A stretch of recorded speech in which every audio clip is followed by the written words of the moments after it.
Oh. Destination, the beach is surprisingly dangerous. Consider the fucking thing in our defense, like, actually, Hila's not a baby killer. Actually, accusing Ethan of killing his dog is maybe too far, because they have mobilized such an insane harassment group that anybody who says any fucking thing, they will attempt to ruin their lives. And once again, I'm the crazy one. It's not bad enough that I have this group of... What we do here is go back.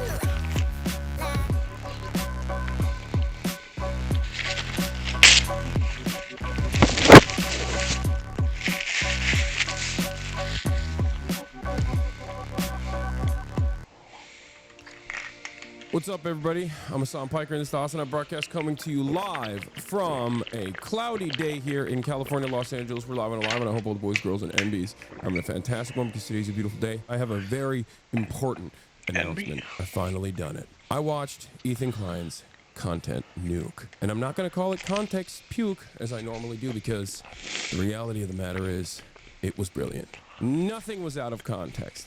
Everything was correct. I am an Islamist, fundamentalist, radical terrorist. I am a vicious anti-Semite. It's true. Most importantly, Ethan is more attractive than me, both physically and also mentally. I've been lying about everything, including my glasses. They're fake. He was right about that. That's not even in the Content Nuke. And he was right about that too. How did he know everything? How? Wake up, Ethan. Wake up, Ethan. Ethan, wake up. Wakey, wakey, Ethan. Wake up, Ethan. Wake up. Time to be awake, Ethan. Wake up, Ethan. This is no longer a dream. This is a nightmare. Wake up. Ethan, the dumb bitch is telling you to wake up. Wake up. Ethan, wake up. Wake up, Ethan. Ethan, wake up. Wake up. Since anyone? Just wake up. Wake up. Wake up. Wake up. Wake up, Ethan. I'm not gonna do a react content yet, chat. I'm the same. The nobody's telling you to wake up, Ethan. Ooh, yummy. I love Sabra hummus. Time to wake up, Ethan. Wake up. Ethan. Wake up, Ethan. Wake That up. was not nice. Wake up, Ethan. Just wake up.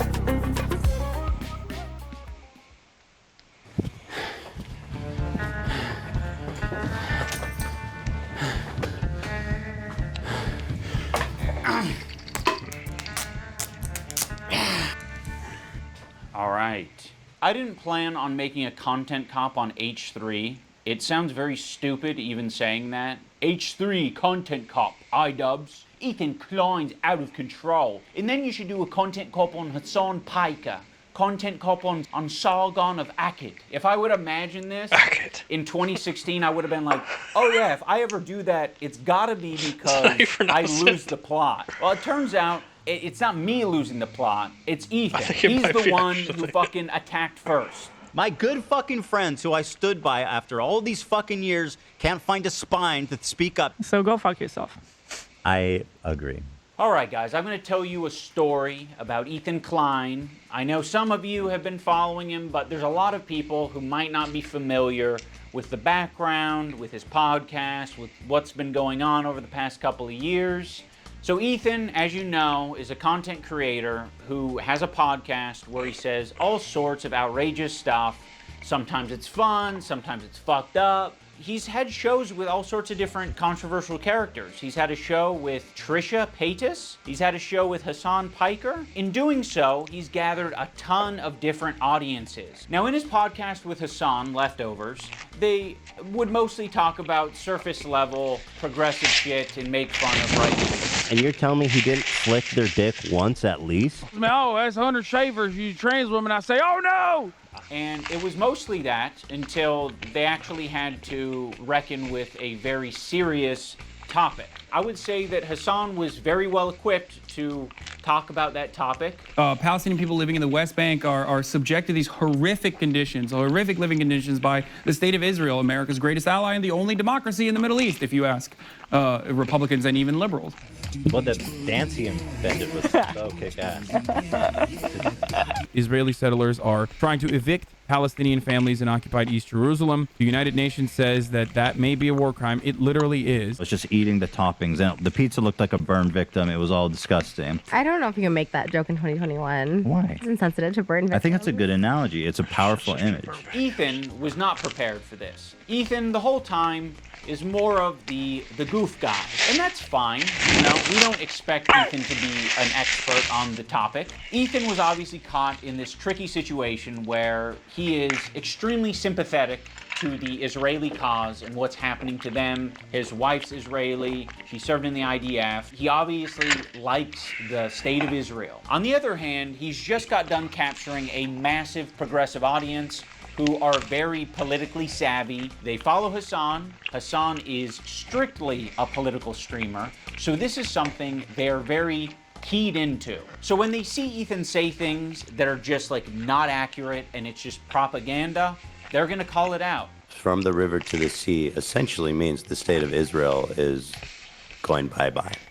So this massive progressive audience that Ethan has, adopted over the years, they're becoming increasingly critical of his position because now he's talking about it not on Leftovers, he's now talking about it on his podcast. What I want to do is show you guys how I see Israel, because you don't see that. When you listen to Hassan and you hear all these fucking mega lefties talking about it like it's some super racist, crazy, like Jim Crow style of society. Like, I can't wait to show you guys. The other day, Bibi fired a really good guy that a lot of people are pissed about. So Ethan is having this back and forth with his liberal audience, leftist people online, progressive content creators, Hassan, all of these different people. He's finding new people every day, basically, to get in fights with. Of all people, this guy, Matt Lieb, Frogan and Denims and all these dipshits, and everybody thinks this guy's awesome, apparently. Even though he looks like Milhouse, fucking dork. Denims, by the way, was the real villain of the video. Evil, hateful, fucking... And I'll say it and I'll double down on it. And people... Oh, no? Did I not go there? And it's all culminated, at least for my story, in Ethan burning bridges with people until he burned the bridge with me. Since Ethan and Hassan's falling out, I've been keeping to myself mostly.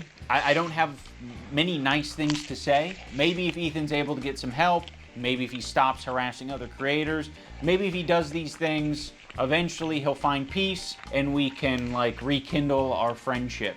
So that's been my approach. I've occasionally thrown a joke Ethan's way in the form of Hassan Piker versus Ethan Klein for boxing. I like iDubbbz. He's a good guy, but I don't like this stupid. It's not a fucking petty beef. It's like, this guy's evil and he's doing anti-Semitism. And also he's way out of my weight class.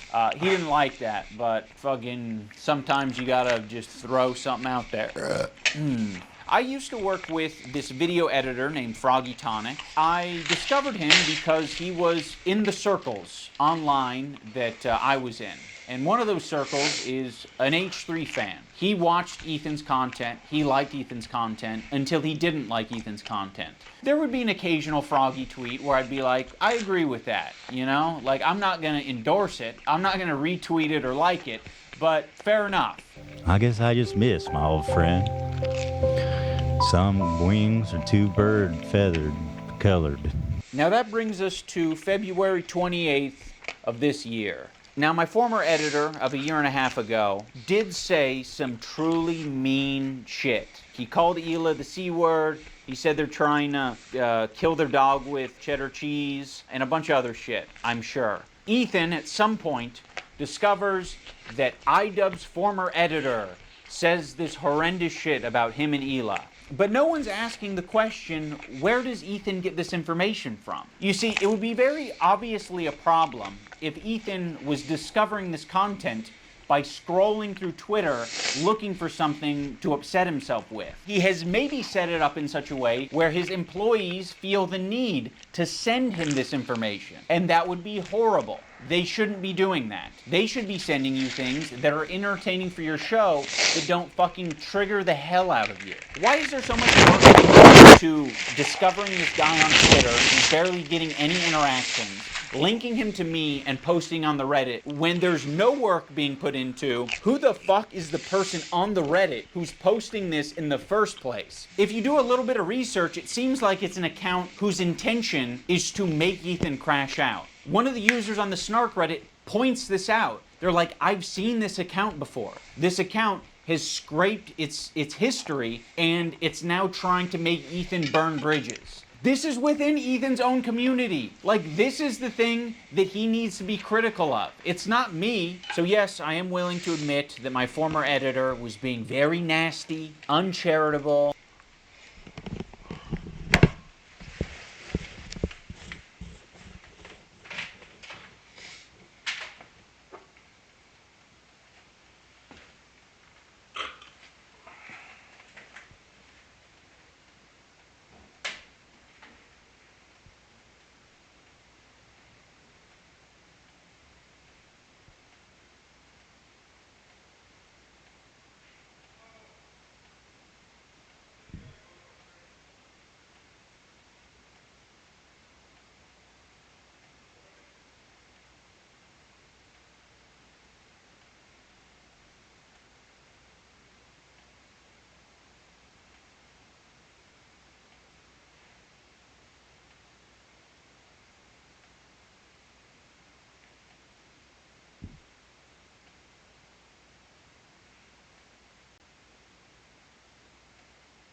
And fucked up towards Ethan and Hila on Twitter.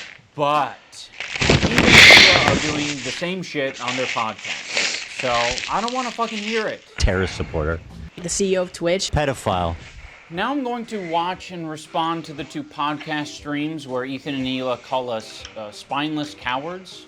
Anyway, this guy was saying shit like that Hila's a Nazi, that she kills kids, that she went on like, she's a IDF baby killer, all this types of shit. And that's showing up right up on us Nisa's and iDubbbz's feed.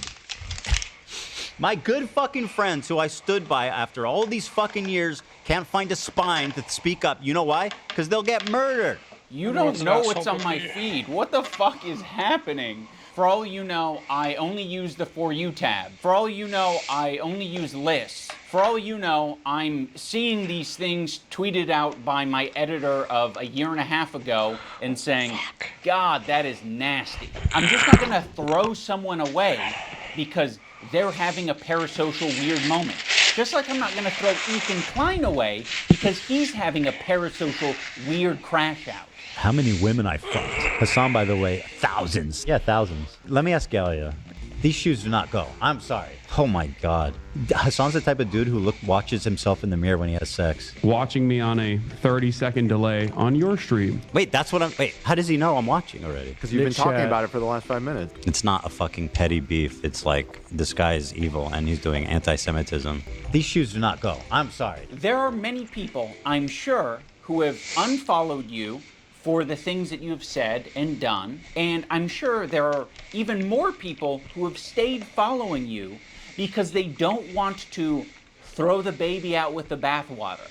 They don't want to throw someone away because they've had some hard moments.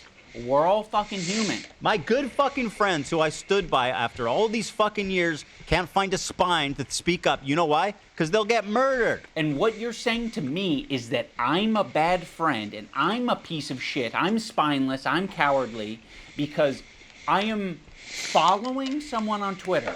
Because they have mobilized such an insane harassment group. It's not bad enough that I have this group of people harassing me and everyone in my life. It's that people outside of this group, journalists, creators, are actively participating in this gaslighting to make it seem like I'm fucking crazy. I mean, I don't know what he's getting at here. Like, yeah, people are gaslighting you. A lot of people gaslit me when I apologized. That was actually like the number one type of harassment I got, was people gaslighting me and taking my newfound woke ideology to its extreme. I probably done and stood by iDubbbz and Anissa more than anybody. I've stood by them when all the internet hated them. I don't like that Ethan brought this up because it makes the relationship feel very transactional. Like, you know, we're just meant to support each other online despite our own personal morals or principles. But I'll say this, I don't think they're fucking any friends of mine. And certainly I don't think they're any fucking friends of mine based on the text conversation I had with them too before I even talked about it. So I have nothing. Like, I don't need any fucking halfway friends, man. I thought the text conversation that I had with him was very empathetic. I basically just said, like, I know you and Hila are experiencing a ton of harassment, and I essentially empathize with that, and I think there's something positive to get out of the conversation. But he refused to talk on the phone unless I was willing to publicly say something about my former editor and Denims. As much as you don't want halfway friends, I also don't want that kind of halfway friend. I don't want someone who's going to give me like an ultimatum to have a conversation. Could you not say something when this is like, imagine like one of you guys is like, Hassan actually wants to go to Gaza so he can strangle Israeli babies or some shit like that. I'd be like, you imagine me not saying something. You're trying to make a one-to-one comparison where there isn't one.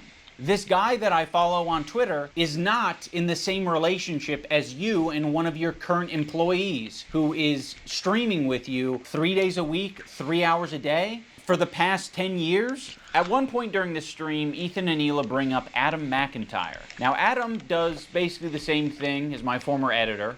He's critical of Ethan and Hila, and he is sometimes uncharitable and nasty towards them. Adam McIntyre needs to just like disappear. That guy is a piece of shit, like, of the lowest order. I never even stood by him when he talked bad about Trisha having a kid and called him, like, the spawn of Satan. He was supposedly on our side. I would never even co-sign that. I was disgusted by that statement, too. I remember when he called her kid the spawn of Satan. I never said anything and I was supposed to be, like, cheering on, but I wasn't going to cheer that on. That's disgusting. Why do we forget that he called her children, which is something we would never do, the spawn of Satan? It's disgusting.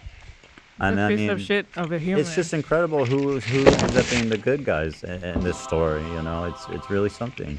Unfortunately, they never made a statement. They never said that they disagree with his statements about Trisha's baby until it's useful. Like, what is it, 3 years later? Like, I mean, you're talking about it like you were aware of it at the time and that there was some amount of pressure or enthusiasm for you to get down with that. And what it sounds like to me is that you did see it at the time and you were like, ooh, I don't like that. And you didn't endorse it and you didn't fuck with it.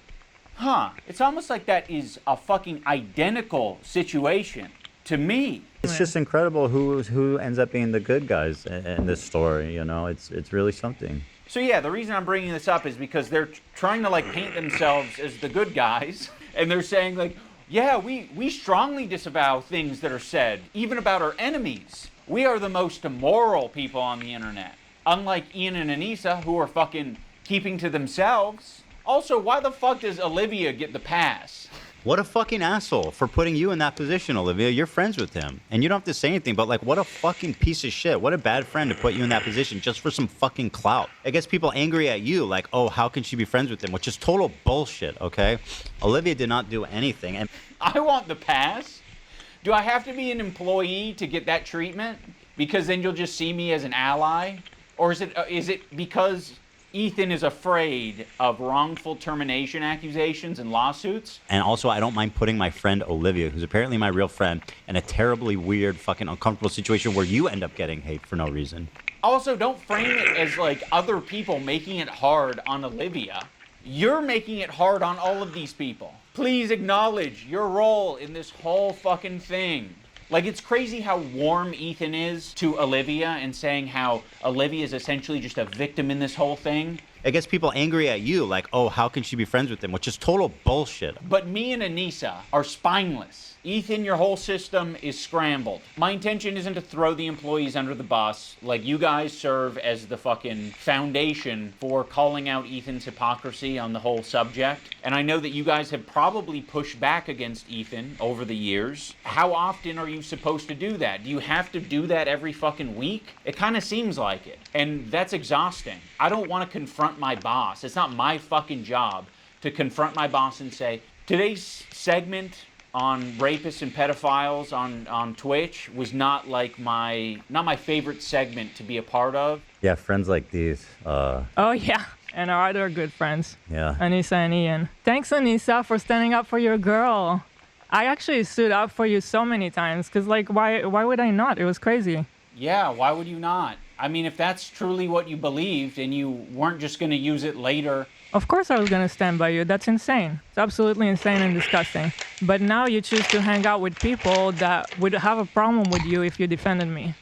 I'm not going to assume that Hila knows, but I'll say it for anyone who doesn't know.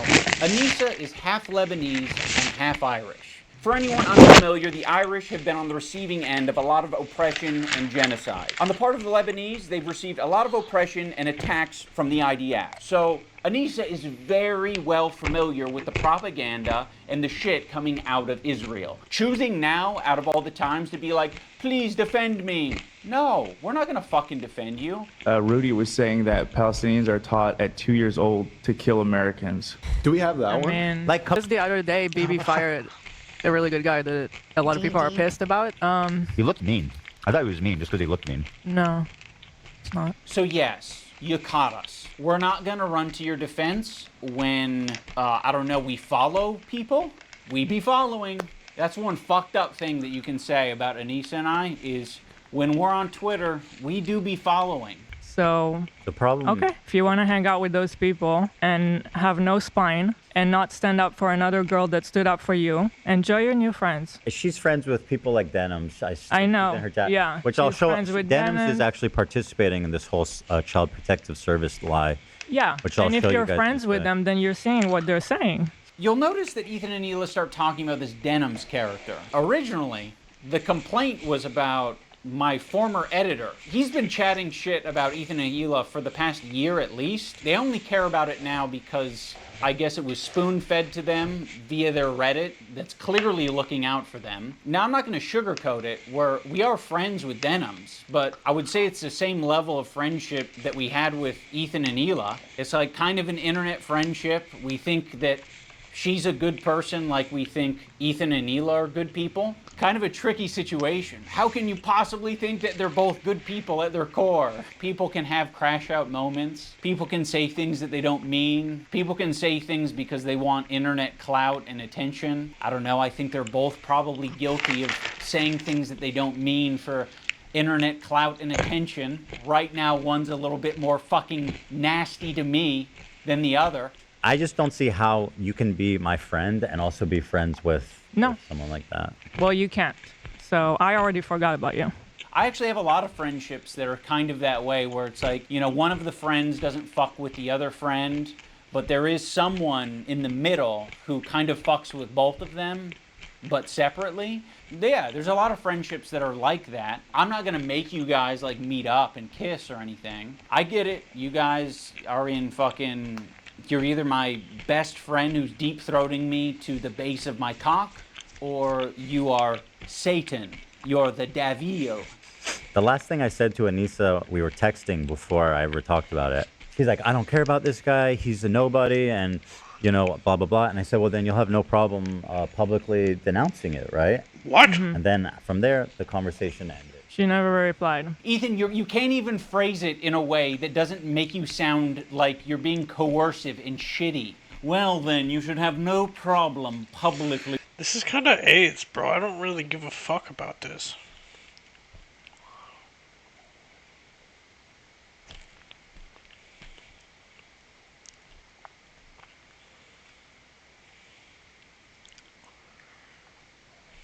I don't give a fuck about this. Okay, well, that was a fail.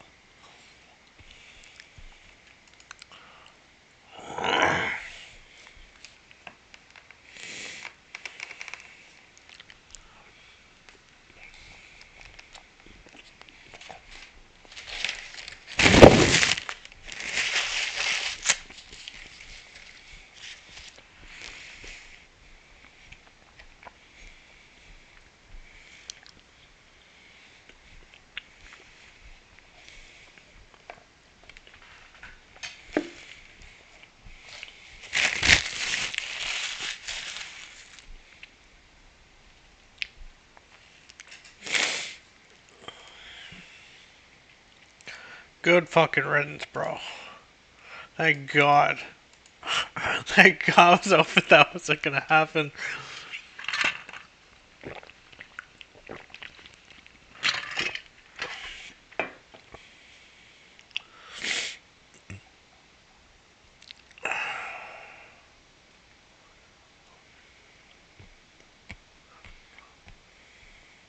Leviosa.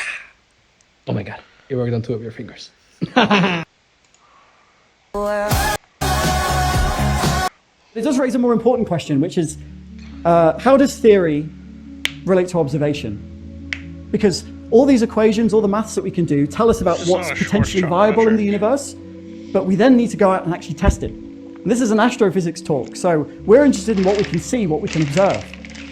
So how do you test whether this thing, in theory, is the same as the things that we see when we look out into the sky?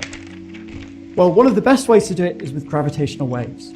Gravitational waves form when black holes merge together and send ripples through space-time all the way to Earth, where we can detect them using pieces of equipment like this, detectors like this one. This is remarkable. We've only been... How do astronauts drink water in...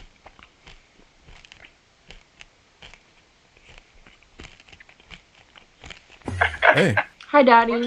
how's it going? How old are you? I'm 22. You looked down before you said that, so I know you're not telling the truth. August 28th, 2002. You kind of look like my ex-girlfriend. She broke my heart. I'll break your heart. Alright, I swear I've seen this on YouTube before. Is that your boyfriend? No, that's my friend's No, boyfriend. that's my boyfriend. Oh, sorry. You guys are in a call together? Yes. Where you from? I'm from... Up, Carl, New Jersey. So what's your name? Fiona. Oh, you have a butterfly tattoo? I do too. I saw that. I peeped that. Oh, I got a knife up here too. I like how the knife What is 3 the years though. Yeah. Y'all meant to be, bro. Are we soulmates? I mean... I thought yesterday was Valentine's Day, but the universe is...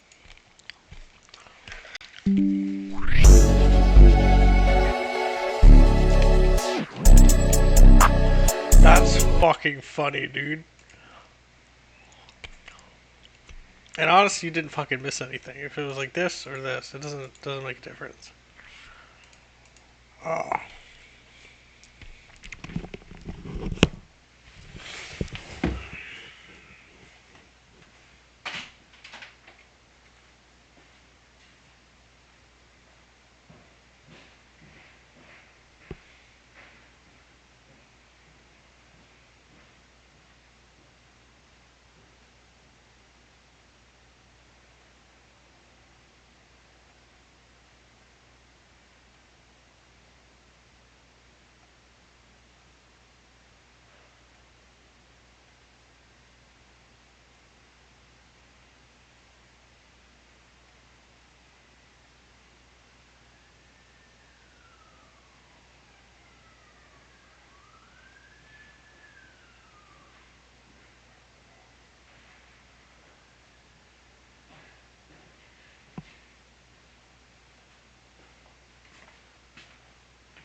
God damn, geez, an hour long.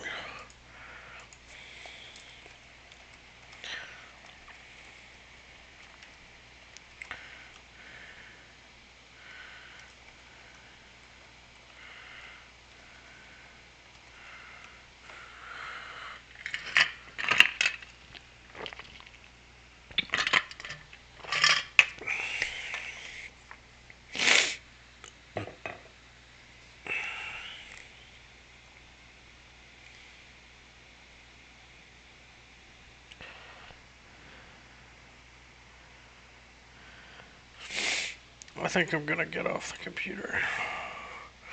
Chillax in the pad.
Hello. Yeah. Yeah, I do. You didn't see it? Yeah, wear your shirt. Yes, a smooth skin. Yeah. I can't see you. Oh, hello! You look so good. Because you have a little, like a thing there. Patient number 1.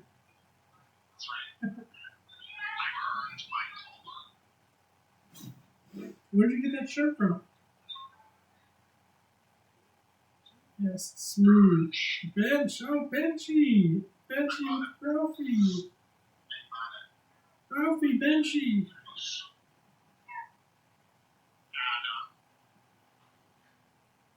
We're like, ah, damn.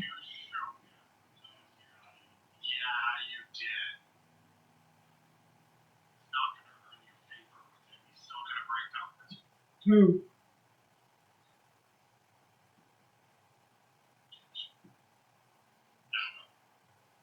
Adam Levine.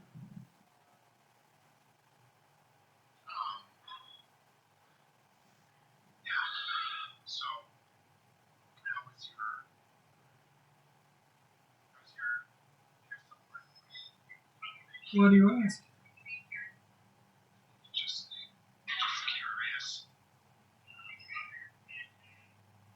Is that a tarot card?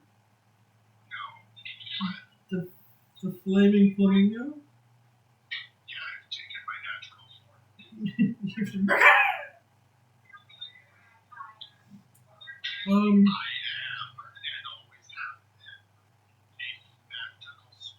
Yes, a swan dance. So I went to peer support. I'm walking up the stairs. I have to go to the bathroom. And Ian, the facilitator, comes down. And he's like, oh god. Looks away, and I'm like, oh fuck. I was like, I don't know how to take that.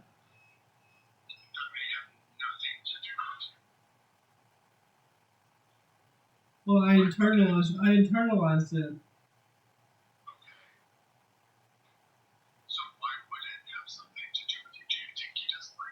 Yes. Because I don't know, I just fucking, I smacked it. I smacked him.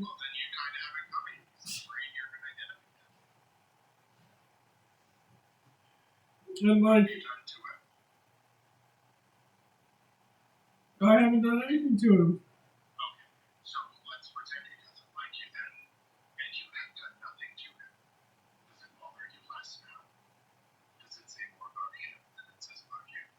Well, I must have done something.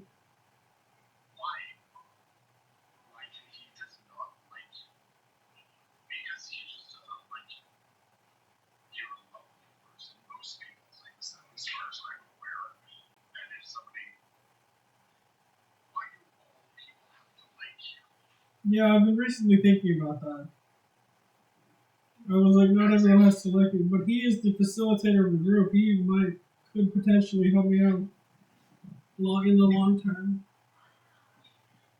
And the short term. Yeah, true.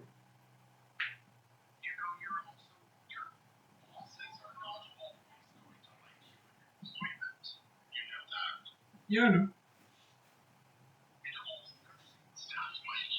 Yes, literally every single one.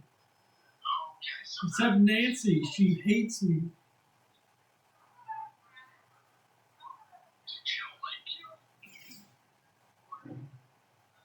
Jill opened up to me about her died daughter bipolar. Hey!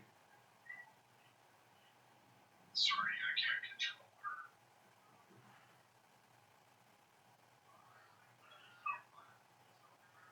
Oh my god! It's Ralphie!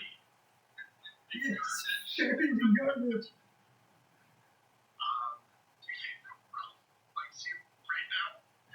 Yeah.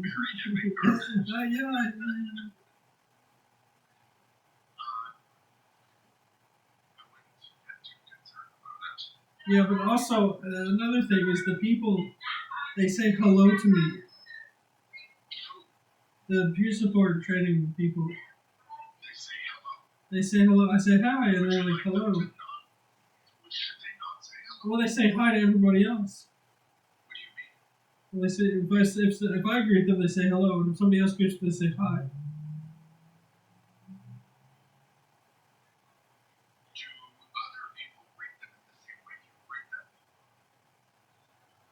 I don't know. No, I don't think so. No, I have not considered all nerd.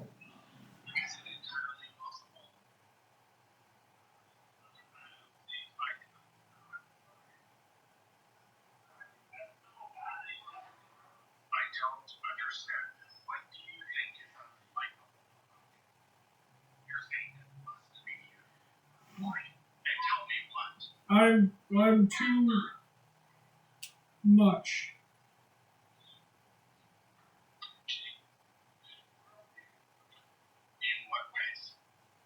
Like I'm too honest. I'm too like.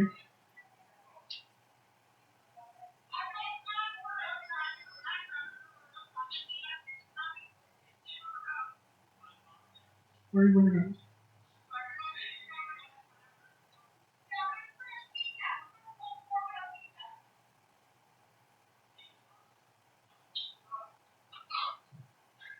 What the fuck is happening?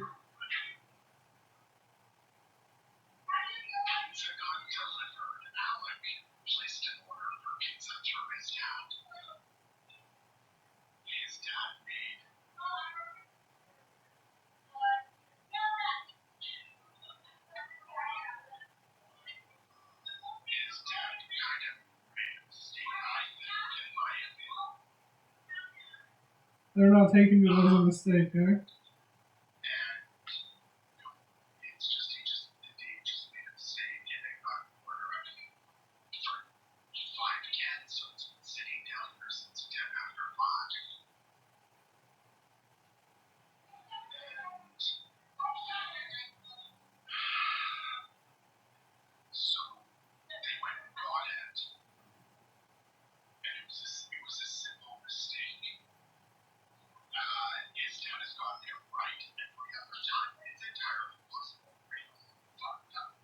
Yeah. Oh no, yeah, make that, yeah.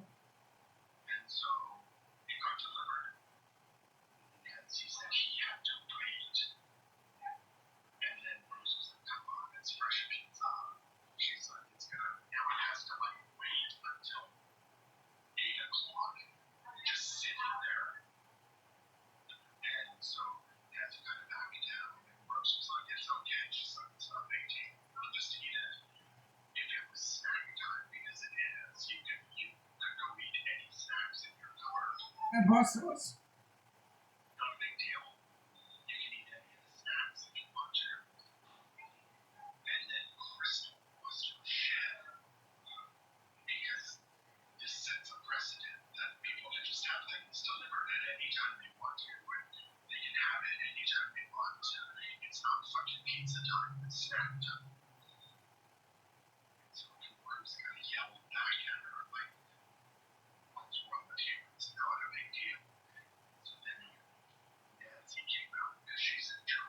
I told you.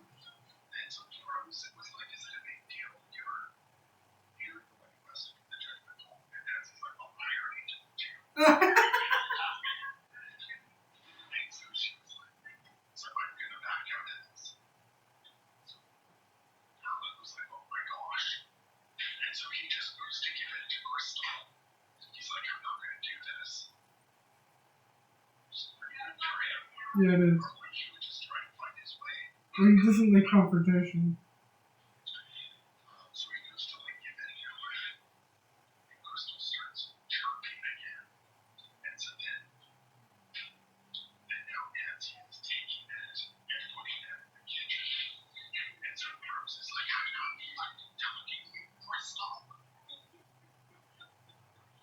Oh, fuck. When the madhouse is full of the staff being crazy, it's kind of like...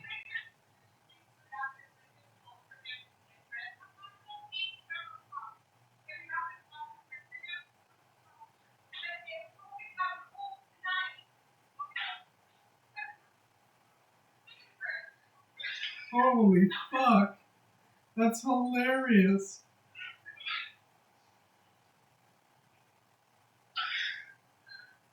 That's actually so funny.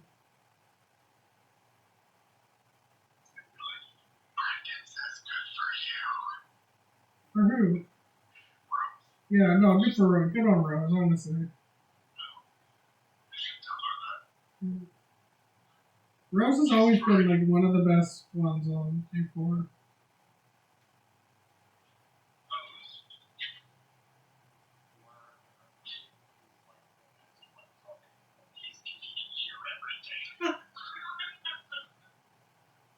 What'd she say?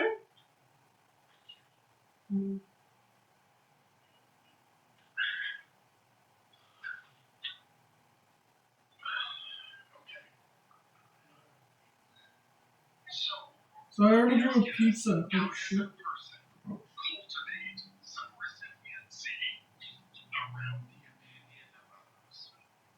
We did that. Oh, we did that today. We did resiliency.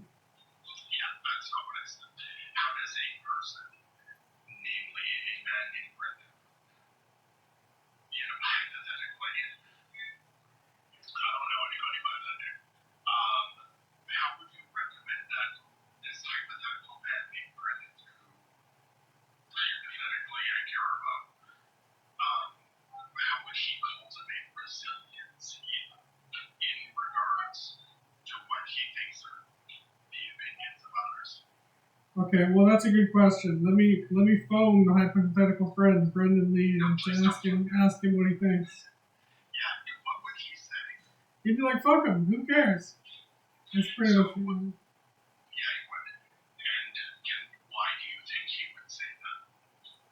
Because he's had adversity. It has to be part of my illness though, 'cause it's not getting better.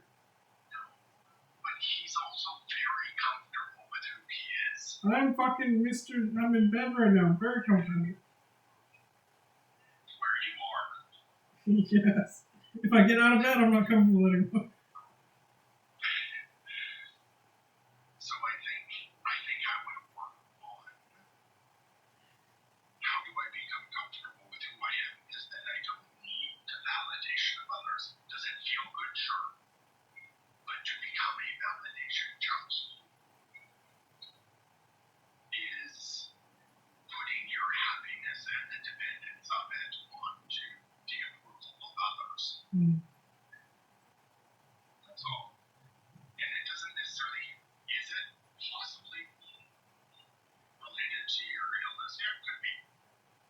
It can also be happening.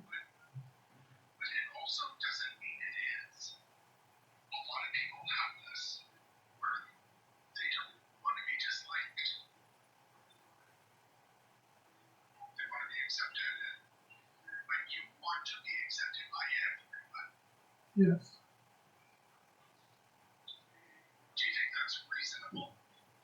Potentially not. I like to think I'm the Messiah. Except for the Jews, yes.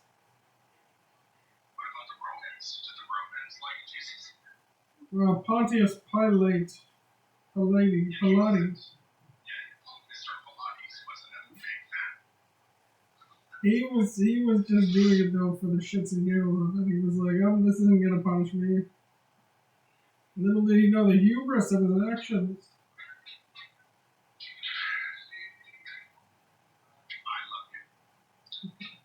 Okay, good. That's good. That's great. I love you too. I sit on you. That's what I'm trying to work on. That's good. Oh, fuck. I really like the people who are sit beside.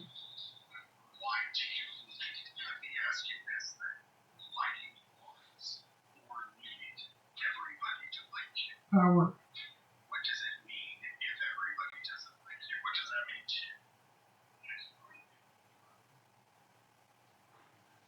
It means I'm worthless. Yeah, effectively. Well, that I'm worthwhile.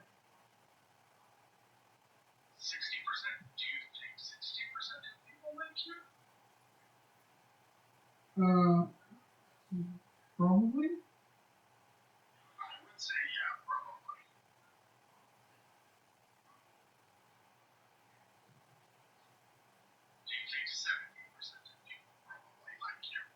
Yes, 80%.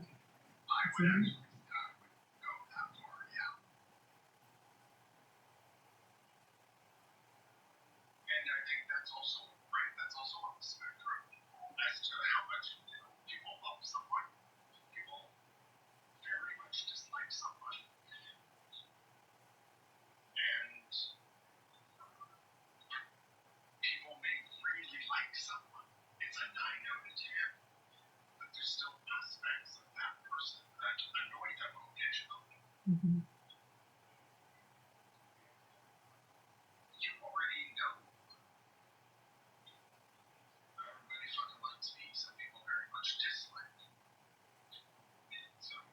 Oh.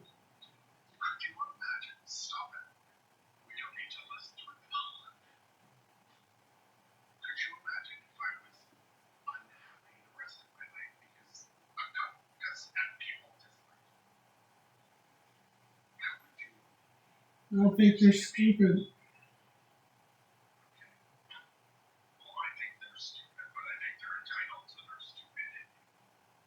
Well, I meant like if you thought that you were like sad because two people disliked you, I'd say that you were a bit silly. That's what I meant by that. I didn't think I don't call you stupid.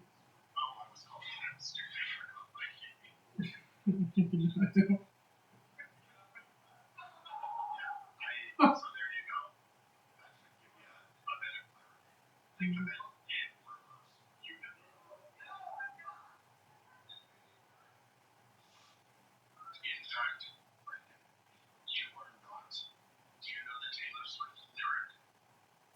I actually said that today to Brendan Lee and some staff member. I was like, a friend to all is a friend to none. Taylor Swift.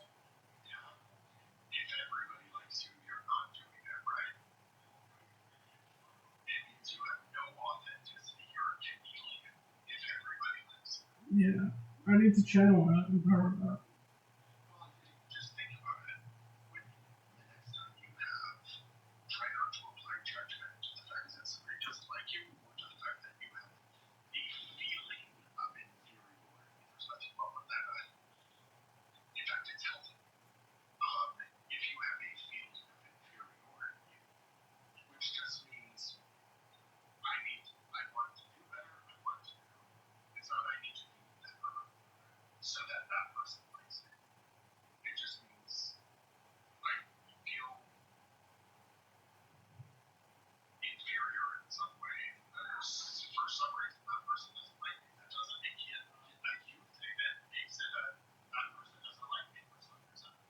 Yeah.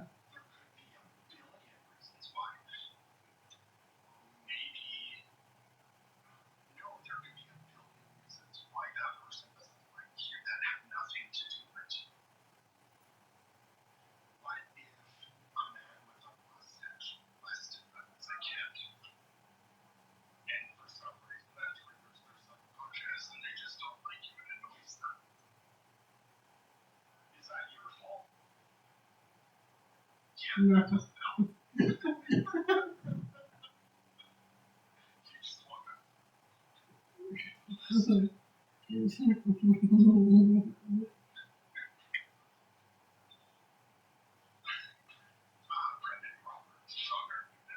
What? Why? He attacked someone.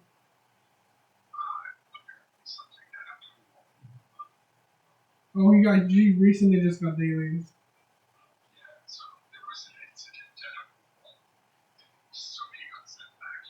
That's fucking gross. No, not him, just their treatment of him. He's literally hearing voices which make him do it.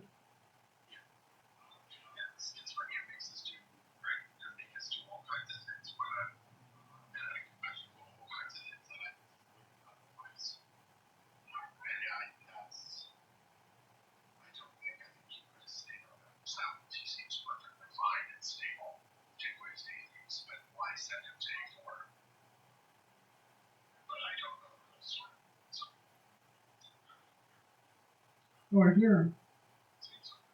He's he's good. He's just really dull. He's not that. His meds make him like that though. Oh my god!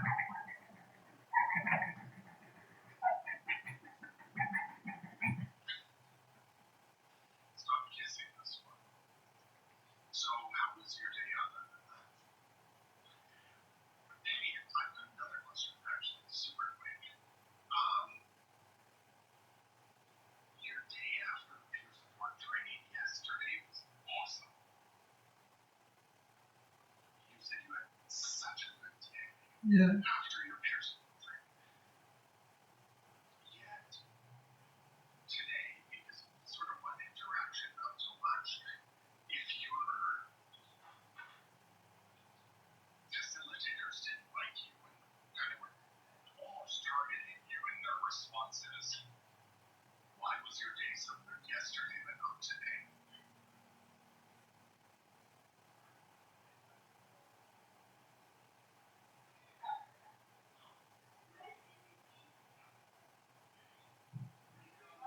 No, that's fair, honestly. It's a hard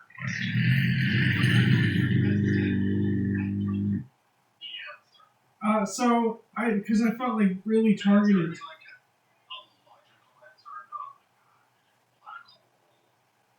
electron goes to the front of the hole, disappears, but has a disappear kind of answer.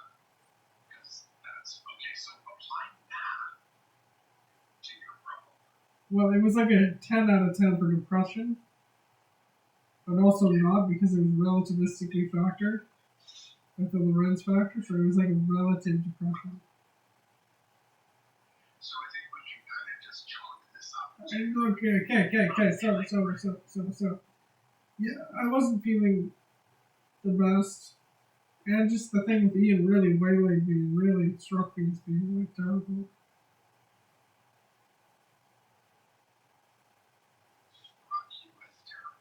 Yes. Was it terrible? No. Yeah, there it is. Because even if Ian does not like you, that doesn't really impact your life. It doesn't really impact your future. In fact, it could push you into a good direction for all you know. You did everything coming to the hospital was going to be good news. Yeah, that's true. I forget about that. Using that like faith factor. And out of curiosity, when you felt this way from Ian, did you turn it over? No. Wrong.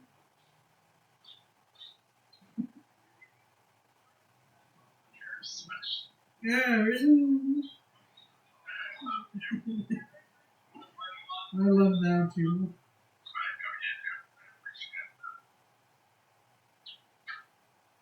Sorry, spat guy.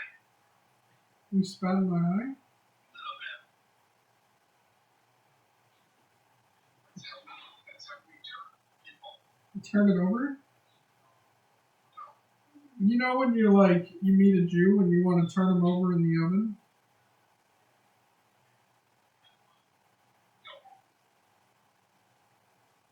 My German heritage knows nothing of the sort.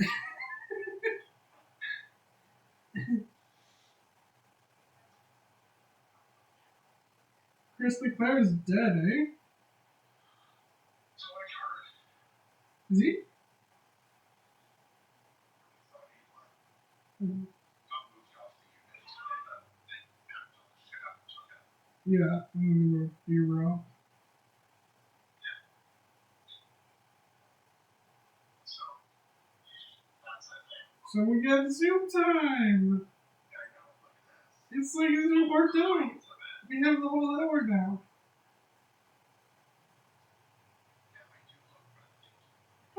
What? I just realized that there was truth to your statement. So I don't think there will be smart recovery. No, yeah, shit. I should have told you. They've said there's no spy recovery on Sunday. Did you get my package? Yeah!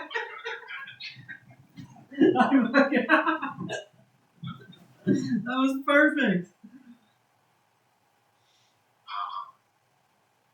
So I actually asked, thank you very much. And so I actually asked Vegas to go down and get it. So she did.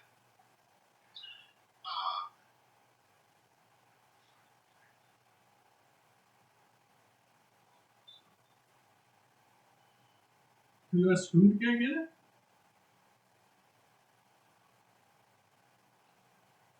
So I asked Agnes to go down and get it. Yep. And so she did. She went to go log and couldn't find it. And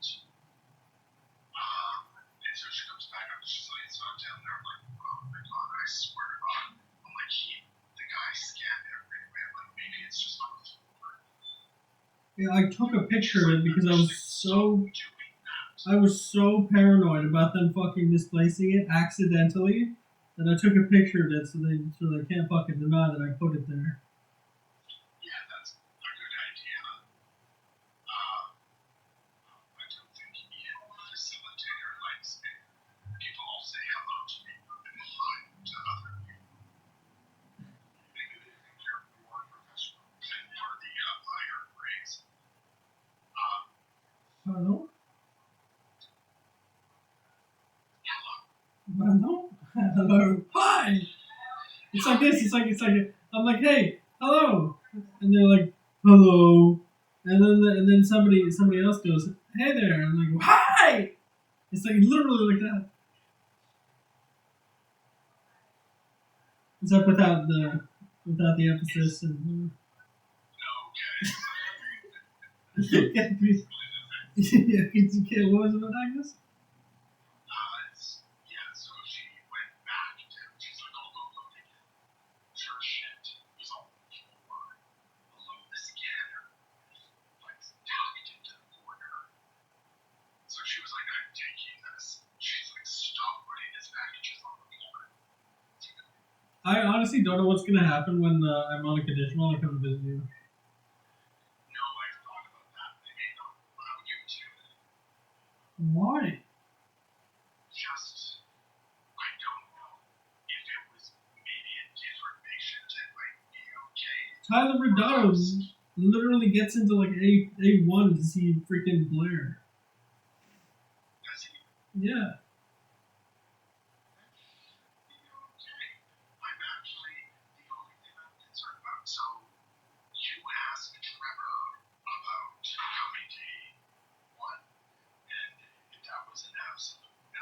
Because I was. And he said, until then, until you get like a conditional or something, right? We could do that.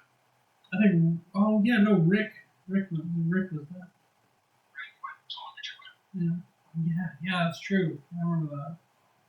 So, that is kind of where we need to figure this out. Is the permission from Trevor? I was just gonna spur down and call the site digger if it didn't go my way. I think she would probably side with me. Because there's no fucking reason that they're like. I don't even know if she likes the episodes. Nobody seems to like the episodes. I don't know if it would be an episode issue. It might be an April issue. Oh yeah, okay. That's fair. Yeah. Okay. Let me ask something. Yo. I have a question for you. People who are on conditionals, they're no longer patients at the hospital. They're no longer patients at the hospital. On a conditional, you can. No, once you're on a conditional, you're not a patient of the hospital. You're community-based. They can come visit, get them. Yeah. Once you're on a conditional, you can come visit the unit. Yeah, so. But I have. To be a consensus. No, I have. We're just anticipating that. So yeah, and So, like, what do I do? Like, do I call the site leader? Because, like, they're not going to let me in.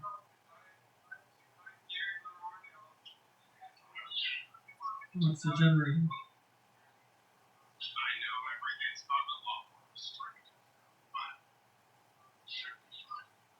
But it's not going to be fine, though, because the way they treat my packages.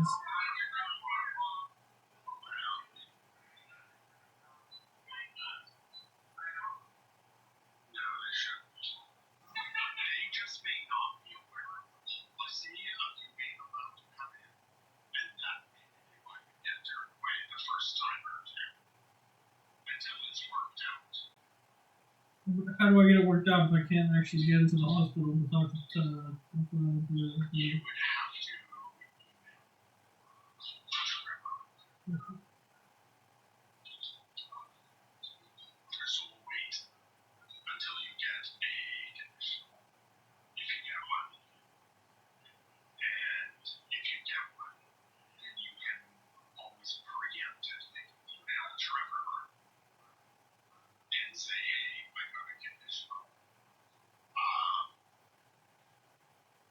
I'm no longer in custody.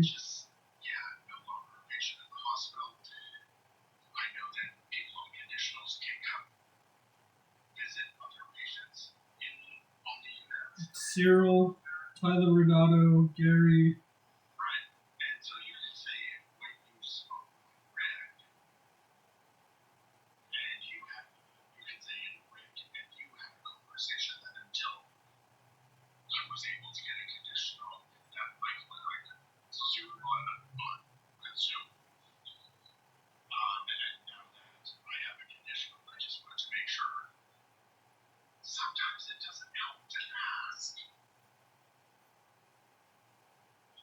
Yeah, that's true.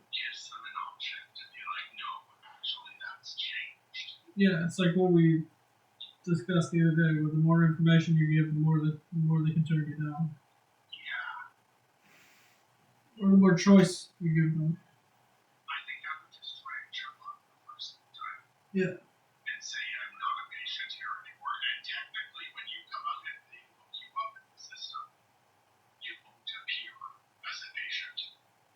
They won't do that though.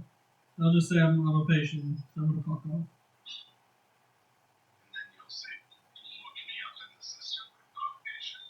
Okay. Yeah. Okay. Be all confrontation, and then I'll be like, phone the site leader, and they'll be like, it's Nicola. I'll be like, never mind.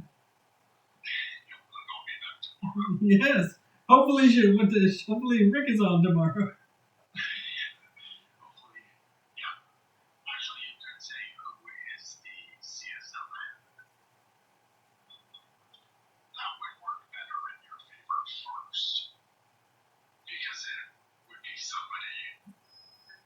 Like Janelle or the other one. Chris doesn't really work here anymore. She works like one day a month. Rick's somebody saving. Yeah, Rick would be like hound dog for us. Rick has been so good to us.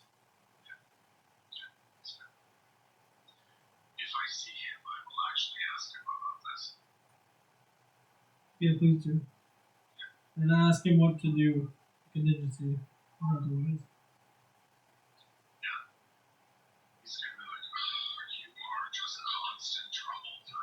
In trouble too.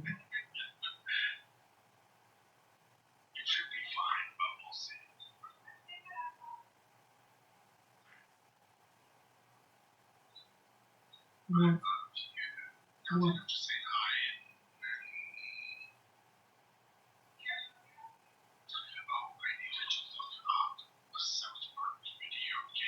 Oh, so if you see, which one? The Stick of Truth, the Fractured Butthole, the Stick of Truth. Yeah, it's for Switch, I believe, or PlayStation. That's for PlayStation. Well, it's multiple platforms.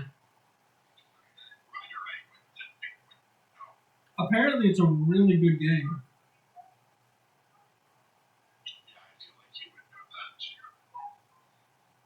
So Karen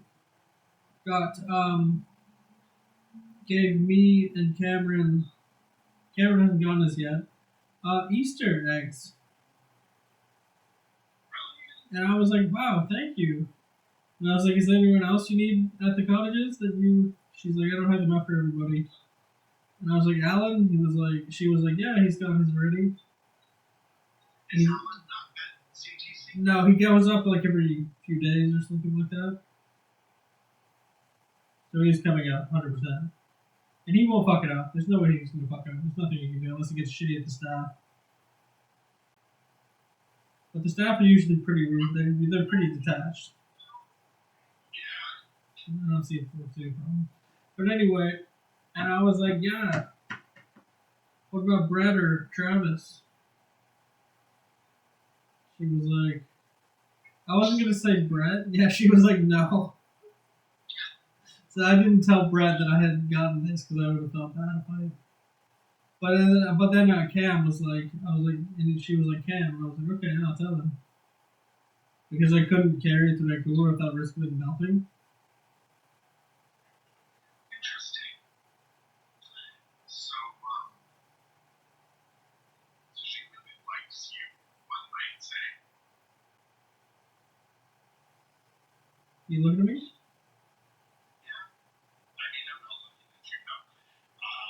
Wait, what? You lied?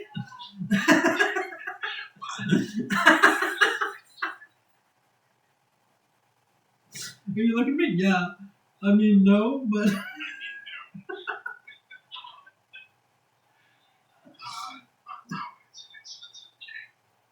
How much? 100? Get a used copy. Oh, then I could actually. Well, actually, I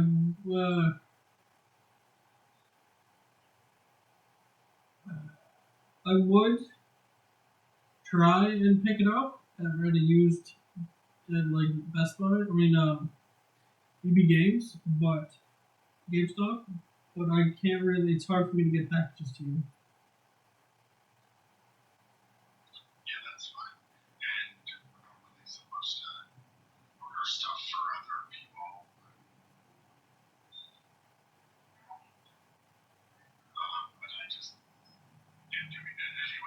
Yeah, because you're a good person. I've told the guys this is like the last few things I'm gonna do for them because I'm not gonna get in trouble.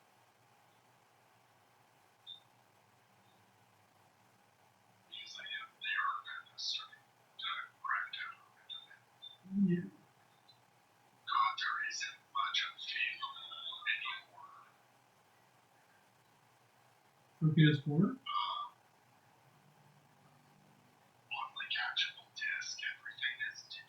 Yeah, it's all download. So the hospital is getting completely outdated.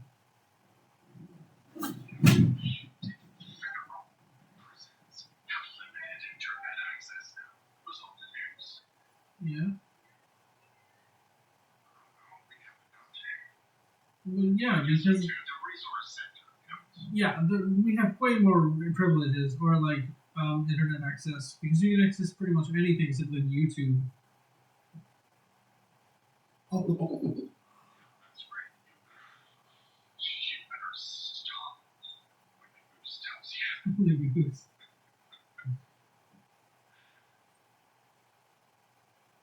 But they like to hold people's privileges of just like the one person who has no internet, who I don't know who it is, but Carissa thinks exists. Maybe it's like an A3 patient, but she's like, yeah, we can't have anyone having internet access that's not just because of that one person. Maybe it's me. No shit. Yeah, I had the no internet, no video games, no breathing. Oh no.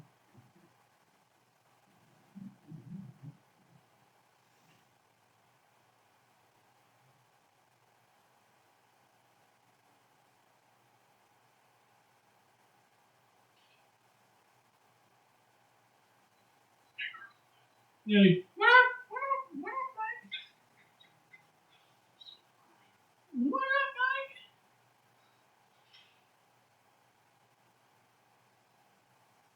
Do okay. Okay.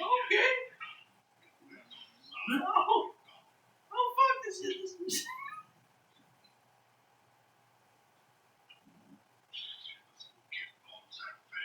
Do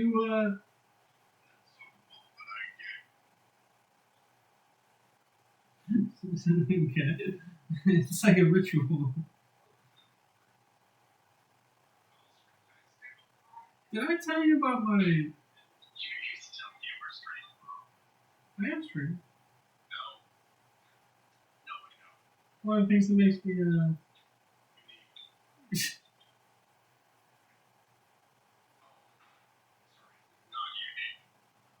eunuch. No balls. Ah, yes, a prophet of profit.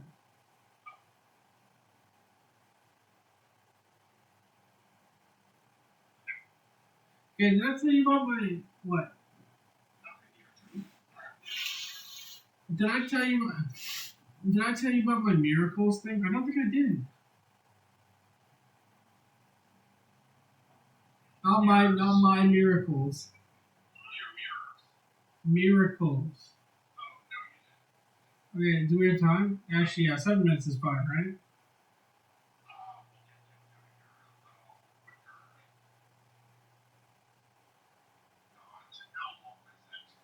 It's no, it's well, fuck. Are we zooming tonight? Oh no, it's Thursday. Oh yeah. No, it's okay. Valid. Okay.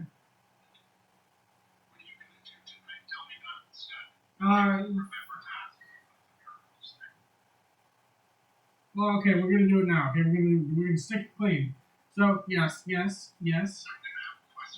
Okay, we'll do it tomorrow. You're right, Brent. I submit. Get you later.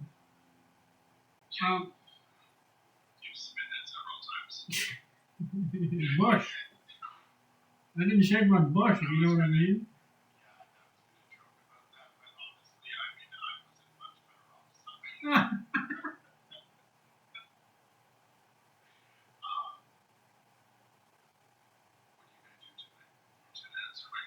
I am going to live stream, I hope.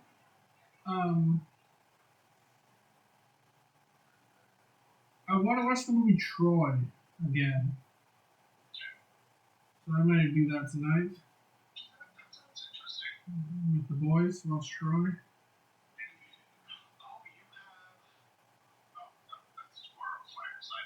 Yes, Fireside. Yes, it might not be on. You're right.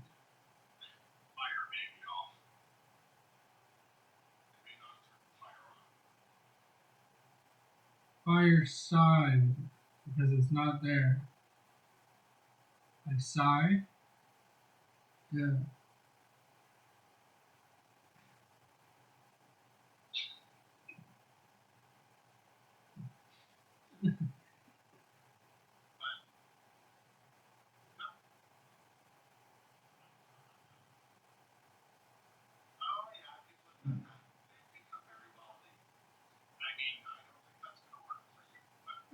Self-afford?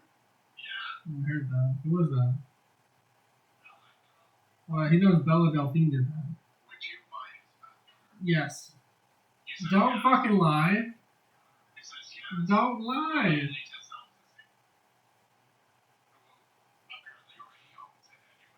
Who, Satan?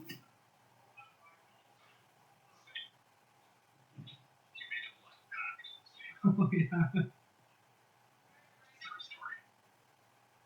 What did Satan say?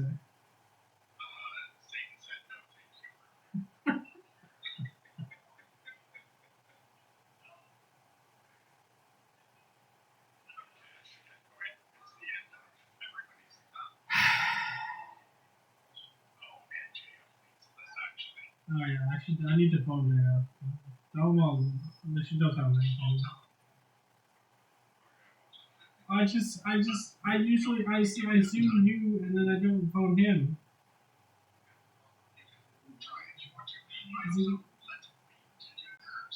Until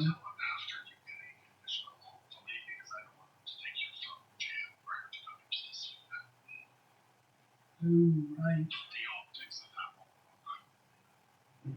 Tell him that then. Tell him that you wait until after you control. Thank you. Okay, I love you. Yes, I love you. I will love you tomorrow, too.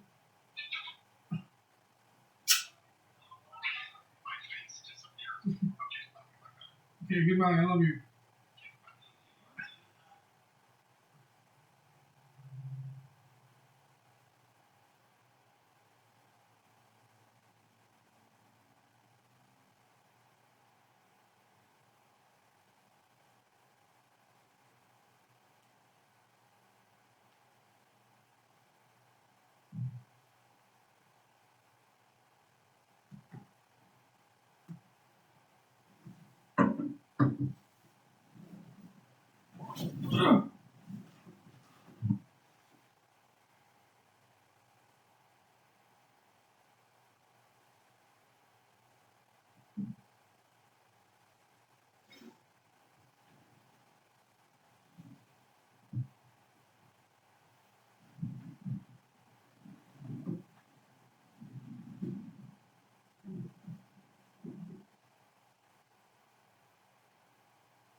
Yeah, well, I just woke up.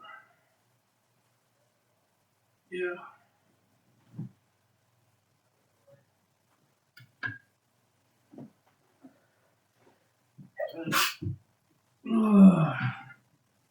Oh, what?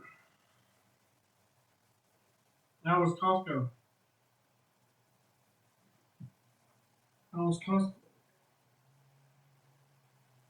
Good. You get what you wanted?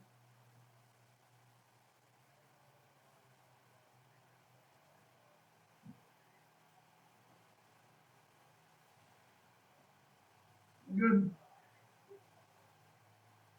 Oh, what time is it?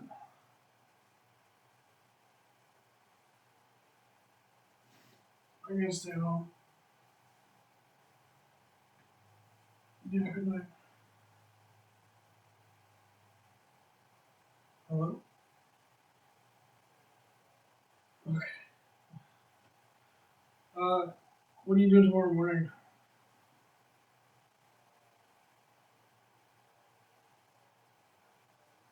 Yeah, you don't have coffee tomorrow morning? Okay. Yes, yeah. Good night.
Ugh.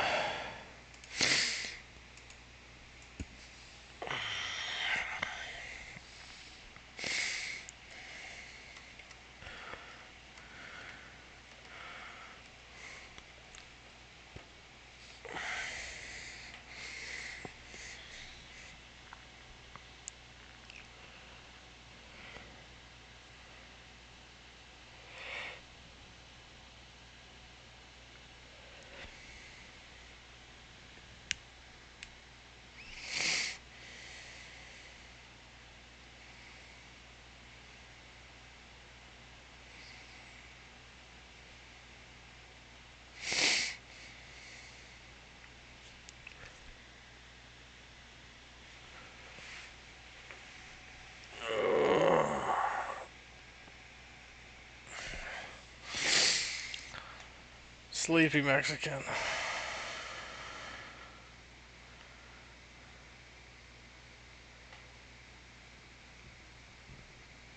Where's my For You page?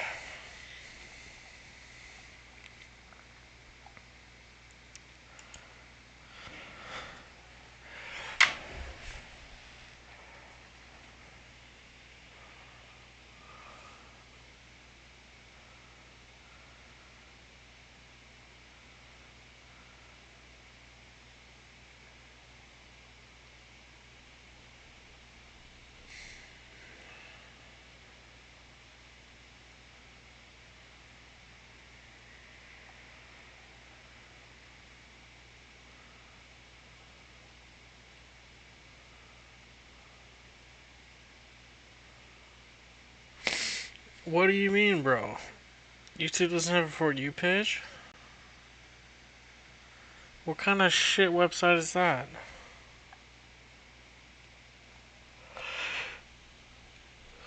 Everything should have a For You page.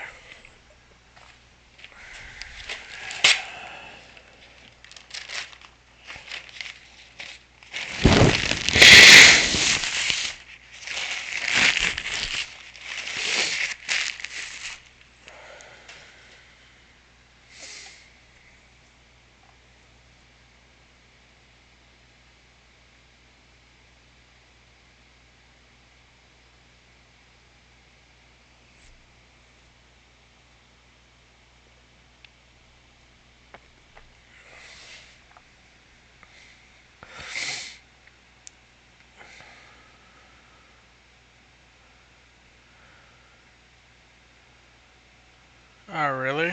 I don't even know where...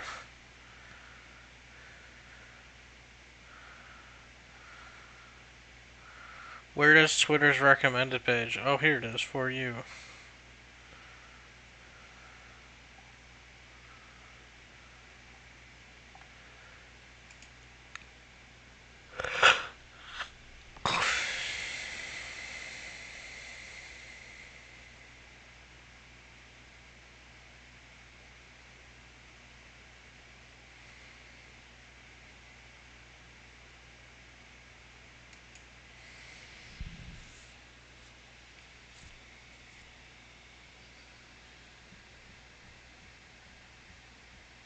For You page. Is that what they call it? Is that what they call it for You? Because of Bane?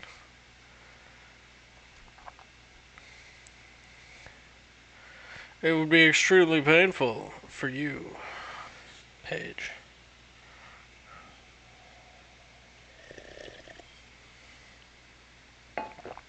Ah, yes, because the CIA are spying on.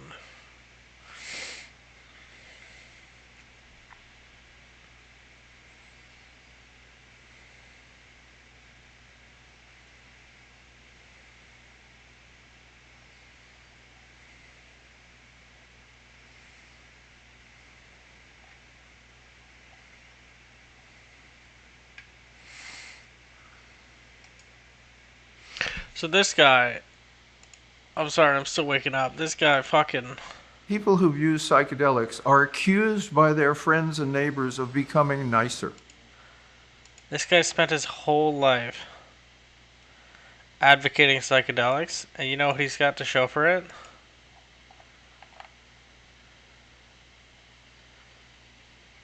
Fucking nothing.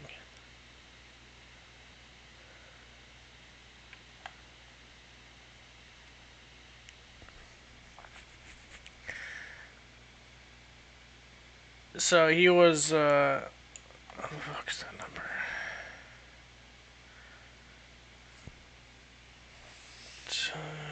21.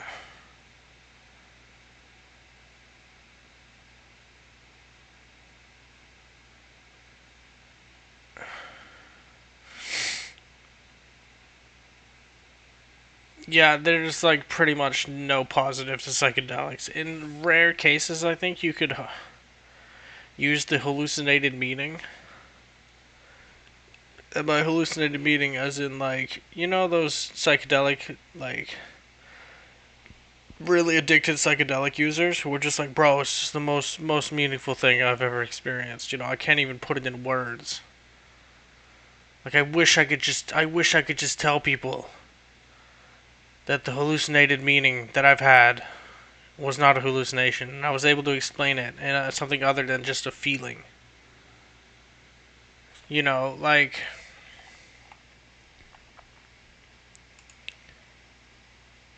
there is no way you could put it into words what it feels like.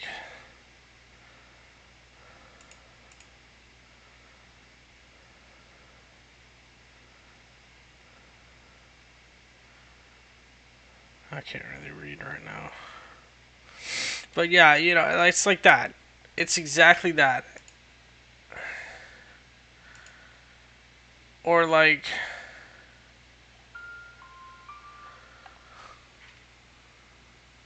Oh, shit. Oh, fuck yeah. Okay, hold on. I'm gonna zoomy woomy.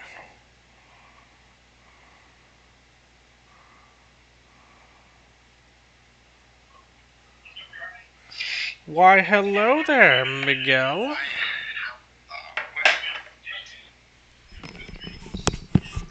How are you? Oh, I see how it is. I've been doing some opiates.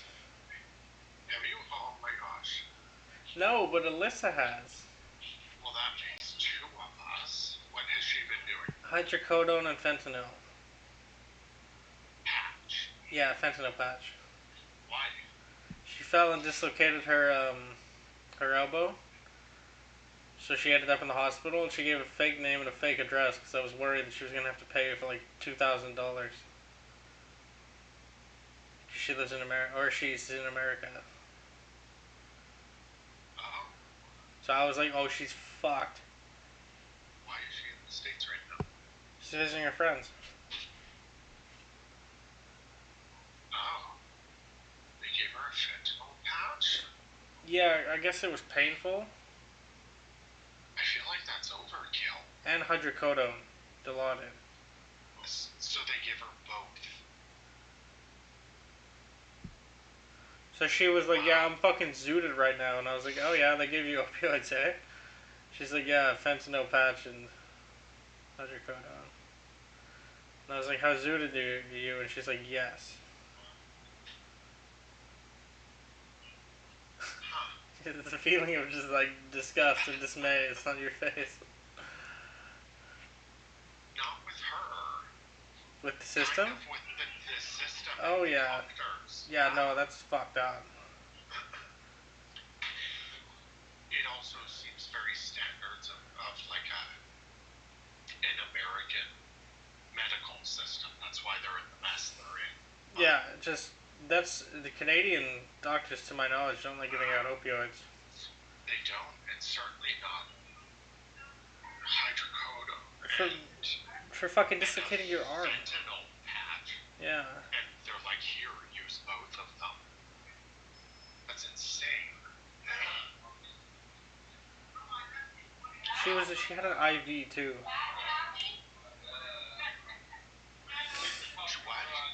She had an IV. She sent me a picture of an IV of her in a hospital bed. And I was like, holy fuck, what happened? And she was like, I fell.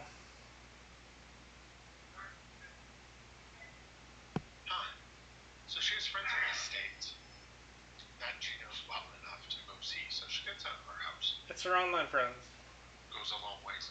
Well, not just online friends. No, they're still online friends. You still use their online moniker. But they met up in person. Now they're real friends. No, they're bi friends.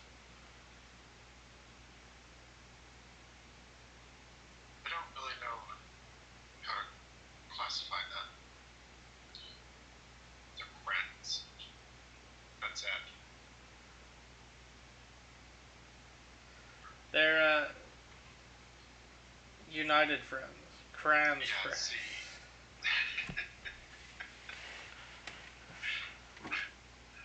That's discrimination right there. I swear to God, if you're drinking coffee. I am drinking coffee. I'm gonna stay up tonight because I want to. Till like 12 or 1. Coffee to do that. I just woke up. I'm just saying. I just woke up. So maybe your body is saying I need sleep. And you're like, no, I'm gonna dump caffeine in you because I want to stay up.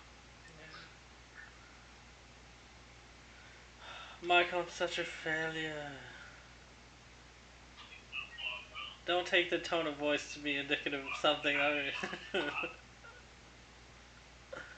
are you gonna say? I wasn't gonna say anything. Just enjoying you. Wow, that's a nice collar. Thanks, man.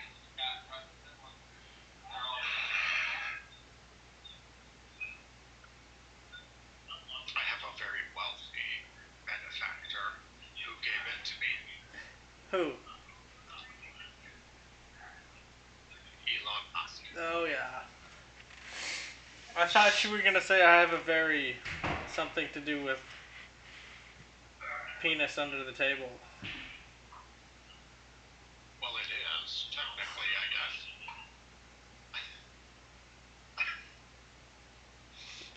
Is it yours?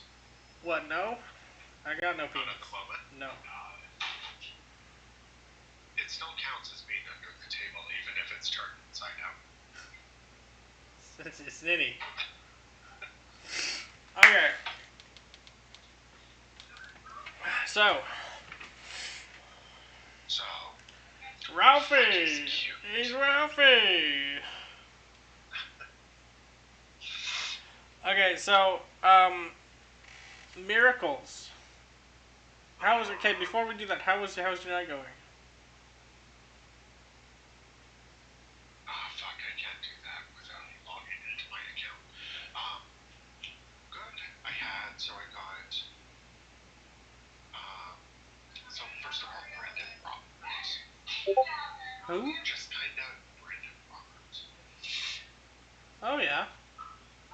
So he just kind of wanders, so he managed to get in during ordering out time. Just kind of wanders around. Oh, he's a total mooch and he doesn't give back. Yeah, so that was a thing. But other than that, and he didn't actually ask. Yeah, he just stands in the corner, going. And so I was like, oh, for the love of God. But he doesn't do that like overtly. He's just kind of like, and he looks at it. And, But I was okay. I was like, I could. What am I? Why would I say no? Cause he doesn't. He just doesn't. He will literally be like, "Hey, you want to buy my fries?" After he's like half the price, and that's how he gets No, back. thank you. I'm like, no thanks. It doesn't mean I can't still offer him something once in a while because I would otherwise. So why would I not do it? Is unless it's somewhat out of spite. Yeah, basically. So that part I wasn't okay with. What did you give him? Pizza. So I got Austin Heights Canadian extra mozzarella. Was actually really good. Austin Heights pizza. I was pizza. actually hungry. Oh. Normally I eat my dinner, and then I'm like, I am full. You really eat like a whole. Oh my God! It's cheesies. Yeah. Like normally, yeah. Sometimes I will eat. I don't know. At least my dessert and the meat at dinner, and I'm still not hungry by the time pizza comes. That's why I only ate lunch usually. On ordering out days. Well, and that's what I started. Today I only even ate half lunch, but I did eat my ice cream at dinner. That's fine. Right? Just fuck you if you're gonna tell me to not eat ice cream.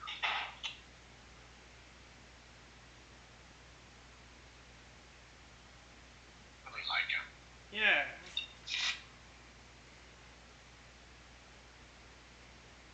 You want him to have like clothes? Children? No, I think he's good naked.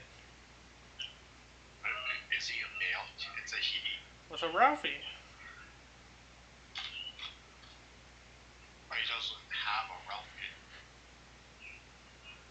Yeah, he doesn't have a Ralphie himself. He doesn't have a mini Ralphie. I really like what? When I was like, if you Ralph, you'll lose all the weight. Lose all the weight? Talking about him being funny. Or fat. And then you said something about Ralph. I said, yeah, if you keep Ralphing, you'll drop all the weight. Ralph, do you know that Ralph in our you know that Ralph to Ralph means to throw up? I didn't know that. Oh, That I was wondering what you meant by that because I remember that. I just kind of bandied it. I was just like, address it then move on. Yeah, you replied like what? I was like, I wonder if he knows that Ralphing is a term for throwing up. Well, I wish I knew that because this guy's fat and it doesn't fit his name. I'm gonna change his name to obese.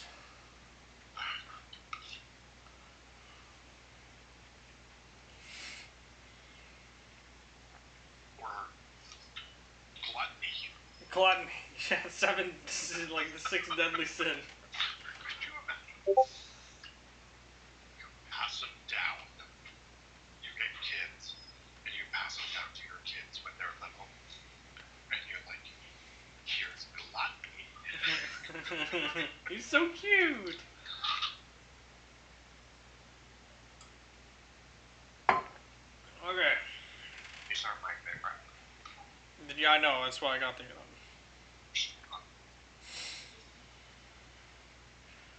cheesies.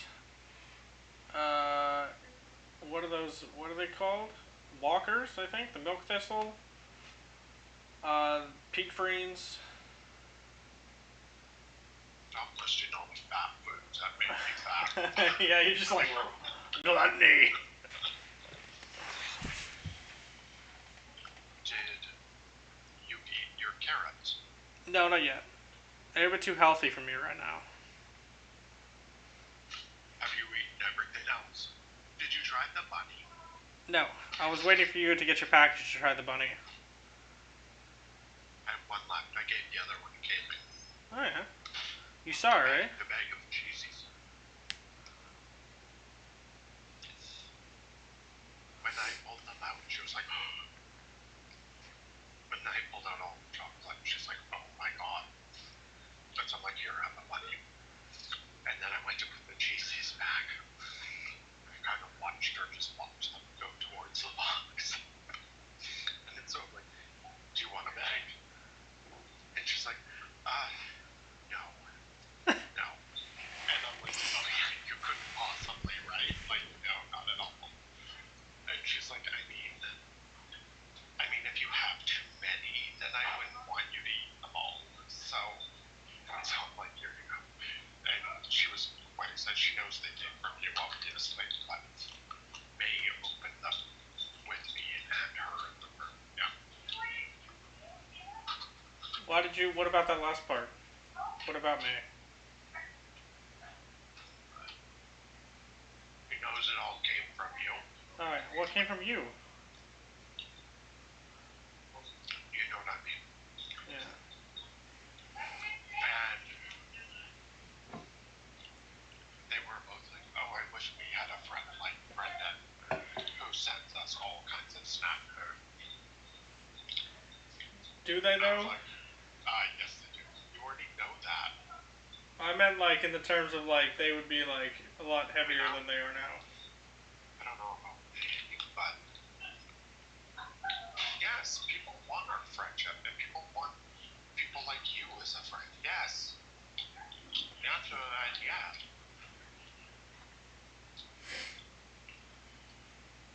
You think I'm some idiot who doesn't know what good people are? True. Oh. I see I've offended you. I was. My gift to the side. That's not. I was. Oh, he has a smile. Oh my god. People with BPD can be offended. Oh, he does. He's got a big smile. Hey, Ralphie. I didn't actually even know he had a mouth at all. I know. He has no mouth and he must scream. Yeah, I'll call him.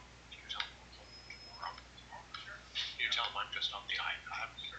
He'll understand that. Thank you. Was that Steve? Eric. Oh, Eric. I have to get out of here right away anyway.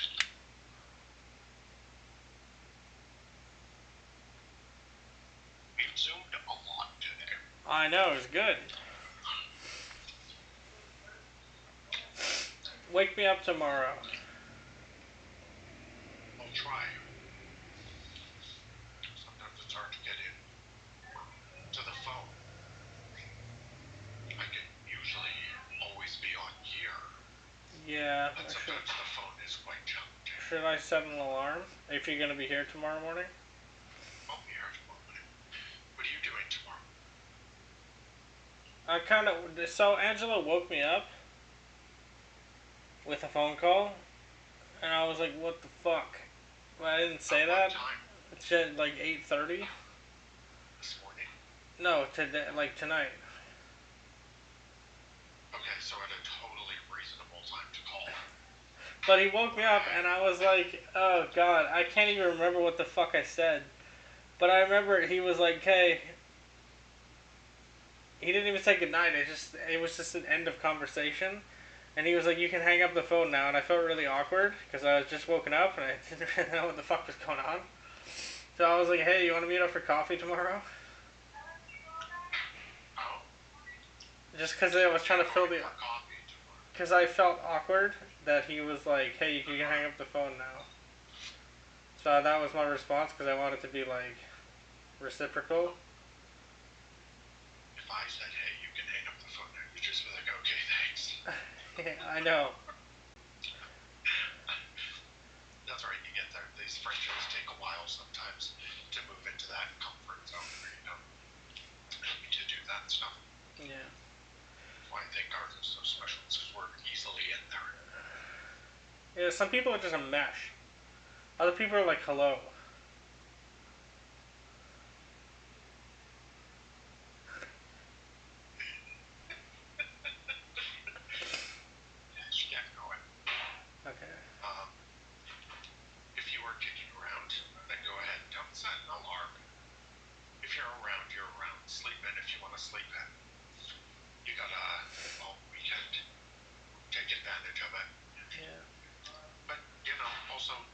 something that you enjoy this weekend.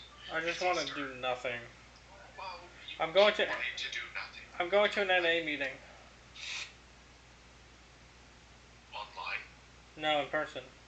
Where? With who? Coquitlam with Angelo. Ah. Well, that should be interesting. See what it's like. Does he go to those? Yeah, he goes to them every week. Oh, good for him. Oh, that's neat. Good for him. I don't know that. So I'm going to my brother's and then going to an NA meeting. Okay, go on. Okay. Okay. Oh. Okay. I'm getting excited. I love you too. Alright. Maybe I'll see you sometime tomorrow. Yes, in the morning. Alright. Love you. Okay, I love you. Good night. Good night.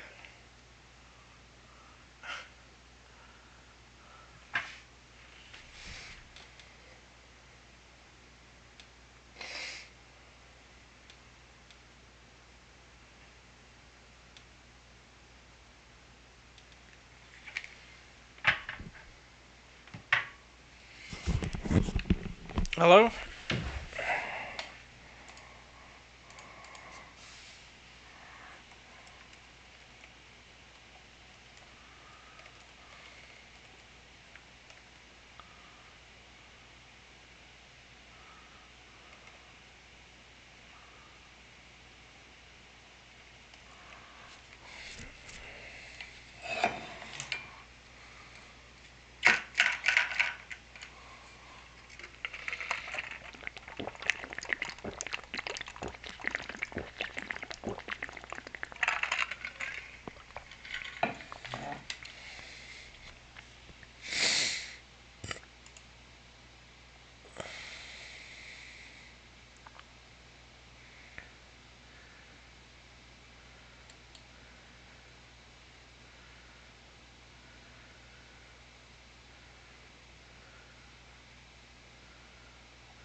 About what?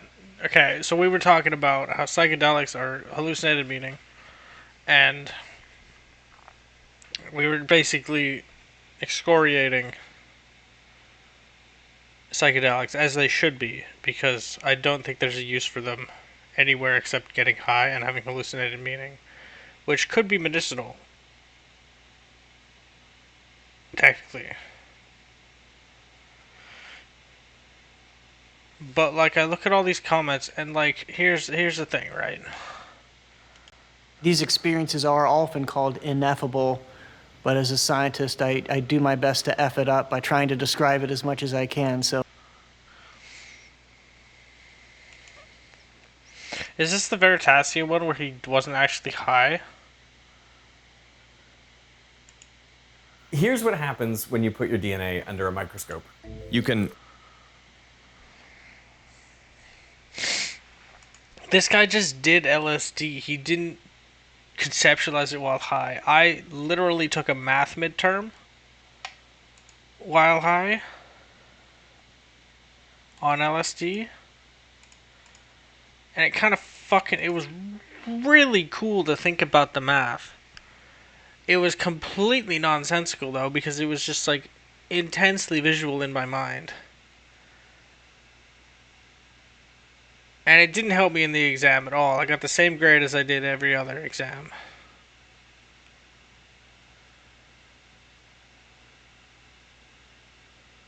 And the only reason I got as high of a grade, not really high, I only got 80%, it was because I studied for it, because I was worried, because I heard somebody, I had a delusion of reference where somebody said that I was going to fail, and just random passerby. So I studied for it, and then I got the same grade as I did the exam, final exam in the midterm. And it was only because I studied for it that I got as high of a grade.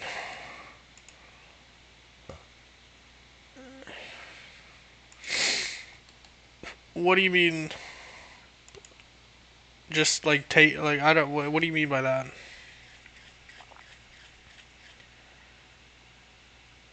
Like good at making women who you take it with tied to you forever? Like creating this hallucinated bond?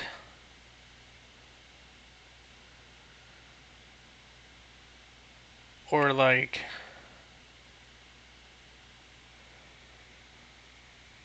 Or just like when you emotionally attach yourself to them on LSD and then the hallucinated meaning kicks in and it just kind of ties you together. Because I don't know, I'm pretty sure, have you taken LSD or psychedelics? Because I take them a lot. And like...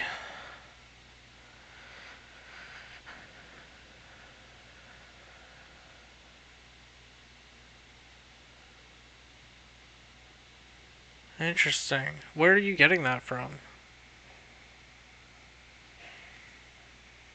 Like, I've taken LSD a lot, and I know exactly... This is how I figured out that it's all hallucinated bullshit.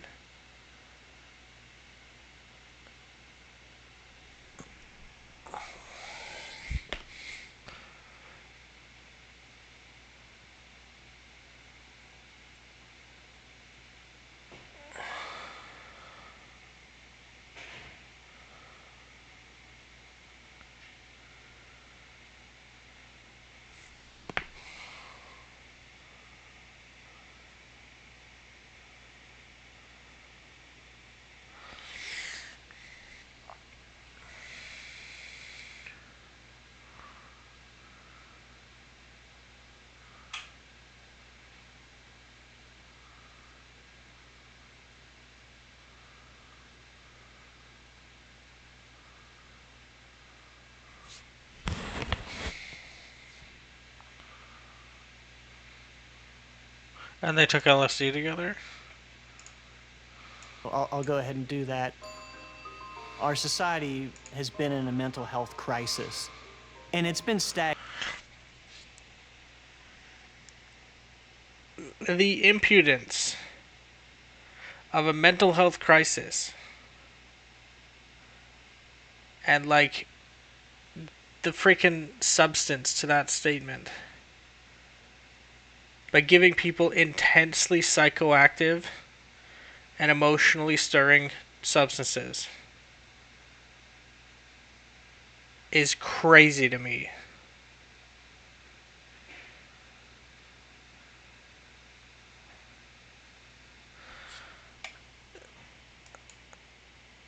has been in our society. So I'm extrapolating based on what he's saying in the video.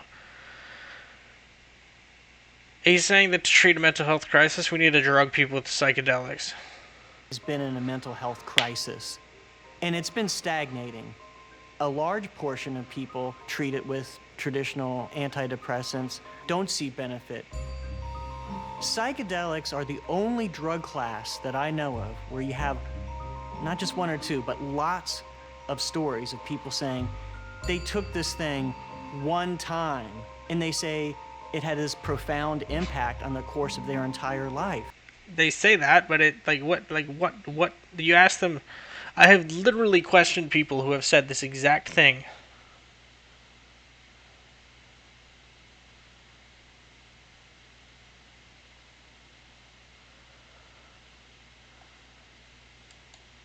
And I have never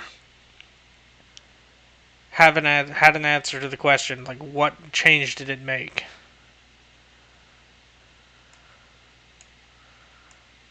Like, look, it has literally changed my life completely for the better.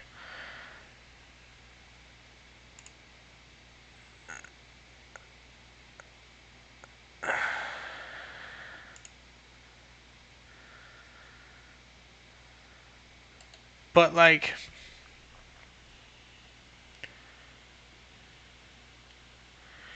yeah, my life literally disintegrated as I got into LSD. I took LSD one time. This pink fucking elephant tab, fucking great LSD, fucking incredibly strong.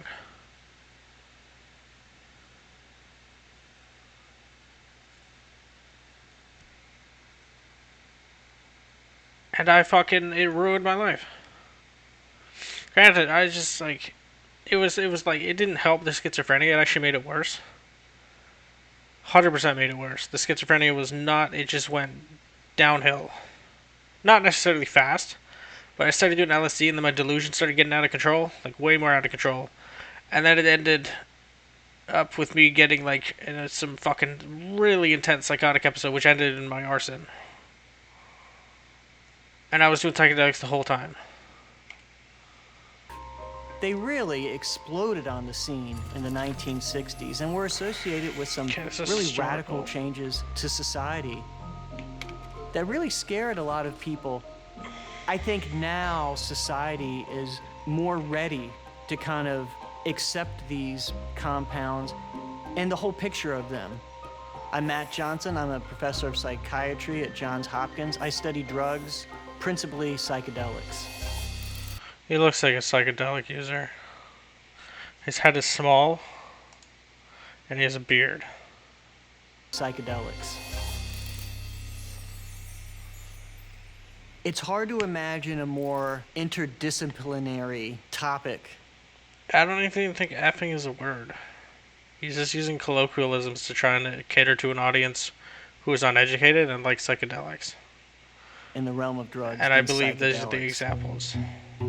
They've apparently been used for time immemorial throughout many different cultures. Fucking up the ineffable. Kary Mullis won the Nobel Prize inventing PCR, which revolutionized biology. He wasn't high on LSD. That had he not had experience in taking psychedelic. That doesn't even make sense. How could you say, if it wasn't for me taking this psychoactive drug, I would not have had that experience at all? If he was not taking LSD and still working in the field of polymerase, polyester, whatever it is, PCR, yeah, exactly. He spent his whole life doing fuck all. What is this guy called? What was his name? Like, the Veritasium video pretty much, like, unintentionally kind of insulted him because he was, like, crazy. He just spent his life saying stupid stuff about psychedelics. Biology. He said he wouldn't have... I feel like his work in the field, doing lab work, which led to PCR, was more crucial and seminal than doing a drug.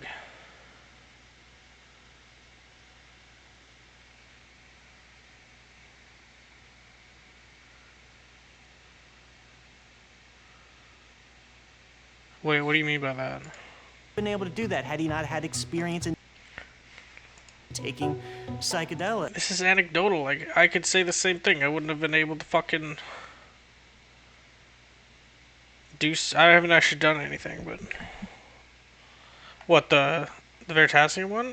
I remember that, but I don't remember that part. Did you timestamp it? No. Possibly work. Like, there must be a reason why this is not the way we're doing this. But Mullis was undeterred. He started his first experiment in September 1983, trying to replicate a 400 base pair fragment. Had potential. So Mullis was given a 1-year probationary period to prove. Well, yeah, he was a drug addict. That's what happens in addiction. You can't get anything done because you're so focused on doing drugs and partying. It's not an addiction if it has no negative. And that was the negative. you move into the art. Like, yeah, you are completely right, my friend. I was gonna say my pal, but I'm not your buddy, pal.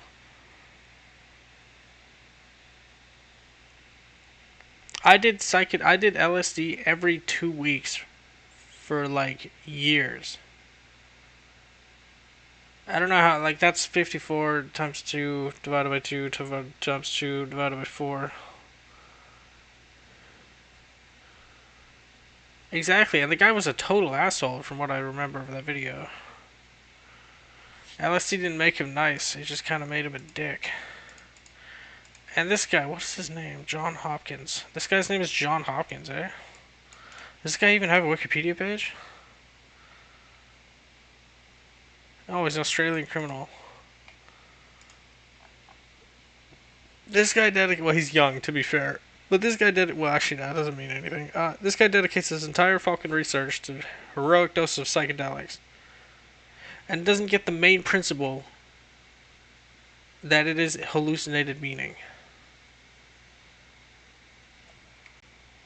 And then, I mean, gosh, I mean, who hasn't heard of musicians and other artists claiming that psychedelics had a profound impact on their creativity? That is true. It does make you somewhat more creative, potentially. Actually, no, I doubt I impugn that. Because these, yeah, no, it's not worth, even if it does make you more creative. Jimi Hendrix is literally the best guitar. Yeah, I saw that actually. I saw that he was like, don't do drugs.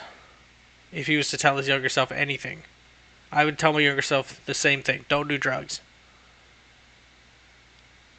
And what I was trying to say is, these people are literally the leaders of their field in creativity. It wasn't fucking LSD that made them the leaders of their field. Even if it did help their creativity, it has the potential to ruin their fucking lives. So it's just like, Psychedelics had a profound impact on their creativity. There's the Beatles before LSD, and then there's the Beatles after LSD. That's a big shift. And what was better in terms of public reception? Because I would preferably have. And then there's the Beatles after. There's the Beatles before. Look at that. That looks like a very happy band of functioning adults. Or LSD. And then there's. That looks like some, like, you saw it on an LSD trip and you tried to recreate it, but it didn't look the same because it's complete garbage. The Beatles after LSD. That's a big shift. The initial big wave of that scientific interest for psychedelics was in the 1950s. So this was about a decade. Or MK Ultra, where they drugged a ton of people and then made it illegal because they were like, this is useless. LSD. There was a group in Maryland called the Spring Grove Group. A lot of early research there, particularly with cancer patients. But I would say one of the most important groups in the history of this work was led by Abram Halfer and Humphrey Osmond in Saskatchewan, Canada. They were really the first group that I would say developed what we now call psychedelic therapy. So hold on, that's 60 years old? And we still have nothing to show for psychedelic therapy? There was this growing appreciation of some of the risks and the safeguards needed to minimize those risks, but not every investigator was aware of this. There was some unethical research, some wild research. There was controversy surrounding Timothy Leary, especially after he was fired from Harvard. Turn on, tune in, and drop out. Psychedelics became so associated with the counterculture. Society was, in a sense, traumatized. It all came to a halt. I mean, there were researchers that were running sessions and got the notices, they just had to stop. The rug is pulled out for What, the tune in, turn out, drop out?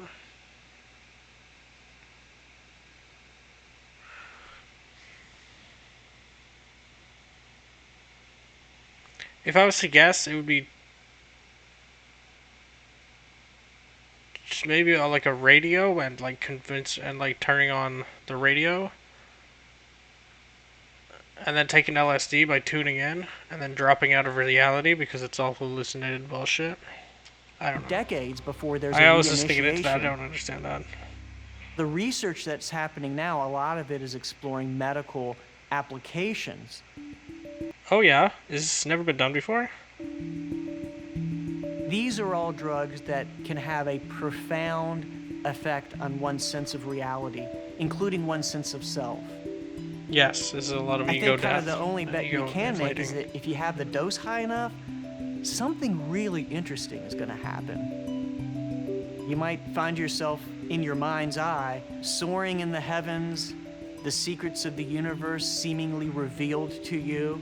On the other hand, 5 seconds. I think the best part is this, like, this conception. This one, maybe not so much. This one doesn't look like it was made on LSD or based off LSD. This one was definitely not based on LSD. Revealed to you. On the other hand, 5 seconds later, it might collapse into what folks call a bad trip, where So what's one the point could of it? feel like they're gonna die. It's sort of this like massive shakeup in one's experience of reality. I'm floored when people with really substantial life experience will say things like, this was the most meaningful experience of their life. And this is how. Compared to the intensity of this. Don't people usually try and expound on, like, things like that? Like, if you're trying to prove a point, you're like, yeah, this is why it's true, instead of just saying the statement. Usually try and corroborate it with evidence. This is not the case for psychedelics. It's just straight up, this is the most beautiful experience I've ever had. And that's just how it is. It changed my life in inexplicable ways. It is truly ineffable.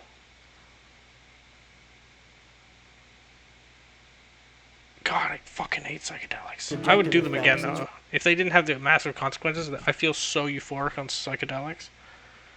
Like, it is fucking immense.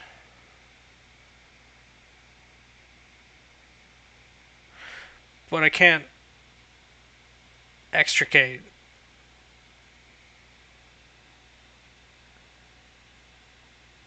the consequences from the drug.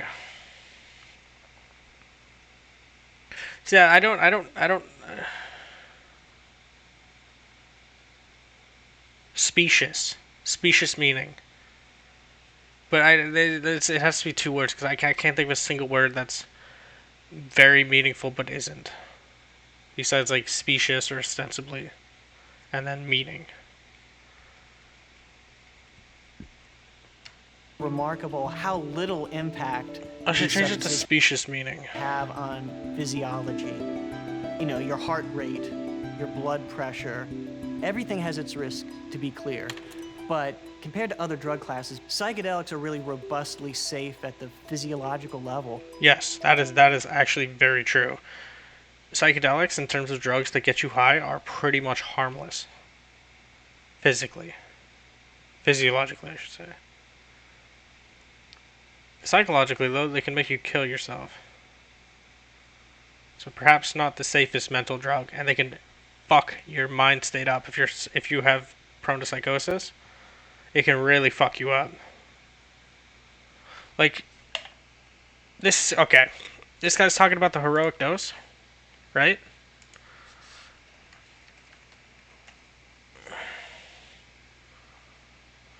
Where the fuck is it? Is this video gone?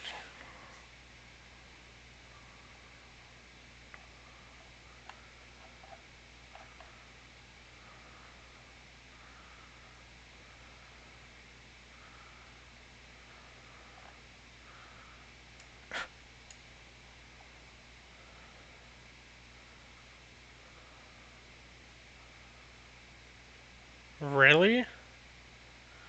There was a doctor in MK Ultra that they drugged. He was like ruthlessly depressed. And then he jumped out a window of a skyscraper and killed himself. Because they drugged him, and then... That's actually on the Wikipedia page, so it's 100% true.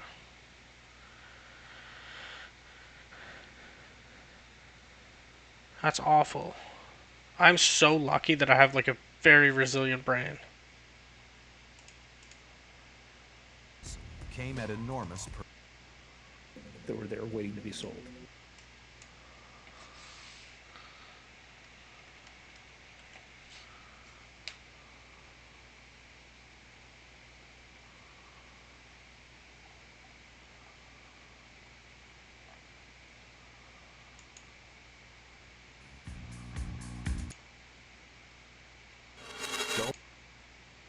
What drugs to mix? I'm sorry for your loss, bro. That actually sucks. I was just trying to focus on finding this video.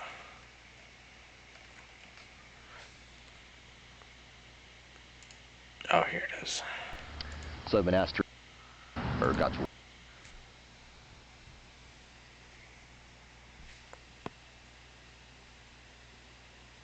Oh, that sucks. Do you know why they do you know who dosed her? Or it's just fucking, just some random drugging? Because, like, LSD is pretty much tasteless to my... Actually, no, it is tasteless. And it's so... You could just put a little drop in and boom. They get high for 8 hours. On average. Oh, that's terrible. But, you know...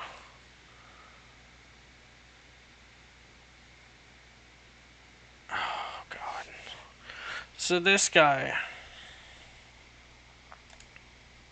So tonight, man, I was like, I was off the next day or two, so I'm kind of fucked. And you know how, like, when you're on acid, like, you know, shit kind of breeze, you know, the colors are brighter, you know, you see tracers and shit. Not on 20 or 30 hits, you don't. You lose your fucking mind, man. Like.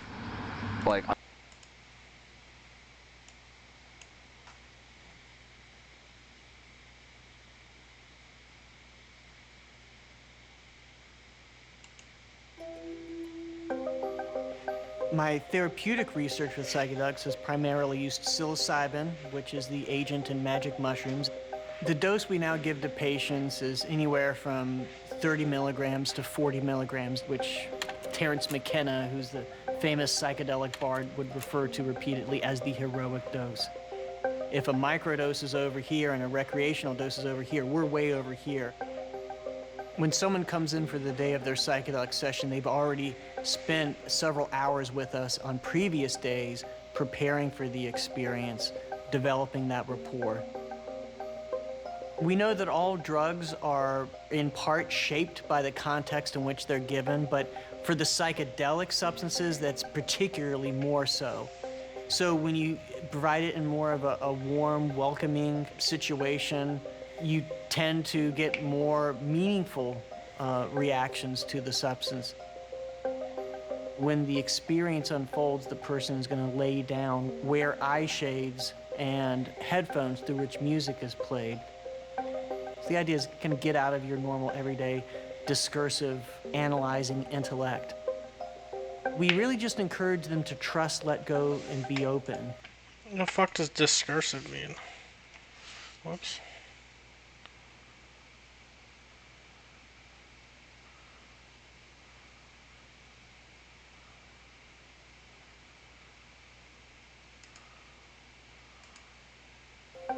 The idea is kind of get out of your normal, everyday, discursive, analyzing intellect.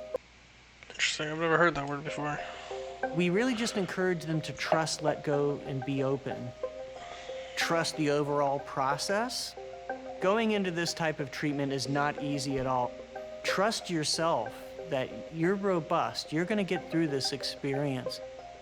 Let go. What does let go mean? Let go means whatever your preconceived notions of what this experience might be or what experience you should have, don't let that get in the way for the experience that you will have. don't try to control it, and be open. No matter where this takes you, go there. Whatever the experience is, take the orientation of, this is what I need to deal with. I've heard that from people who trip a lot, and I would say it's true.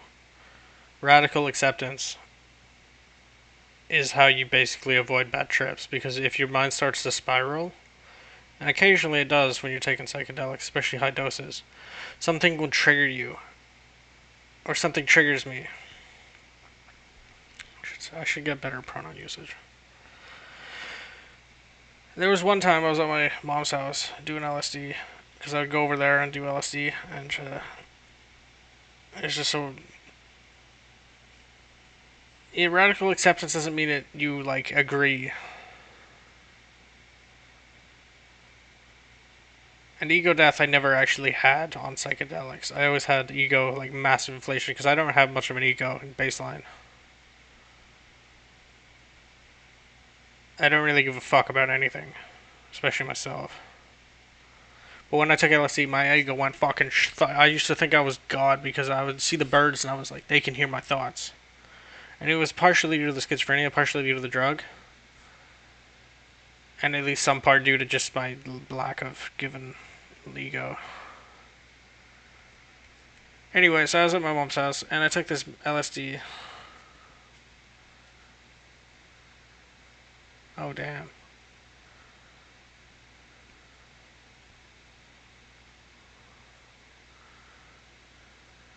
You're Jehovah's Witness?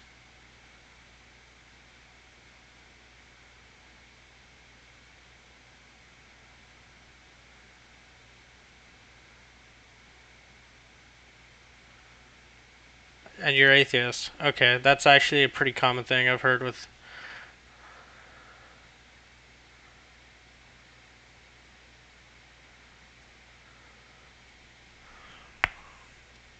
There's a few people, every Jehovah's Witness person that I know repudiated it and became an atheist.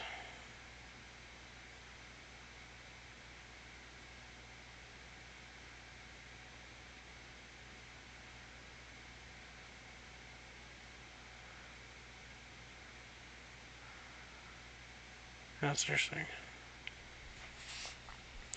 Dude, Jehovah's Witness? Yeah. Okay. Yeah, so I was tripping out, right? And then I just started thinking about, as you do, you just think about things and it has this intense meaning to it. It could be the most mundane thought, but it will be numinous in conception, as you think it. Or if you're atheist, then like just fucking crazy meaningful. And then I started thinking about it, I was like, dude, I'm literally going over to my freaking mom's house to do LSD, and this was like a pretty common thing. It was every 2 weeks at most. And I just felt so guilty. I was like, bro, I shouldn't be fucking doing this at my mom's house. Like, I shouldn't. It just spiraled. I was like, I kind of like thought that I was taking advantage of her. I think. I don't really remember that, but. And then. I literally couldn't do anything but curl up on the couch. And just repetitively think, like. I was like, fuck, I'm so guilty about fucking some weird guilt trip about doing LSD at my mom's house. And then she gets home and I'm like, oh fuck. And then she walks in and she's like, oh hey Brendan. I was like, oh, hey. And I realized that it was complete bullshit what I was just bad tripping over. And after that the trip was fine. But like it was just like, it was so unnecessary. And if I had just radically accepted it, I'd have been like, yeah, I am possibly, like, I didn't really have a good frame of reference because I think my mom was really like excited to see me.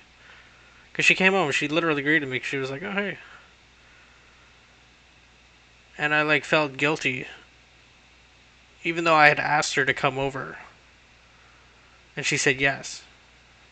And if I just and I've heard people who take psychedelics a lot, the best advice they have for a bad trip is just radically accept it. And this is basically what this guy's saying. The range of experiences are just so broad. You can swing from a terrifying experience to this beatific, sort of like most amazing experience of your life. Some people could feel like they've reached the end of reality, this kind of plane of existence. Others say that they can feel the suffering across the entire planet, sort of having this sort of experience of universal empathy. It's all welcome. The laughter, the tears, everything in between. That's exactly what this process is for. So the integration phase is where we're discussing the experience with them, and the themes that come up are so...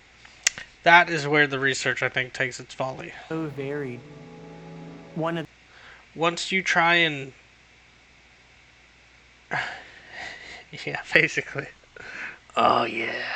Human suffering.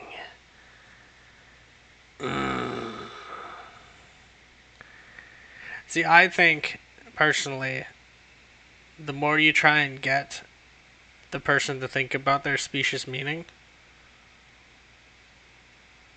the more they will figure out that it is not meaningful at all, and it will actually debase the meaning.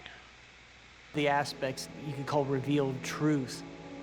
And I call these duh moments. These are experiences where people will feel like they've learned something at such a fundamental level. And? I think of examples in our work we've done with cancer patients where oftentimes people will say, I'm allowing this to create my own suffering. The cancer hasn't killed me yet. I can still live life, but I'm letting it do this to me. They knew it up here. They could tell you the words, but now they feel it in their bones. They feel it in their heart. People are reminded about this. How do you separate the therapy that they do, which is explicit because they literally call it the integration phase,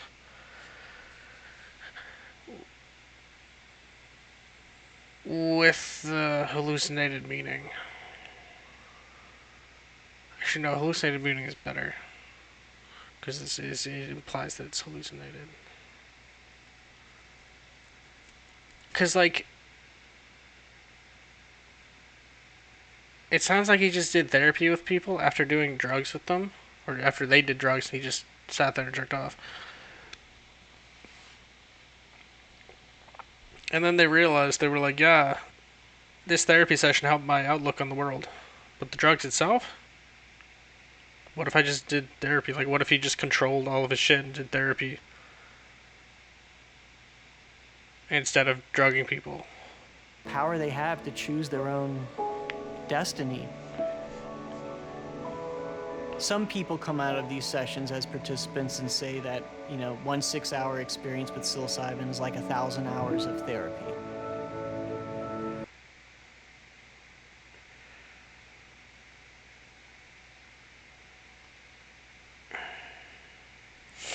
How many hours of schizophrenia is like 1,000 hours of therapy?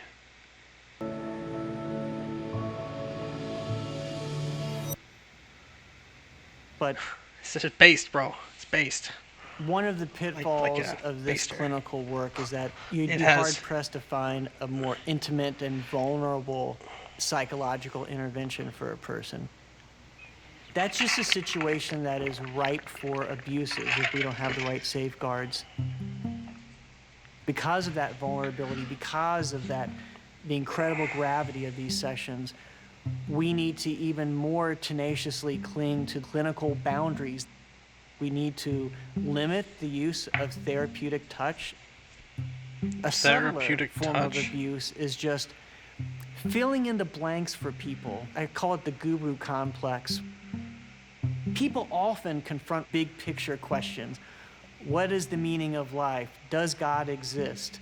What's the big picture of everything that's going on? What am I? On those metaphysical questions, we really have to be silent. in the biggest picture, aside from psychedelics' ability to treat one disorder or another, I think they're just poised to really help us to understand the nature of Well, this is the modern scientist, though. Is they will intentionally create a bunch of bullshit and lies to get research funding, to spread bullshit and lies through their research, to not differentiate therapy and psychedelia, to combine the two and then say that the therapy was not the main reason, it was the psychedelia. But you can never split them. Did you know that the psychedelics, they work on the DMT receptor? That's just what I call it because DMT is in your body naturally and it binds to a certain receptor. It binds to a few receptors, that's one of them. When you smoke DMT, it binds to the serotonin 2A receptor, 5-HT2A, 5-hydroxytryptamine 2A. 2A meaning it's just one of those serotonin receptors. There's like a few of them, a 7 or something like that. And they have subtypes. And it's this specific one serotonin receptor which causes the psychedelic high. It agonizes it. And in schizophrenia treatment, antipsychotics, they also bind to that same receptor, serotonin 2A, but they antagonize it, which means they shut it down. Isn't that interesting? How the world's leading treatment for psychosis does the exact opposite of psychedelics. Psychiatric disorders. What commonalities do they have with each other that are somehow being addressed by psychedelic treatment? I kind of think of all of these disorders as different forms of addiction.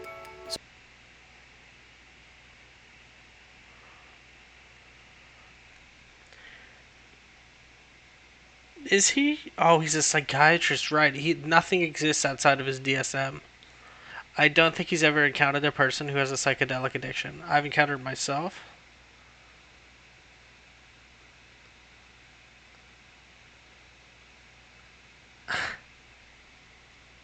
How's your dog? What's your dog's name? Well, what I said wasn't worth repeating. Whether it's to a substance like tobacco or alcohol, cocaine, or a way of thinking about yourself. It's this narrowed mental and behavioral repertoire. Reality used to be like this, and now your reality is like this. And psychedelics, when done well, in the right setting,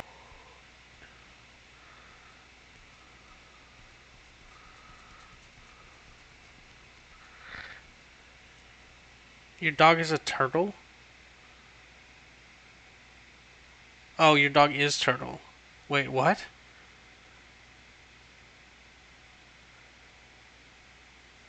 had the ability. Oh, that's a cute name. How big is he? Is he a dachshund? Dachshund? Dachshund? To just blow people out of that narrowed story. He gets that right there. The only positive thing I've found psychedelics to do, and this is after therapy and introspection about my addiction, is just the altered perspective. It's so neat having a different way to think about things, and you just take a drug and it does that.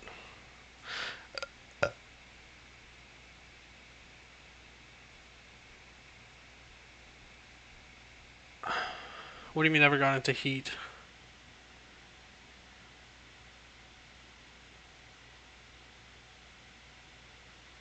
It holds a lot of promise in helping us figure out what it takes for the human being to be mentally healthy.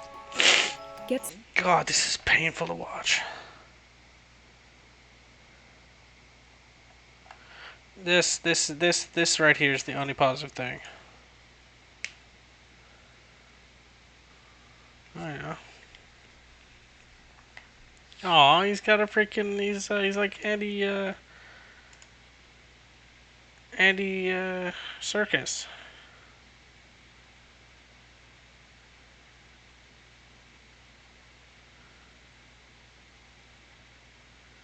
Andy Milanakis, yes. This guy is like literally always eating. I bet you this is a thumbnail of him eating. Okay, well, live stream.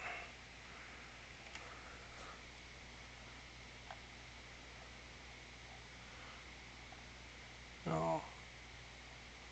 None of them are him eating. What happened to Greek God X, bro?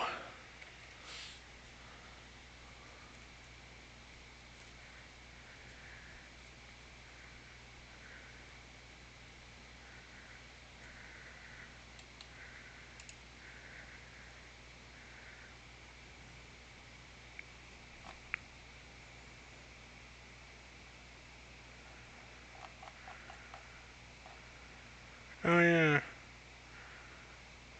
Apparently, I don't know if he still streams on Twitch, but basically...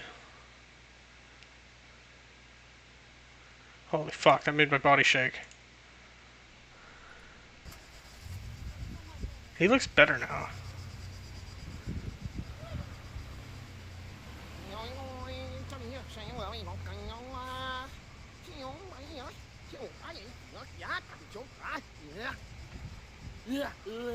Jesus, what are you doing?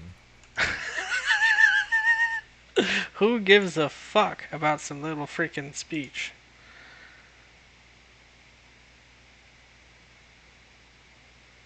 What is he? Oh, this is a banned clip just because he's like potentially racist, but he could just be neurotically ticking. Because like some of these streamers,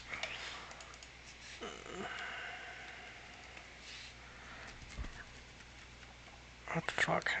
Destiny clips. You ever see that Destiny clip where he's like,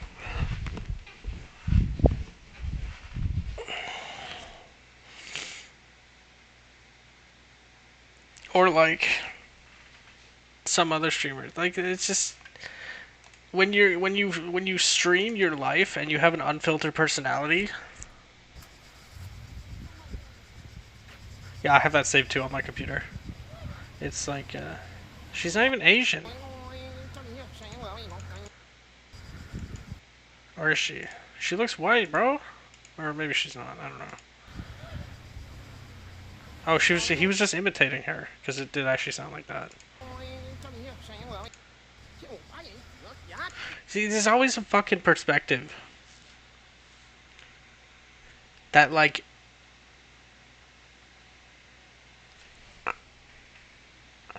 people take. It's very like hive-minded.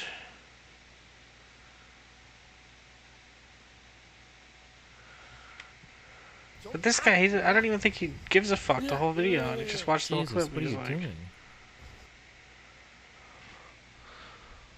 Like wait, hold on, is that the clip end? Jesus, what are you doing? Where's that cut?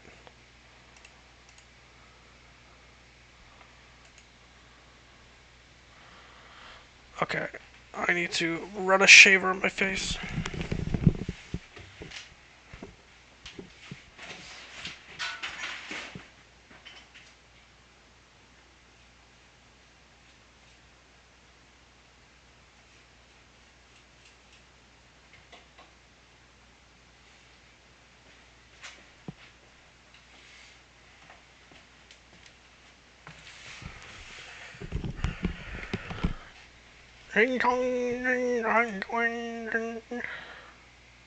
When did the Beatles start doing LSD?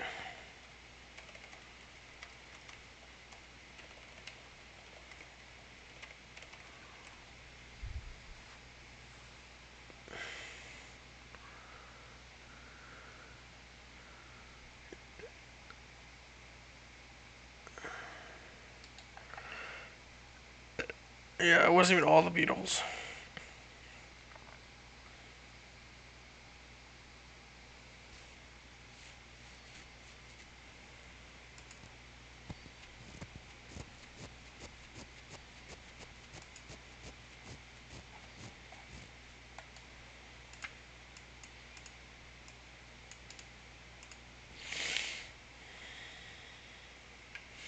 So, what actually happened to Greek Goddess?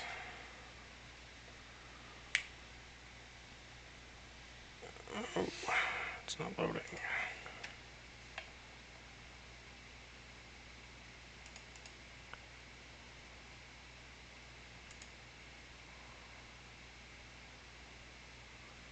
Yeah.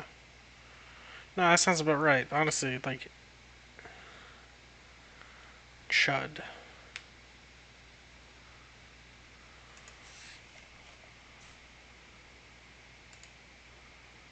Cannibalistic humanoid underground. What does chud mean?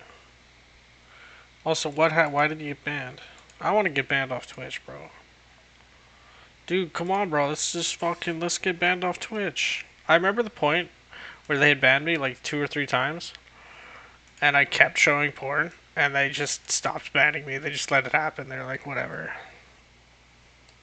I remember one time I pulled this porn up, and it was literally like ironic, and then I instantly got banned. It was so good.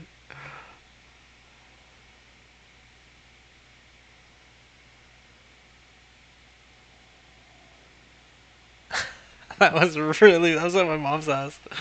Fuck. I remember that. I was so fucking high. No, because it was like completely unrealistic.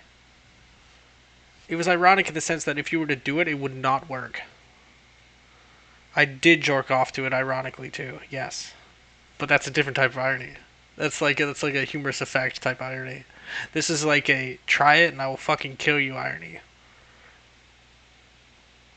And then I got banned. And I thought it was so perfect. That was like a while ago. That was like 2021. That was the first time I got banned because they caught wind of me showing porn frequently somehow. I guess somebody reported the channel. I didn't even know I had viewers.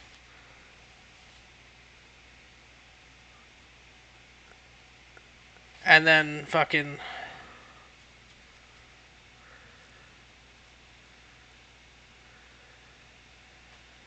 I don't really know if I've actually been in that situation.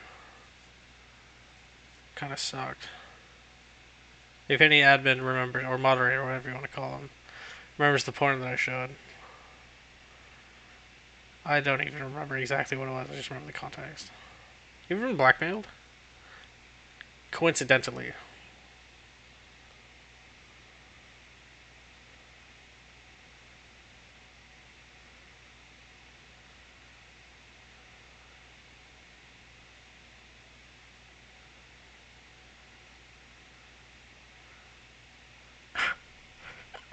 Okay, what did Greek gods? Yeah, blackmailed. You ever been blackmailed?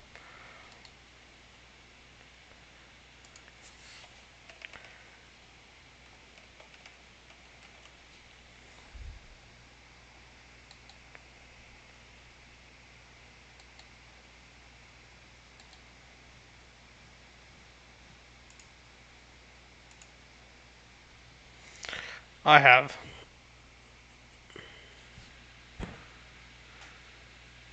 Well, it depends what the blackmail is, bro. If they have said genuinely something substantial against you, it's hard not to say, to acquiesce.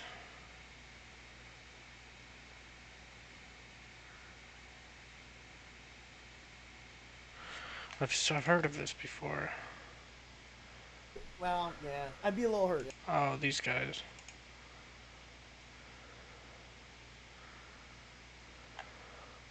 Do you think Kick view inflates?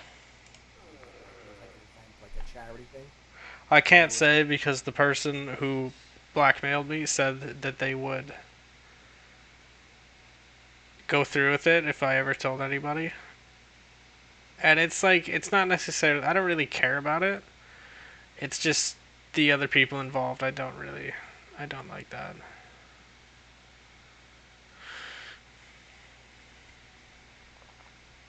I also don't think they would go, this was 2024. This was last year when I was in the hospital. We do some stupid shit, brother. Or at least I do. I do some really fucking dumb things.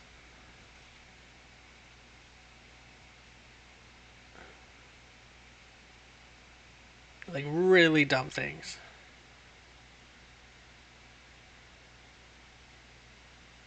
Like, I'm talking, like, brain dead, fucking one-arm thing, homie type things. I would tell you, though, but I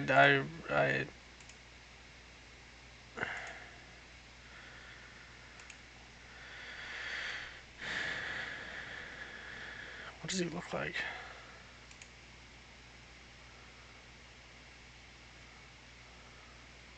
Shrek.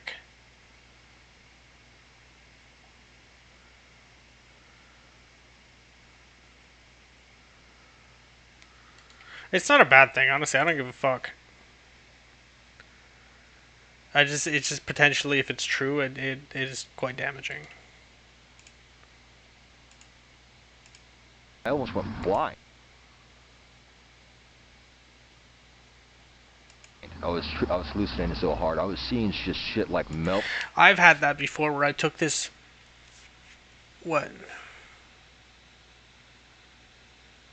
Dude, I'm so brain dead at this point for all the drugs and the schizophrenia and the freaking bipolar. No, what do you mean?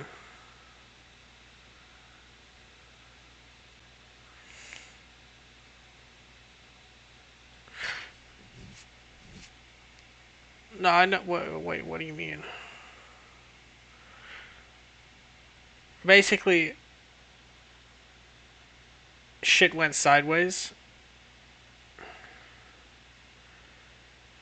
Oh, did I say if it's true? I mean, if that person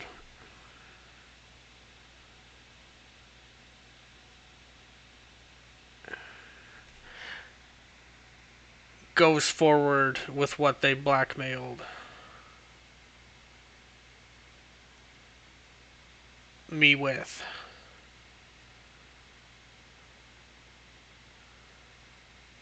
Like if their threat is true, is basically what I was saying. I'm very bad with wording.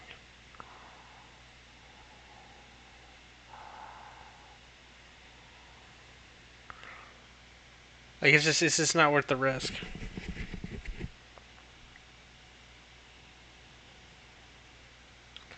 Also, it's fucking bizarre what happened.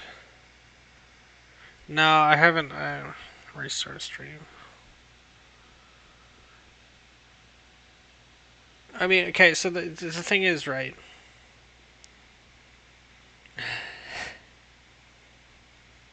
I don't care. I haven't said enough to actually indicate anything. And this person, I know, probably wouldn't do it.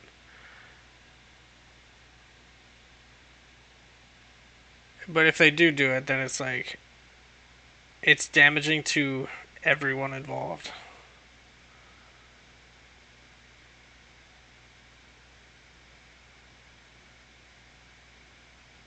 I don't know. Maybe it's already happened and I just haven't fucking noticed it.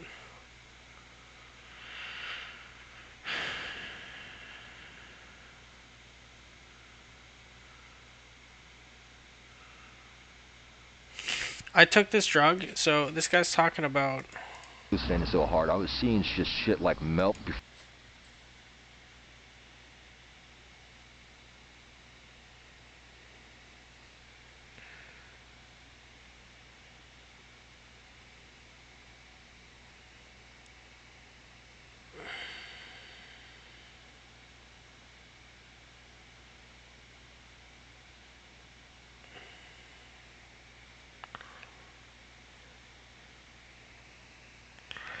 There's a lot of shit that I am not saying. And it technically invalidates it, if it's true. It validates what you're saying, rather. And that's not like a...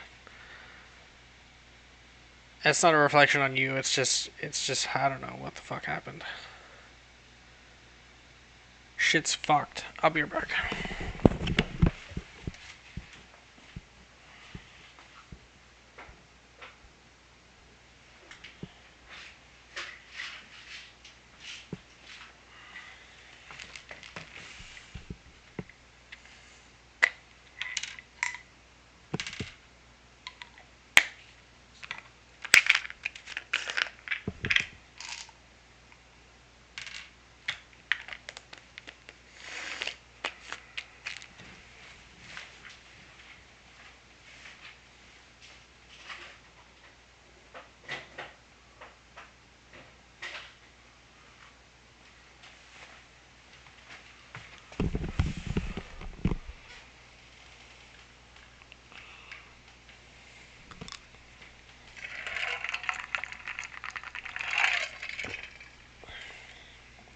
How do you like taking pills?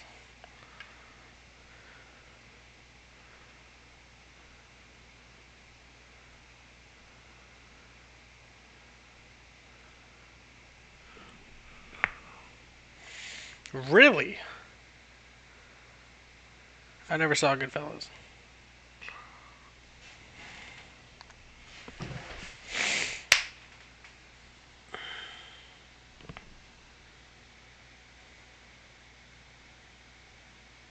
Do you actually do it dry? Okay, so I took this drug. Fucking really, really strong drug. One of the 5-methoxy substitutions. How do you do that though with saliva? I'm not good at taking pills. I have to drink and then I have to, it's like very rehearsed. So this drug, 5-meo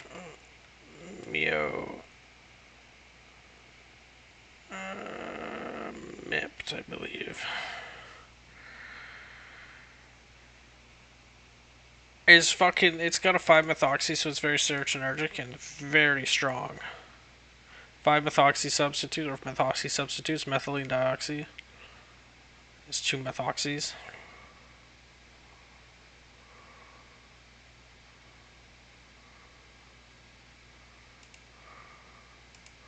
MDMA is another name for that. This is one of them, psychedelic tryptamines, which is methoxy. Basically, I took like a very heavy dose of it, and I was like, holy fuck. And I was like extremely nauseous, so I go out to my deck, or my mom's deck, and I puke. And as I'm puking, the whole field of vision is hallucination. It was crazy. And then it just kind of faded, and I was just like, holy fuck. It was great. Okay. Yeah, but I get this gag reflex when I take pills.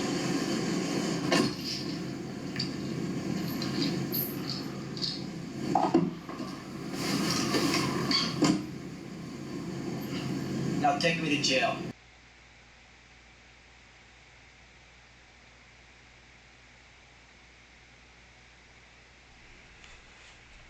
I don't understand this.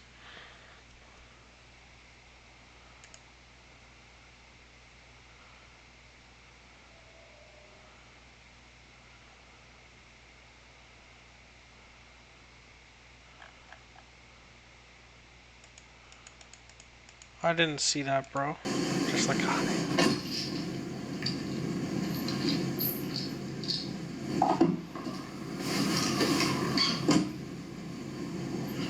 Now take me to jail.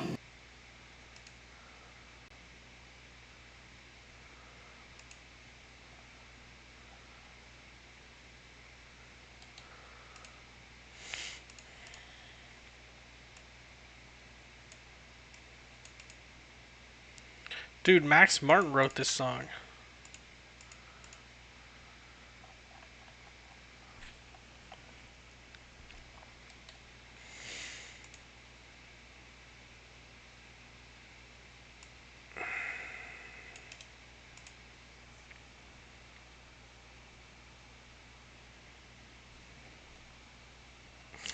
I find that so charming that you like that video just to say that you take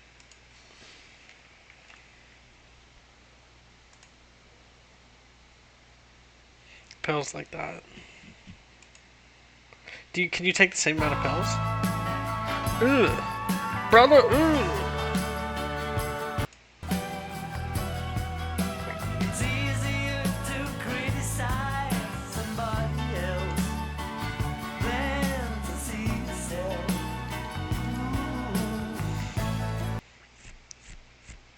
That's a very, very attractive trait in my opinion. I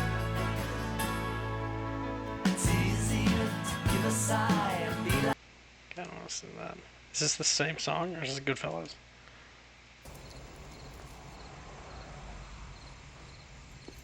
As far back as I can remember, I always wanted to be a gangster.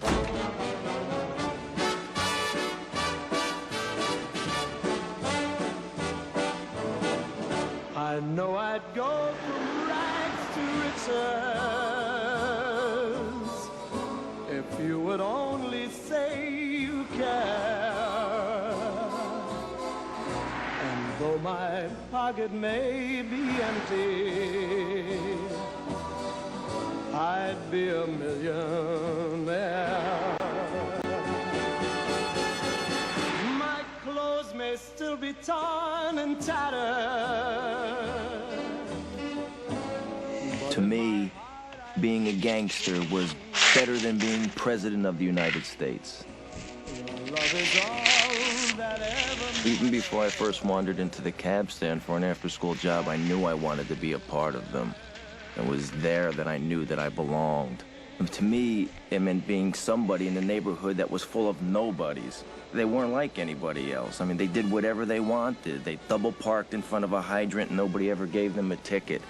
In the summer, when they played cards all night, nobody ever called the cops. Must I forever be a beggar? Good. Whose golden dreams will not come true. Why is it lagging? Will I go from rags to Tony Cicero. my fate is up to you. Tootie. I assume somebody gets shot. Tootie ran the cab stand and La Bella Vista Pizzeria and a few other places for his brother Paul, who was the boss over everybody in the neighborhood. Hello, Paulie. Hey, Paulie. Paulie might have moved slow. But it was only because Paulie didn't have to move for anybody. Must I forever be a beggar? It's your fault. You start. I start. It's got very good setting, where it has both a serious tone and a very joking one.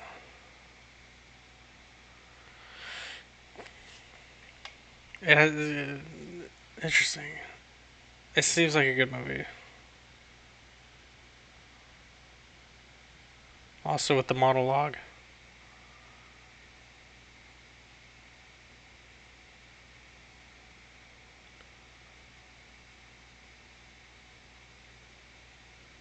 Neat. I don't know. I'm thinking about watching Troy. Yeah, Ray Liotta died, eh? I was hallucinating, so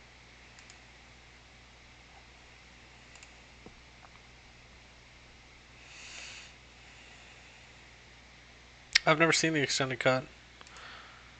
Preferably the extended cut because I've never seen it. Fucking legit. That movie has stuck with me for so many years. I've watched it like literally like once or twice, maybe once, maybe twice, maybe both.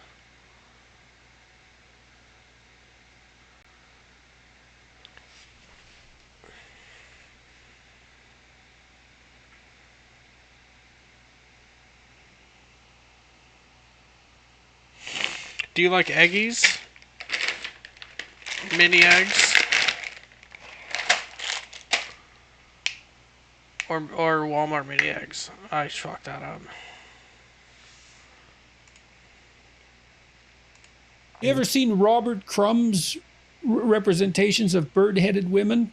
No, I haven't. Robert Crumb's an underground cartoonist, and he was the feature of a documentary which you and everybody else who's listening to this should definitely watch.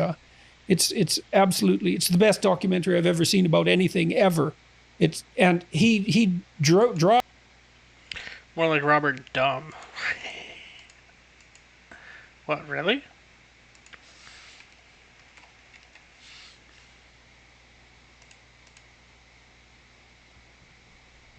He's dead, eh? Rest in peace.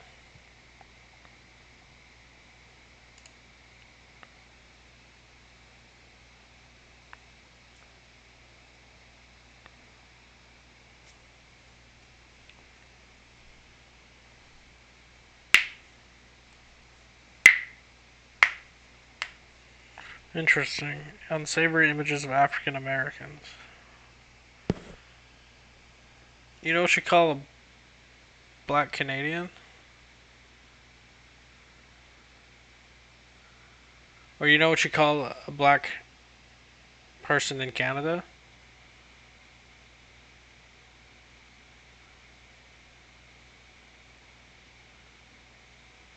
Canadian. Whoa! Holy shit! Woo! Ban that guy. Hold on, does it censor it? Yeah, I would assume so because it's reading it from chat.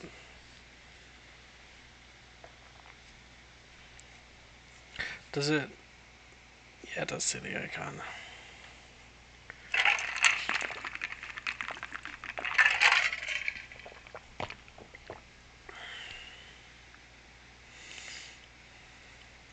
So why does Jordan Peterson Peterson's an incel, isn't he? He's like married, but he's an incel.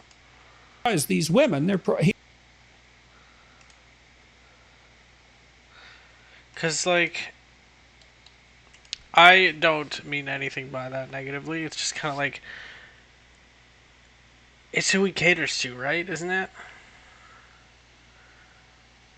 Like the the pathology of the male loser. And he quotes some guy who's like sexist, and he was a loser in high school by his own admission, by every single category you could possibly generate. And so it's a study in loser psychology, but it's really complex because he was a loser who was extremely intelligent and unbelievably creative, and who had two brothers who were probably more intelligent, more creative than him, although also more psychopathological. And then he became successful. He was one of the establishers of underground cartooning back in the 1960s, and spawned arguably even graphic novel. You know, I mean, he's a major player in that niche. And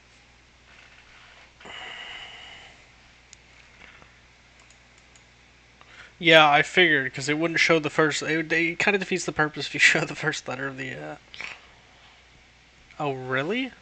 So you can actually see what they're saying. It just censors it just to be like, that's kind of gross. I don't like that. Yeah, I think you should censor the whole thing or nothing. Because, like, anyone with a fucking brain, whether it be the 12-year-old or the 88-year-old. Oh, yeah, okay, that makes sense. I thought you meant 2 letters out of the word. So, yeah, it obfuscates it.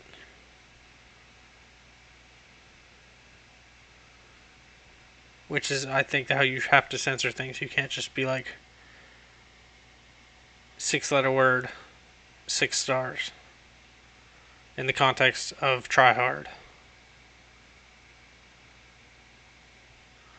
Nice. It's not like people don't just use the emotes to be racist anyway. Which is...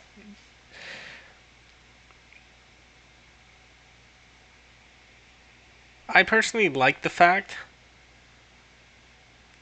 that emotes are there, and you can not bad. You pushing enough grass to make a use them to express yourself in any way, shape, or form. Just enough. But it sure ain't like the good old days in Harlem when white money was the boss, and then fine white cats came up to Harlem, spreading it all around Big Bertha. Oh, child. Yeah. That was before all those peace marches, sit-ins, riots, and dues. Ain't nothing wrong with no peace marches. It's me, baby.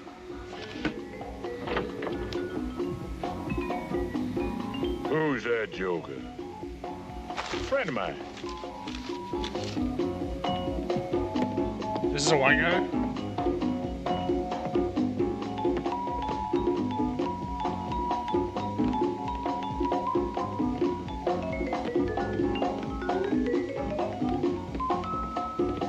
You have been high with pot. Are you kidding me, man? Grass? Yeah, it Who is. doesn't, you know? What do you think? I'm some kind of a hick?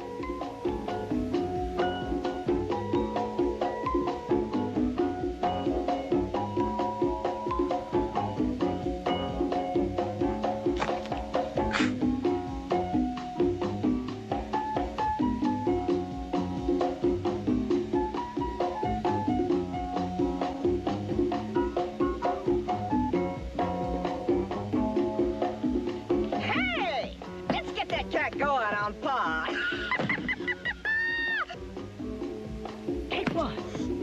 That's what I'm talking about, baby. Now, come on, take two. Come on, be a club member. That's it. So she drugs him. Come on, 5, 6, 7. That's it, baby. Oh, Fritz, come on. Stop. Oh, Fritz. Fritz, come on now. Oh, stop it. Oh, no, don't stop. Oh, yeah. God, no, Fritz. Come on. Victorious. Holy golly, cat.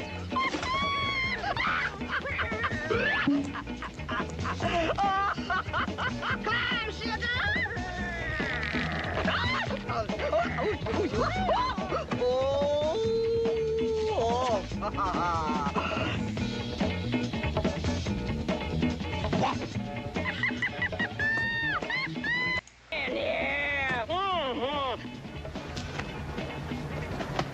Dude, this is twisted. A black girl drugs him and then coerces him. Big ass black ladies, yeah. To each his own, honestly. I'm into crazier shit than this. Oh, so he is the cat, eh?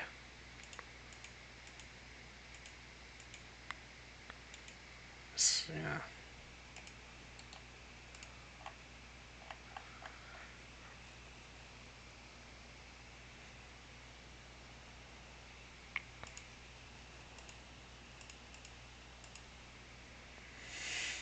So what the fuck was I saying? Oh, right. You know what I loved about GDQ? And this is a thing that I think should just be accepted on the internet. Being the internet. If you're sensitive, you can't really go on the internet. So why, like, speak on somebody's behalf, like GDQ, where, yeah, like Games Done Quick. I don't know what else GDQ what means, but because whenever a black guy came on the stream, it's a bunch of like 12-year-olds, right? So they're obviously going to be insensitive. They don't really have that much empathy compared to an adult. Which is just a fact, by the way. People grow into their empathy. At least I did, anyway. So a black guy comes on stream, and then people start trying fucking spam and try hard. Because it's funny. And so they ban the emote. So trans people comes on stream, and they start Dan's Game, or one of the Dan's Game emotes.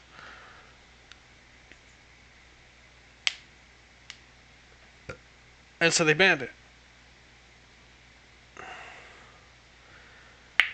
And then I honestly got out of GDQ and shit. I come back and the whole chat is subscriber only. And I was like, why? Like, are they so afraid of offending somebody? Or I just don't understand the rationale, because, like, when you have a live stream, it's immense, in my opinion, to have a chat. That's, like, if you, like...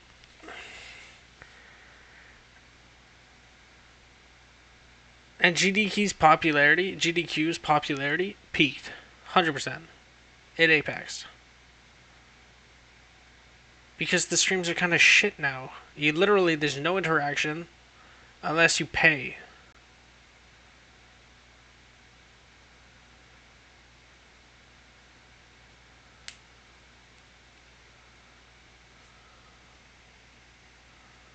Yeah, it's just fucking, I don't know about you, but I remember, like, one of the first GDQ streams, and I was like, holy fuck, that's hilarious.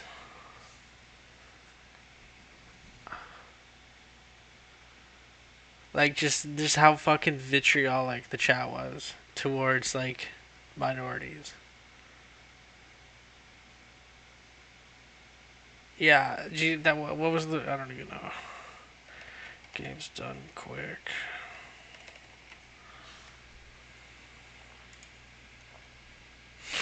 And honestly, I'm probably not gonna watch this. I don't really care because you can't even type in chat.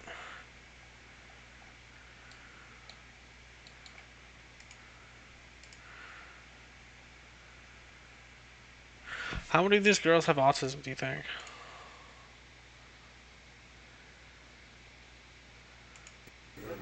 Oh, nice. Yeah, I like that. I saw a post. Yeah, I on, didn't watch it in VG that was, 2013. I donated $1,000. I saw a post on VG that was I donated $1,000 if worse to scream fucking niggers on the screen. And there you go. That's $1,000. See, dude, this is what I'm talking about. Tryhard doesn't give a fuck. I didn't even notice him, bro, but he's such a pimp. $1,000, man. Calling you out right now. On VG that was I donated $1,000 if worse to scream fucking niggers on the screen. Like, he literally, his first response is just like, okay. And there you go. That's $1,000, man. Calling you out right now.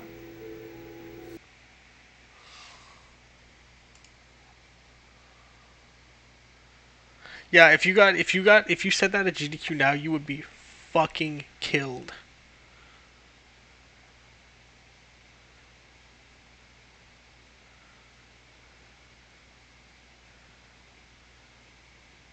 Did I say Trihex or Tryhard? I don't know.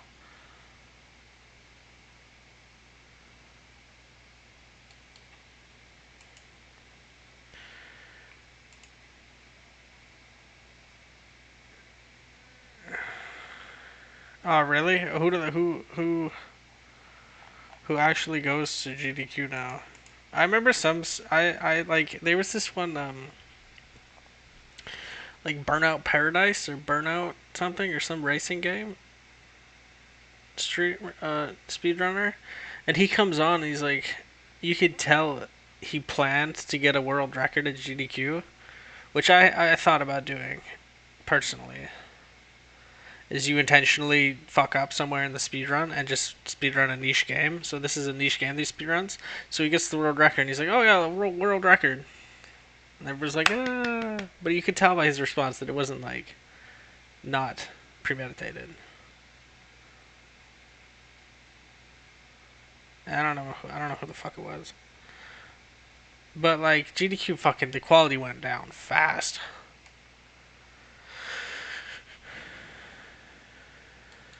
This was a while ago.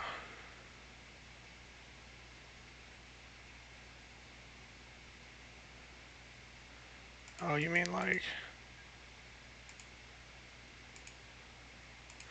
Is there a Games Done Quick statistics? Whoops.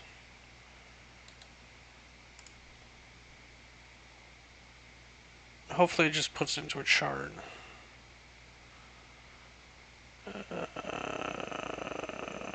Viewers, this goes to... what the fuck?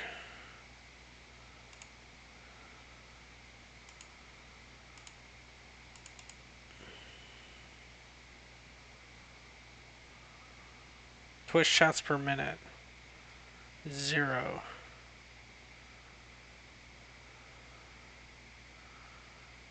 What the fuck is this line? Oh, it's the average.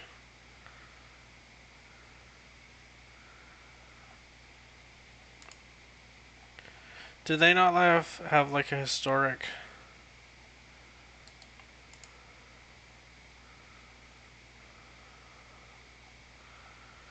Yeah, because it's fucking subscribers. Probably just reruns. Donations per minute.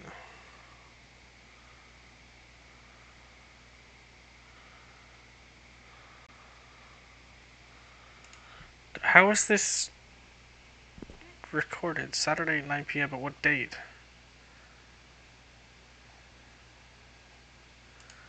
(2018).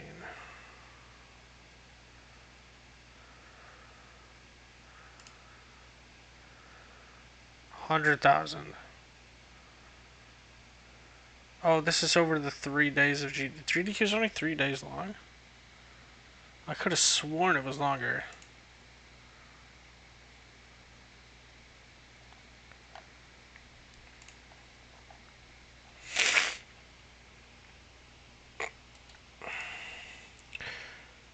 Okay.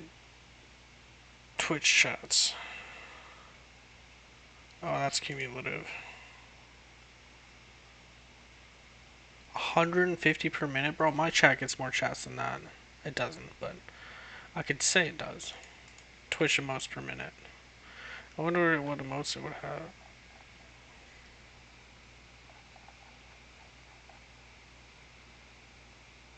In 2016.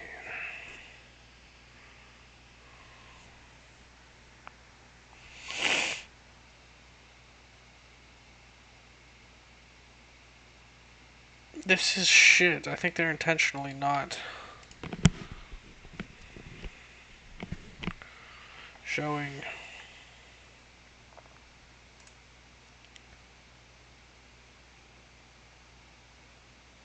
Yeah. I don't really understand why censoring things on the internet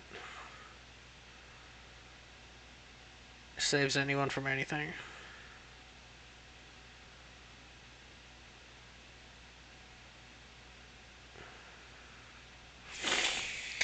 Especially if you're just trying to, like, not offend people. Because, like, if you're on the internet, you don't be so fucking sensitive. And if you are sensitive, it builds resiliency to the real fucking world, where anybody can say anything at any time. Like those guys on the SkyTrain, who were saying the Zen word.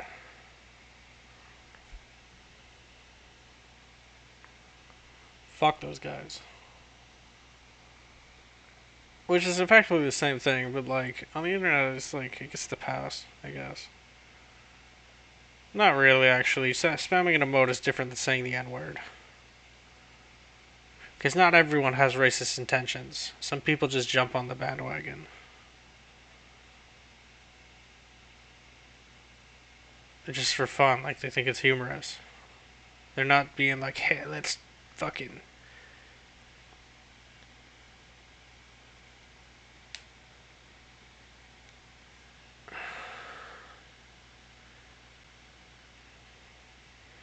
let's spam a racist.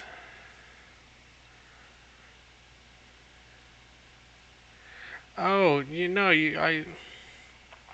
there were these two guys on the SkyTrain that started saying slurs, and they're like, what's the most racist slur you could say, bro? And they're like, oh, I can't say it. And then one guy says it, and then the other guy says it, and they said nigger. And I was like, fuck that. And that's when you told me last stream, or where yesterday, to not say the N-word on stream. But there's a lot of context when it goes with it. Well, amusingly, one guy was Asian, so he didn't say chink.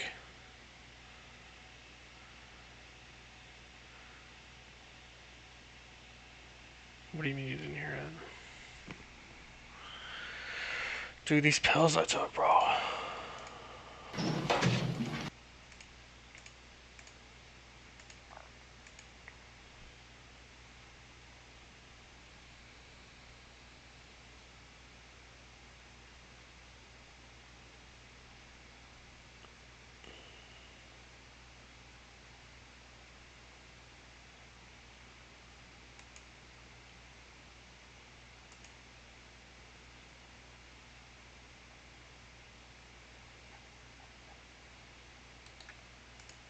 Oh, it's a clothing. I thought this was like a charity organization. What has the UN done?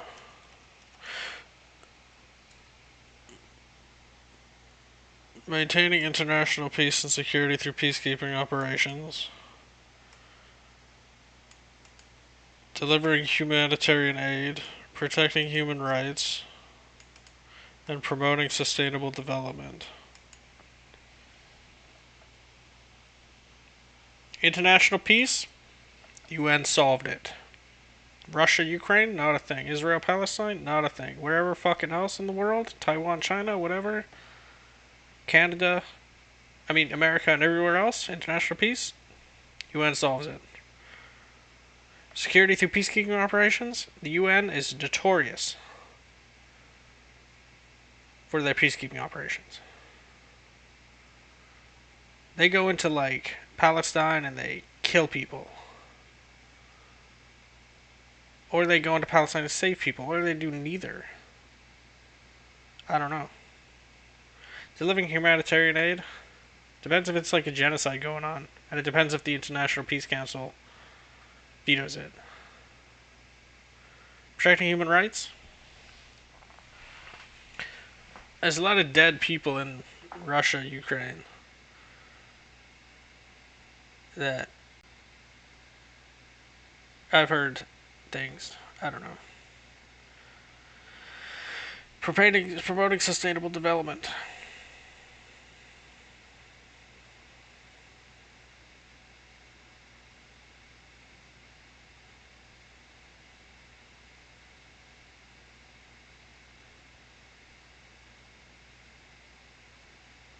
The UN is a fucking failure. It has been a failure since they made Israel.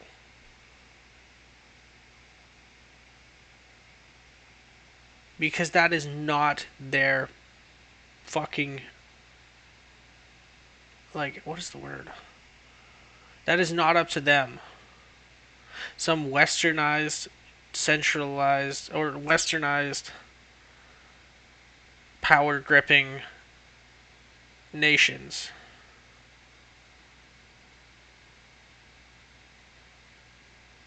and they just took it away from a minority group who is not in the West, probably at that time seen as lesser, which is why they probably chose, well, besides Israel is the Holy Land, but if it was like an American colony, they would not have cut them out of the land and given it to the Jews. I guarantee it. What has the UN done for the Middle East? Let's actually check that systemic racism.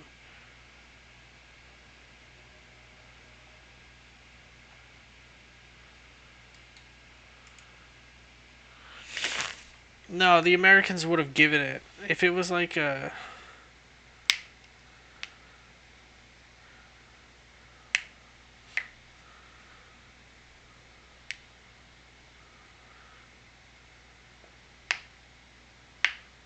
well...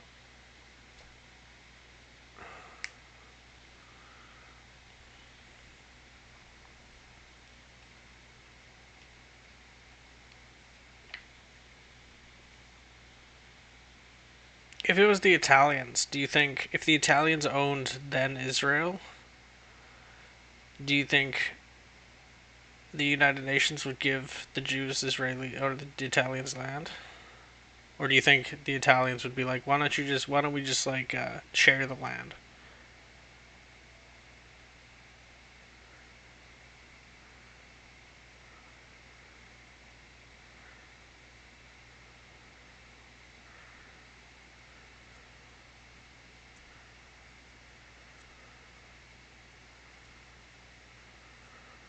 You're gutting your welfare system?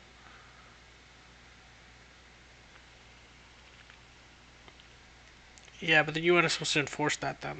That's their onus.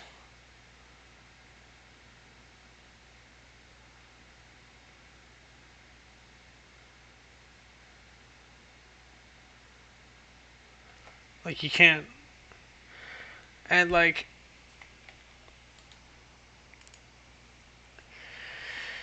how many Jews...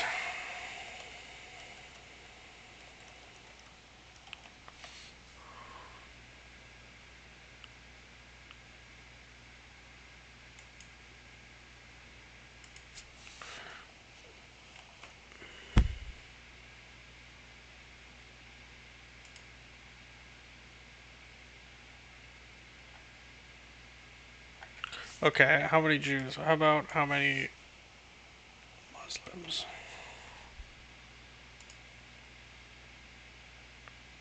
57. 48 majority Muslim countries. That's interesting.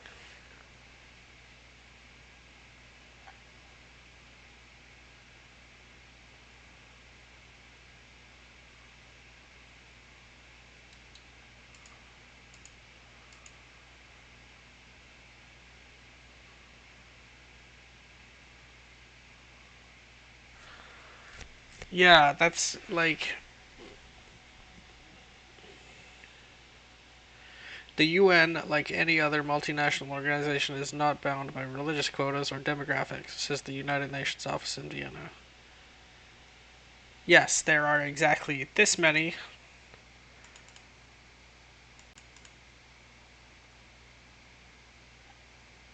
According to Vienna.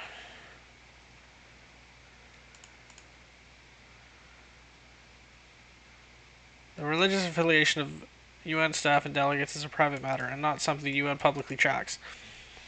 Unless it's about everyone except the Jews. And it wouldn't say the Christians. Let's just check this. Christians, because there's just the majority. But the Muslims? This is what I'm talking about with systemic racism, bro. The UN fucks the Middle East. The UN was around when every terrorist organization existed in the Middle East. And what does the UN do?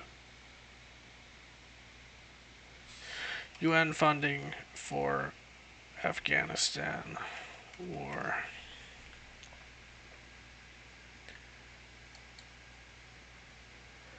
Who is this for?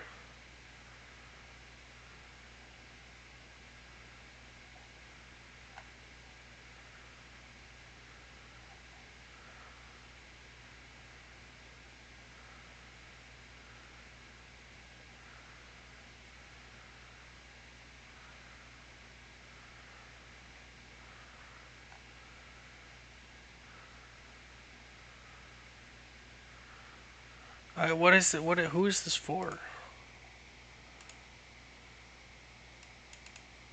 This is literally the only thing that the UN does. Is they just give people money.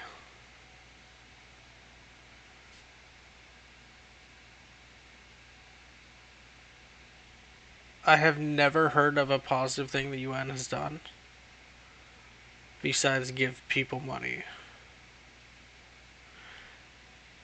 And how much money actually goes in the hands of the citizens and not the groups they're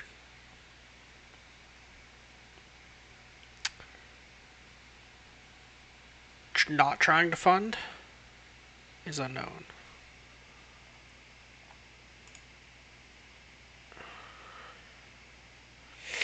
Yes. Security Council renews UN mission as WHO warns of health catastrophe.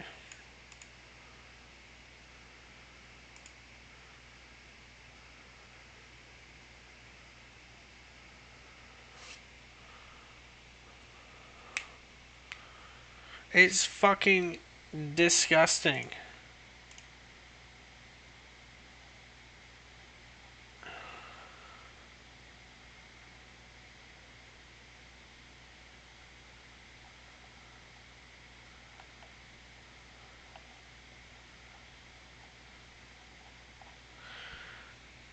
It's not even a surprise because the League of Nations was also a massive fucking failure. And it lasted, like fucking 20 years. 26 years.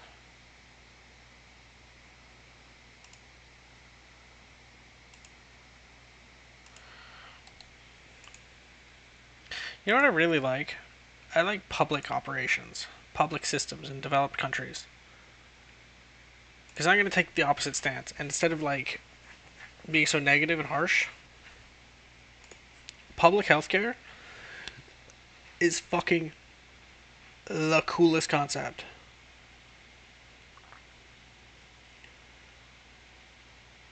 By far, for like every reason that I can think of. The only reason that it doesn't work out so well is when you have a big geographical area.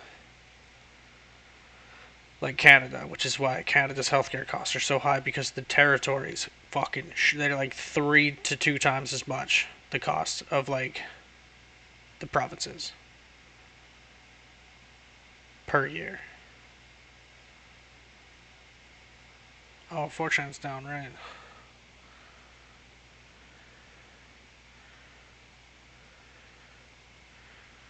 Does it really? What about Israel? Well, Israel's not Jewish, bro. It's a surrogate state for God.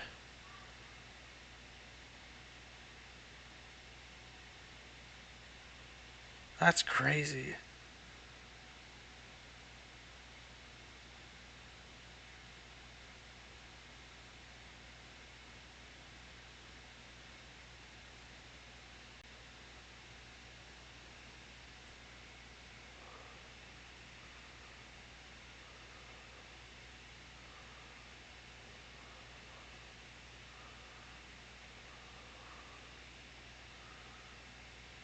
For example, Australia's Jew.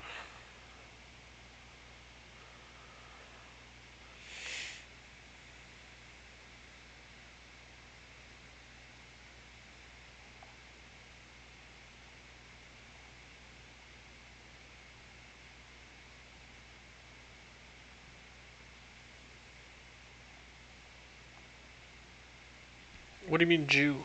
What is a Jew?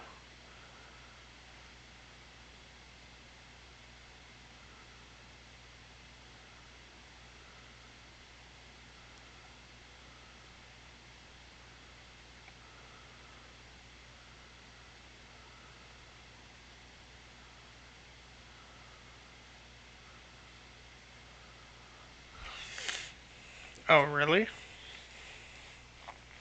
Yeah, I could see that. Jews are they like they have a higher chance of producing outliers potentially than like other religious denominations.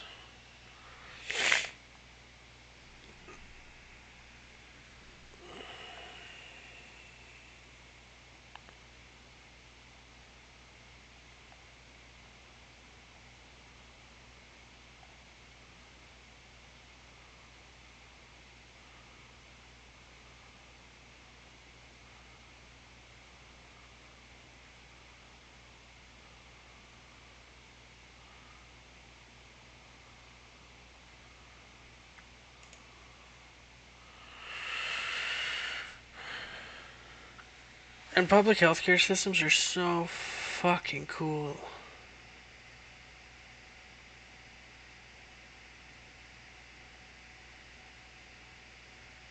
Well, in this place, you're not allowed to have pets, I asked. There was one guy who had spiders. Why do you ask?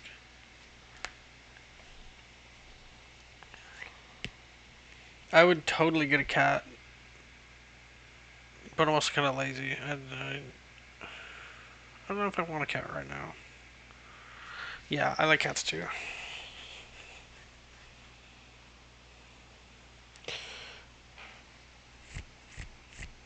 I agree with this part. I don't agree that you should shame people for doing something. I don't think shame is healthy for anybody.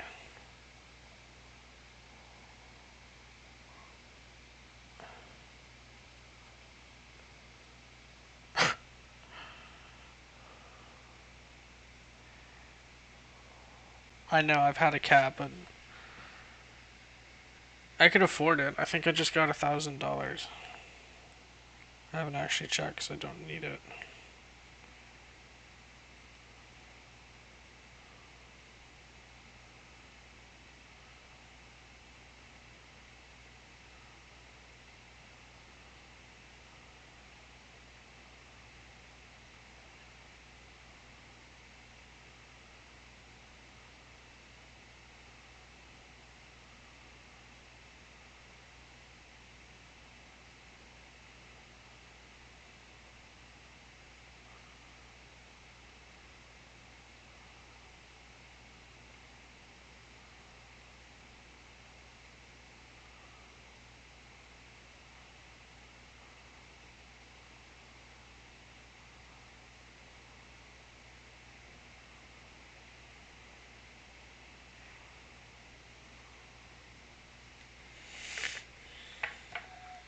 Mr. Bojangles, why is that familiar?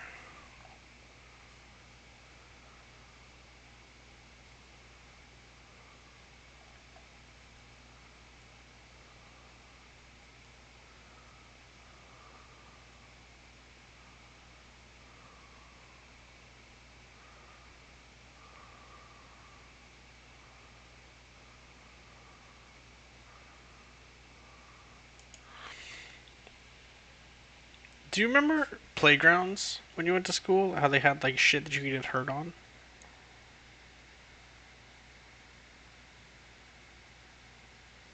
But like not killed? That disappeared, eh? Like tire swings. Tire swings are just not at schools anymore, at least in Canada. Or at least where I grew up. Isn't that just shit? We had this one slide, right? And we would play grounders, which is basically... I'm sure you've had a variation of grounders. No, but you like people were swinging on it and like bashing into each other and like shoes were flying off or whatever. I don't fucking know, but they took them away. I don't know why. But so grounders. Basically, it's a game where you fuck around on the playground, and there's like runners, and then there's a seeker. And the seeker has to have his eyes closed completely on the playground. And then if the grounders part comes in where if you're on the ground, you could run to another part of the playground to escape because, you know, you can only go to an edge of the playground and then you're kind of fucked because he can just find you, right? So if he hears you running on the ground, then that person says grounders. And then if you're on the ground at that time, then he gets you out. So besides the fact that that game is inherently flawed because you cannot navigate a fucking playground with your eyes completely closed, there was this slide that we had. And basically it was like an automatic win for grounders. Because it was like this and then flat and then this and they took it away. I don't know why I said that part about grounders. Maybe because I thought it was amusing, but and basically kids were sliding down and hitting other kids and then like it was fucking awesome. But like and it's weird because as a kid you just don't really get hurt. So I don't really understand why people took that away. Yeah, but it's like no, but you could run on the floor. Like you could so there's like a playground here and there's like that, right? And if you're here and the grounders guy comes over here, the seeker, and he's like, and you're kind of fucked, right? You fucking go down. What is tremors? I assume it's the same thing, but I don't know.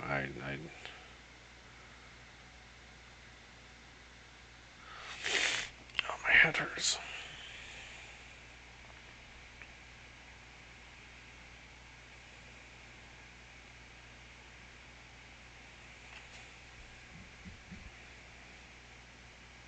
Is that the one with the big worms? But you only get out if you're caught on the ground as the seeker says grounders. That game was so fucking weird. Because we had this like tire swing bridge. And like you are not getting fucking over it if you have your eyes completely closed. And I actually found a way to cheat very successfully in that game. Because I literally was like this. And I could when you because if you squint, that's you know they could see that you're cheating. But as kids, we're kind of dumb. Yeah, I did it like I did it stealthily as fuck though.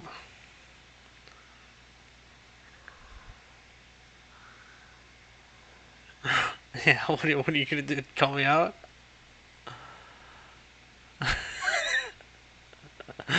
Literally.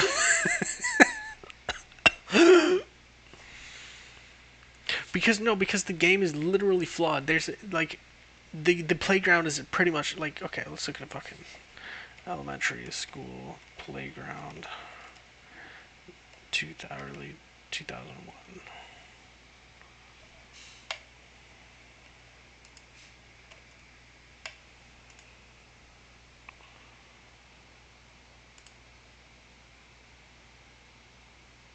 This is what playgrounds look like nowadays. They're shit.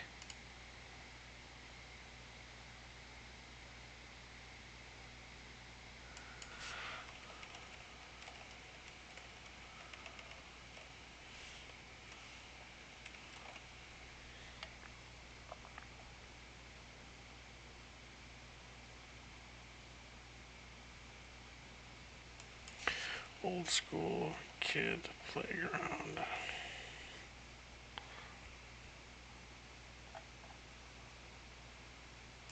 Okay, well, this isn't working. Playground epic.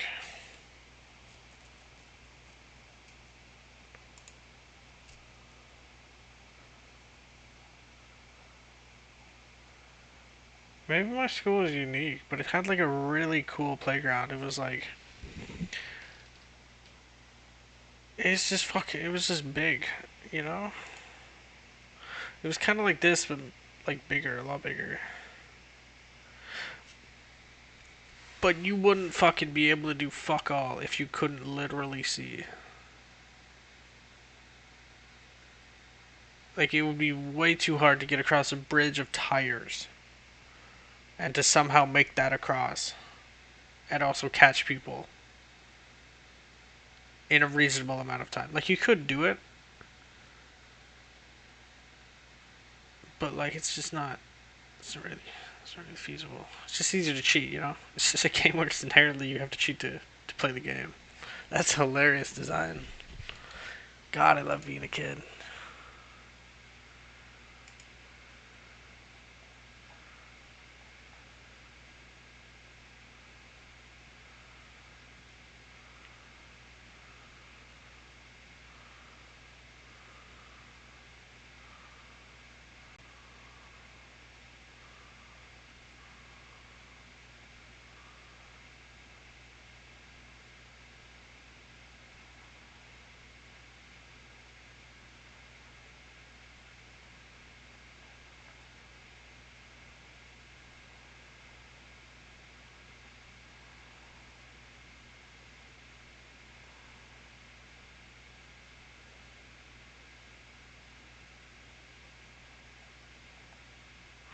I got a scar.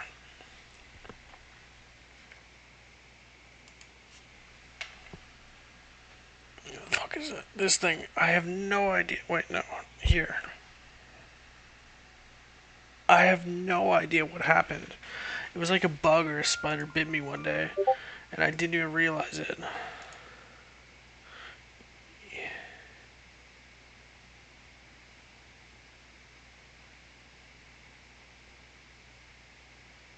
I mean, that looks like... It was like a metal playground with slide tire bridge. Jungle Gym. I think Jungle Gym. Is this the same one?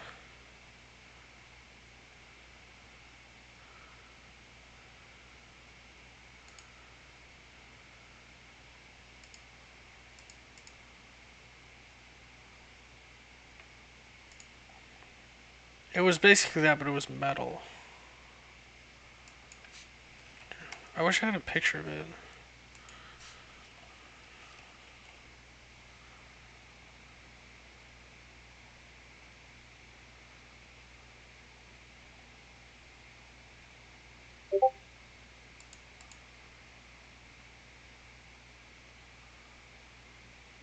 Yeah, basically, yeah. So, you see that green thing? How the fuck do you get across that with no eyes?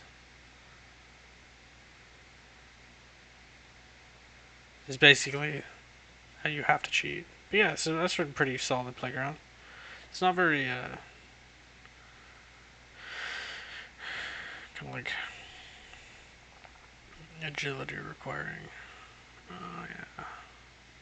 I mean, that one is a very stressed system. Because you put stress somewhere, it just pulls everything. So that one would be very hard.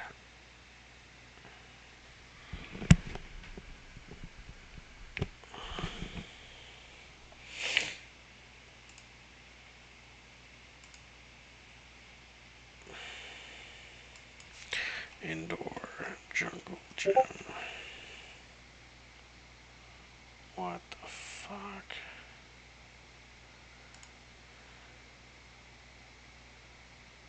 Oh, this is is this at a park?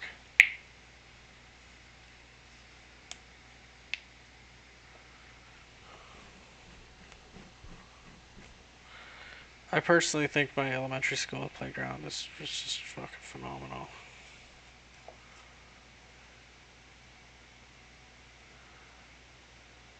Alright, in Kentucky.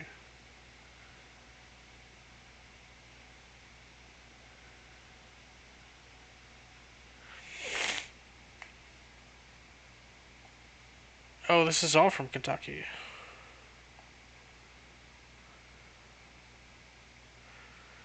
Yeah, but bro, slide with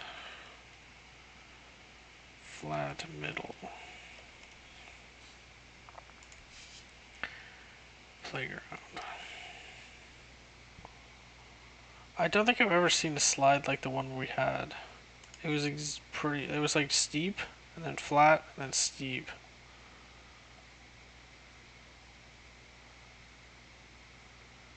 And it was just a big metal sheet.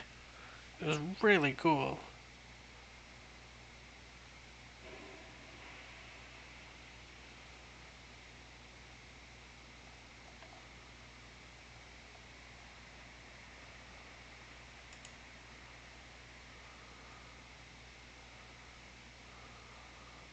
It's kind of like this.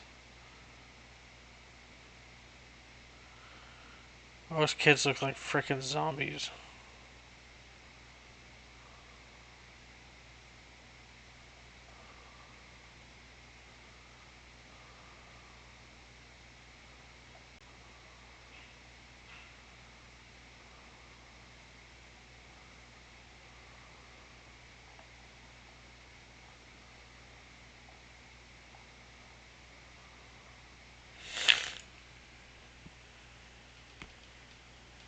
This guy's a Jew and he's shilling to the Goyim.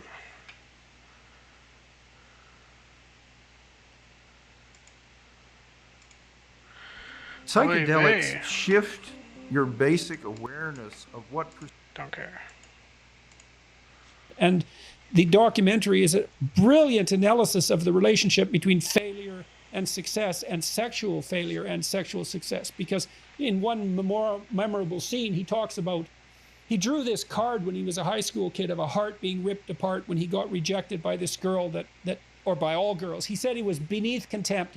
He wasn't even in the category of comprehensible dating partner, right? He was outside the game entirely.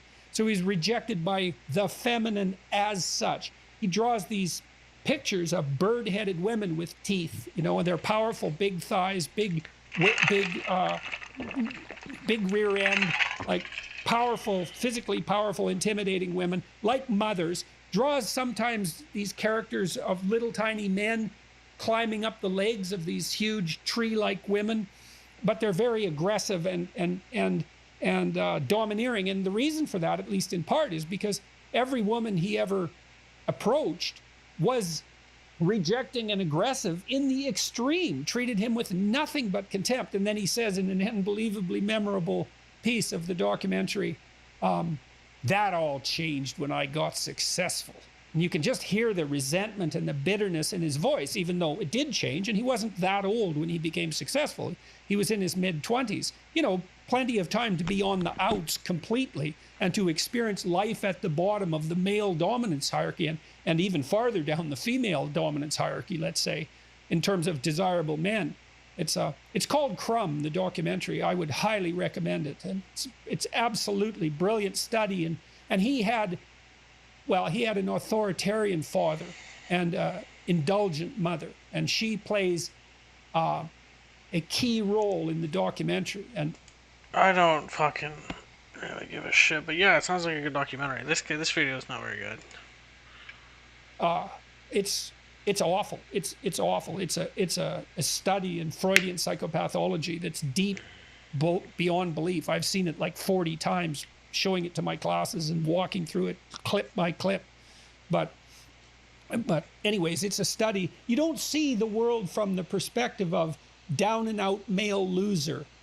You know, there are subcultures that sort of exist there, but this is the only examination of that place in the world I've ever seen that I thought really, really nailed it. The documentarist was a friend of the family, so he and Charles Brothers, one of them ended up a sexual offender who lived on the streets of San Francisco, and the other committed suicide by drinking furniture polish when he was like 55, after being bullied terribly in high school and living in his mother's basement, essentially, for his entire life. Ugh, awful, awful. But, you know, you watch the documentary, it's not like people really, you generate some compassion for the people in the documentary and what they've gone through, but I wouldn't say that compassion is what's primarily elicited by the documentary. And that goes back to this discussion we had right at the beginning about, you know, what kind of empathy we have for the men who aren't making it. And the answer seems to be very, very little. Let's go to social policy with that. We might ask, okay. How does that make any fucking sense? The only people, like, do you empathize with, like, Elon Musk because he's intensely popular or successful?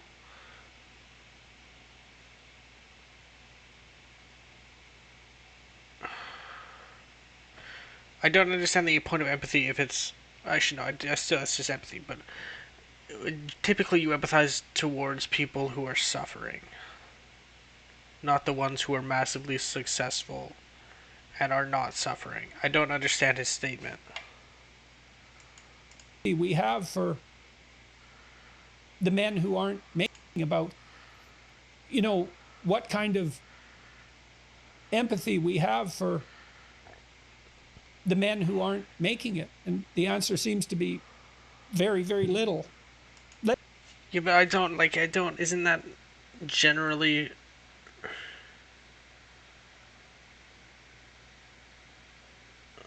like Kurt Cobain?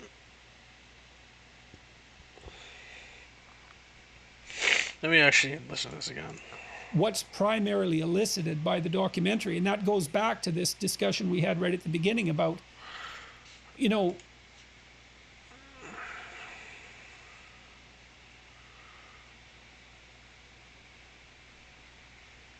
yeah, but he killed himself with a shotgun. That's smart.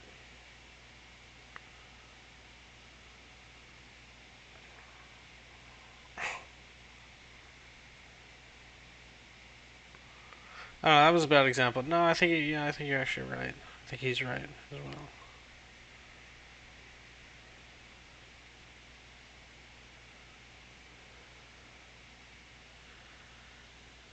well. But this also, to be fair, there's bias in his statement. This fits his entire rhetoric of who he tries to be a beacon for.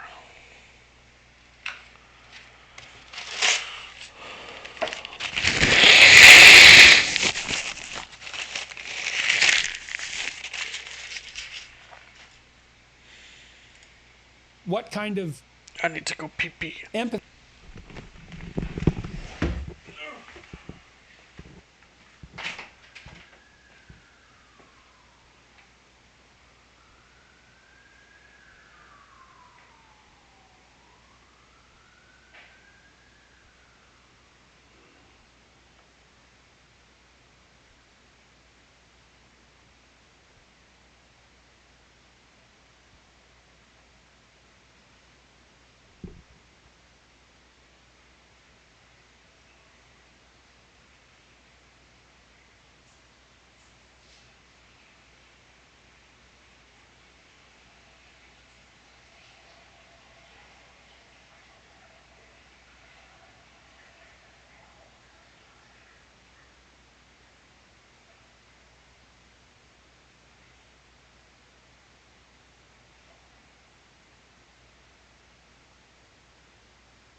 No, yeah, I understand. Yeah, that's true, actually.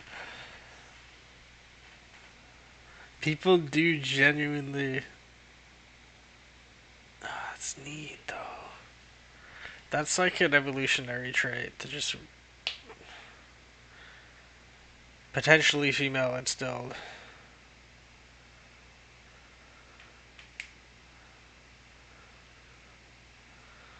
It's like that Elliot Rogers guy.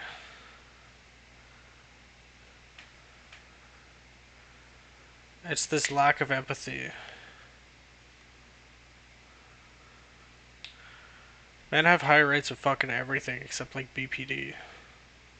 And that's potentially underdiagnosed. Or potentially overdiagnosed in females. Men are just, you know, men are just fucking... the mensch.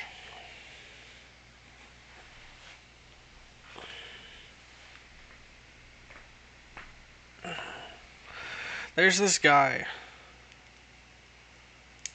who I sit beside in the peer support training, and I fucking really like him. His name is Virgil. And he looks over to me, and it's like he's looking to see if I'm like laughing at him or like, I don't know, maybe I'm just misreading it, but it's like I don't actually know if he knows that I really like him. Like I think he's a really cool guy.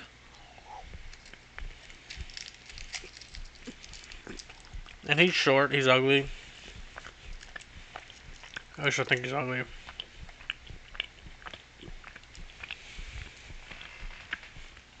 No.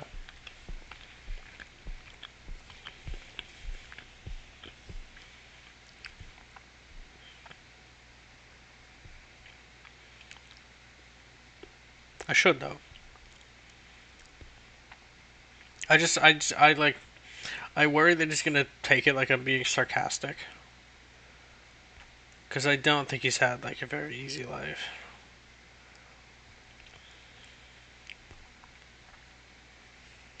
We have for the men who aren't making it, and the answer seems to be very, very little. Let's go to social policy with that. We might ask, okay, in light of this, what do we do? And I would say this is what I've recommended. I've recommended to... Do you make eye contact with the person you're watching? Young men that they take, that these are the facts on the ground and they're not going to change, and that if you're being rejected chronically by women, or if you're terrified out of your mind about that, and perhaps rightly so, you should take a good hard look at yourself and see what it is that you have to... No, Jordan Peterson. Like what's on the screen, saliently.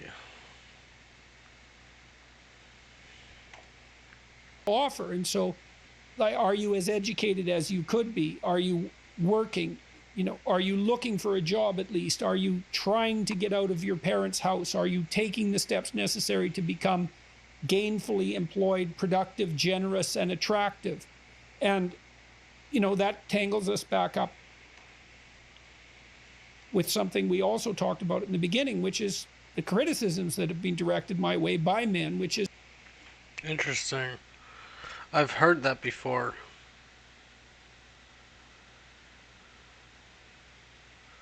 Oh, you find it hard not to look them in the eyes. I've heard people say the opposite, where they could only look at dark people's eyes.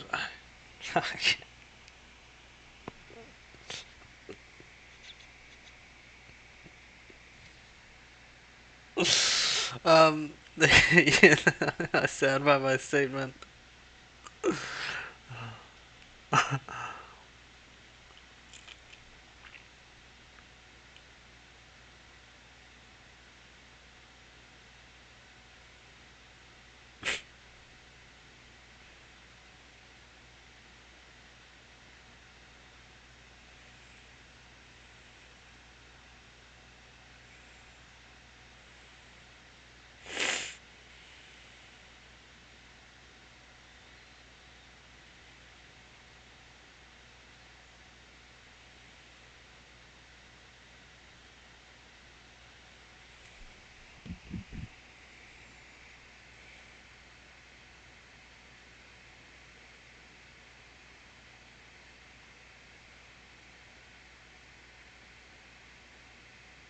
Wait, what? Is that a complete sentence? I don't understand. I can't make sense of that statement.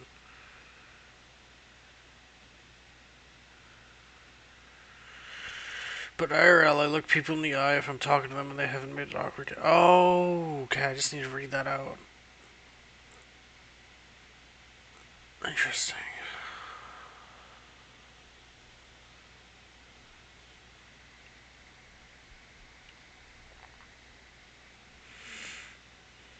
Yeah, I don't even go on 4chan anymore. I just have it bookmarked because I go on it every blue moon. Like, literally every blue moon. If there's a blue moon, I go on it. If there's not, I don't go on it. You're asking men to live up to a stereotype that essentially undermines and devalues the vast majority of them. You're part of the problem, not part of the solution. And your emphasis on responsible marriage, given the state of current family law, is nothing short of reprehensible. And so, what does that mean? And your emphasis on responsible marriage, given the state of current family law, is nothing. What does that mean? Responsible marriage, given the state of current family law.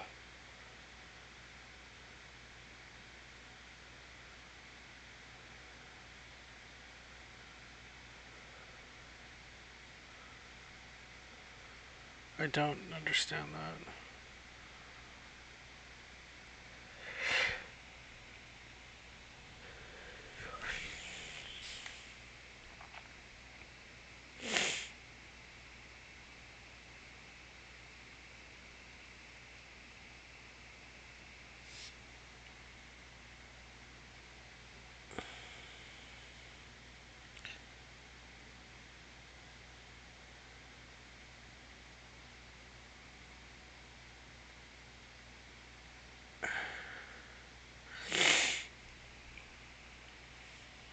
So what's the solution? Short of reprehensible. And so, my approach is do what you can at the individual level to put yourself in the game. But there's much more to the story than that. Absolutely. This is... Yeah, that's not like... That's like...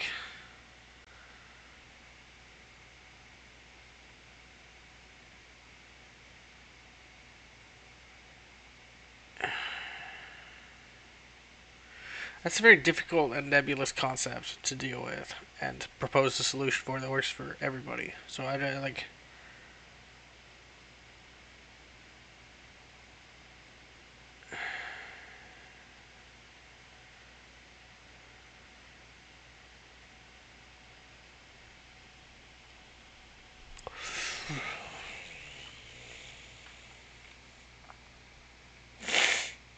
Oh, right, that's what I was going to do.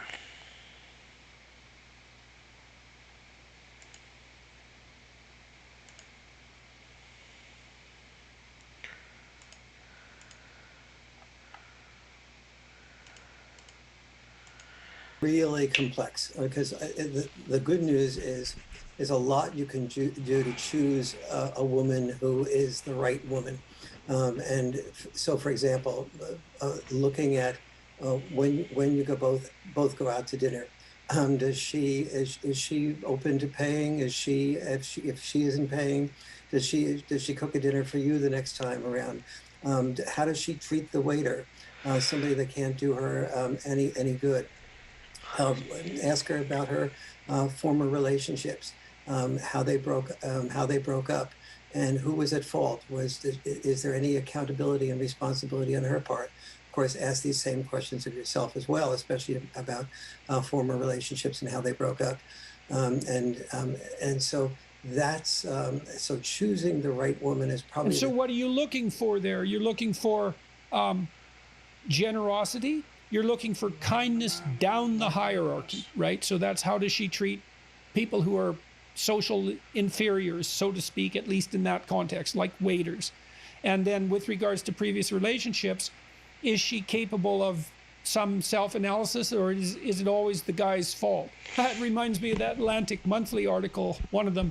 I unfortunately can't remember who wrote it, but it was this woman in her late 40s detailing out all the high-quality men that she had rejected, many, many, many men by her own account. And during the entire article, there wasn't any recognition whatsoever of any time when it might have been her.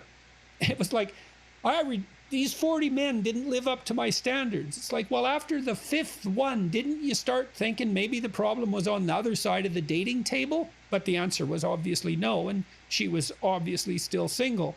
So what are you looking for there exactly? And why did you bring that up at that point? Well, because one of the ways that you can be involved in the game of marriage in a way that is positive is by making the choice of the woman differently than what we tend to do.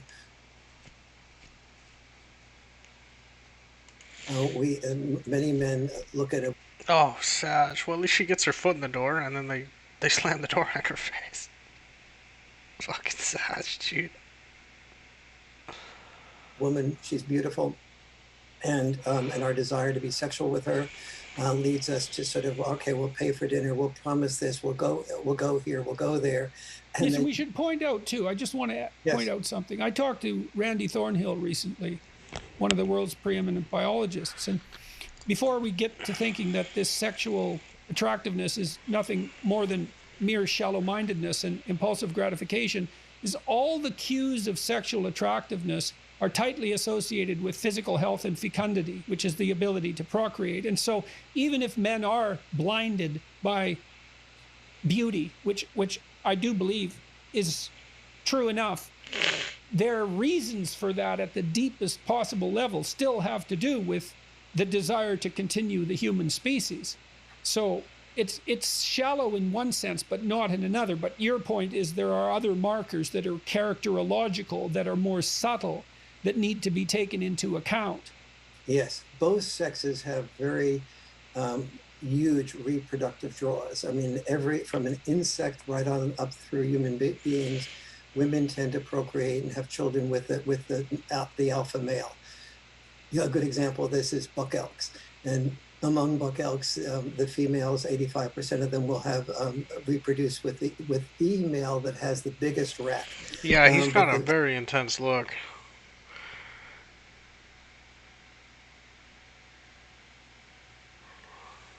I like it. And what it takes to get that biggest rack is an exhaustion of 30% of the minerals, nutrients, and calcium in the buck elk. So the second that he reproduces, if he doesn't get rid of his rack immediately, he's likely to die before winter sets in, and he's able to replenish the nutrients and the minerals and so on. So his rack was very productive for being able to procreate.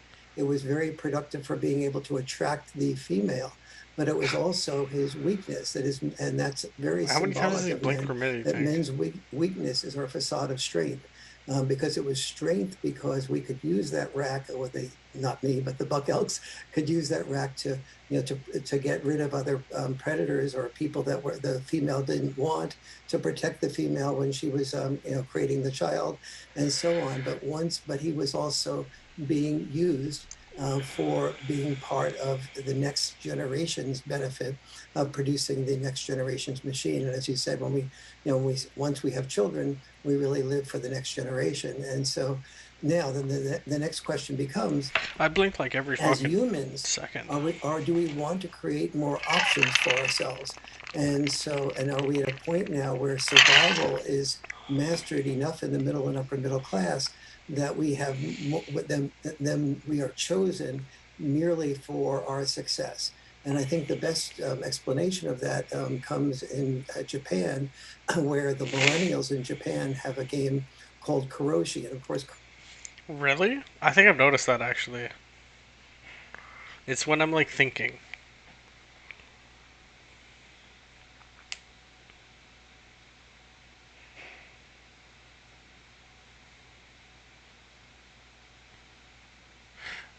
So...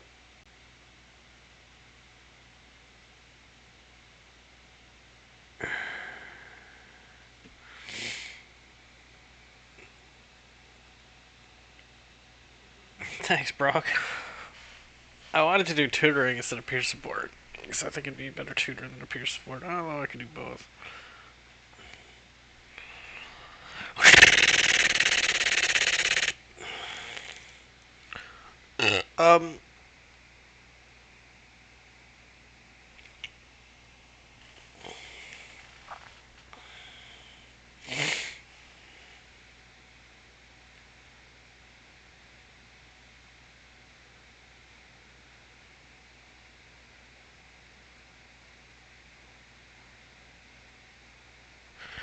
So,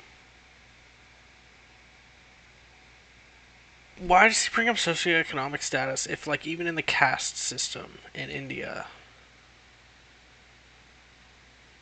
the lowest caste still reproduces? And I'm not saying that's a bad thing in any context at all.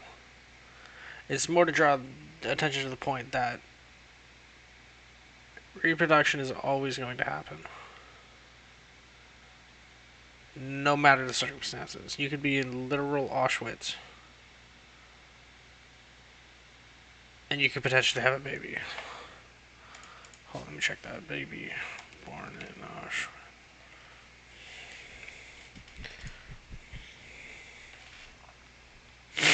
$700 children born in Auschwitz. No, I'm not disputing anything. I'm just adding it on. Like, it's not something you can control.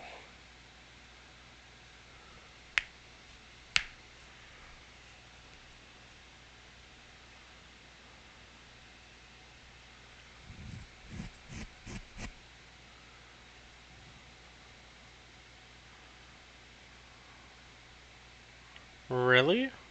What, how does that work? What in the butt? What in the butt?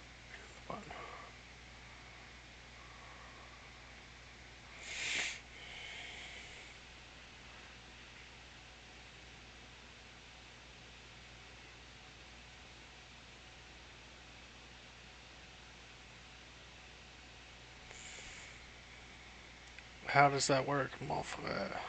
Frère. Des fouilles.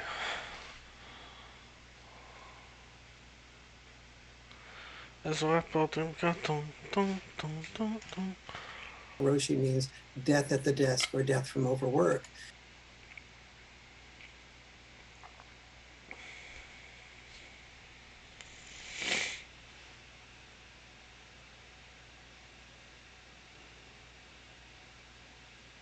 What does that mean? Esrapatim Katon.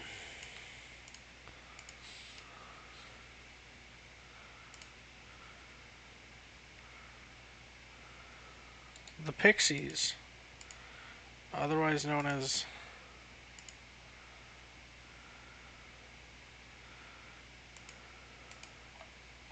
Ass Petties. Es rappelt im Karton. Dong. Es rappelt im Karton.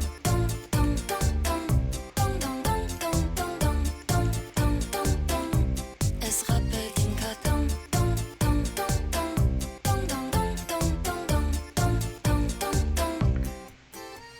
Es rappelt in der Kiste. Es rappelt im Karton. Und wen ich gestern küsste, ist heute nicht mehr mein Kompagnon. Es rappelt in der Kiste.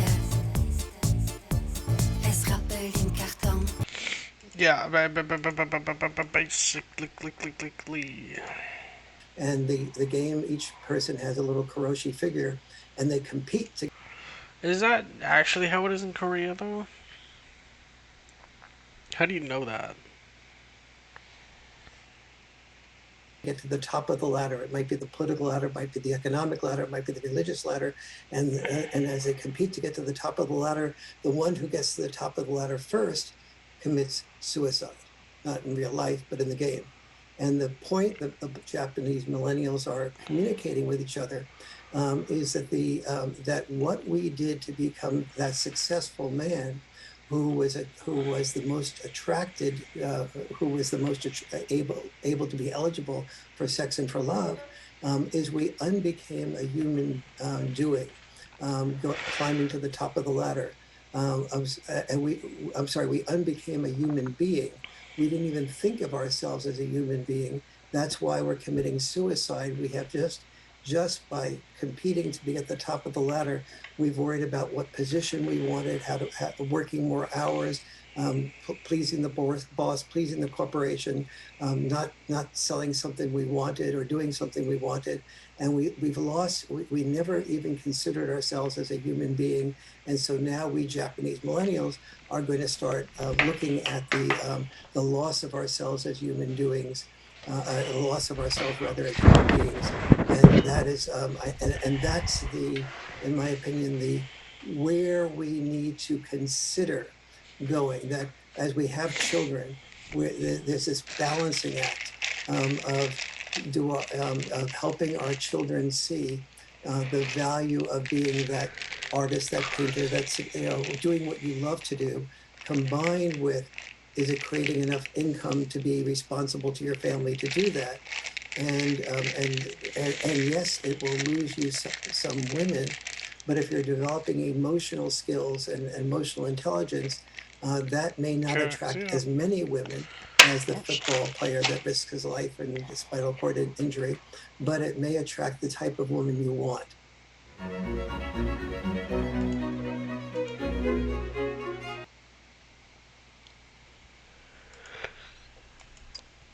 I'm not an anti-Semite.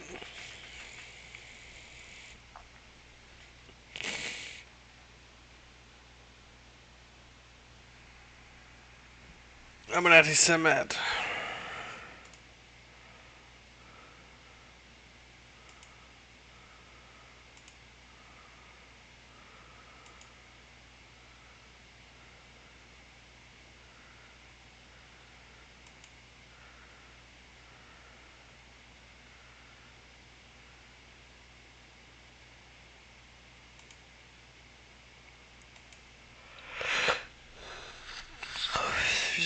I don't know, I'm online.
I'll fight you. Neville, I'm really, really sorry about this.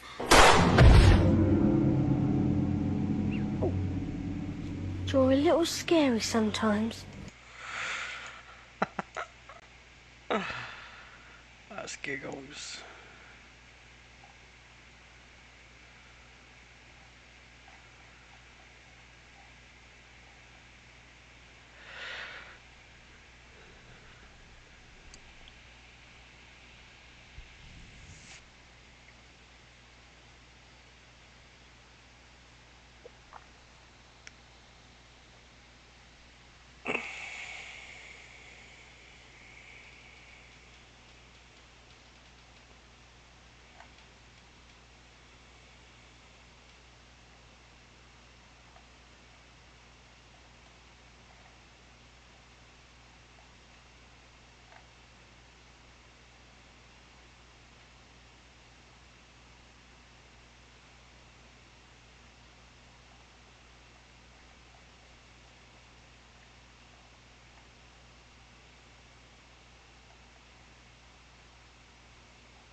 kind of fucking tired of these goddamn licentious whores.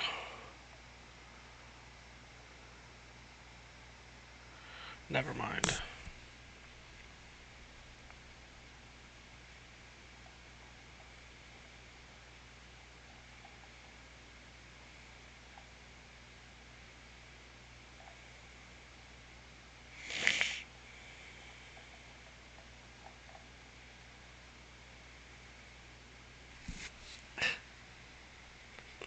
I was hoping somebody heard that.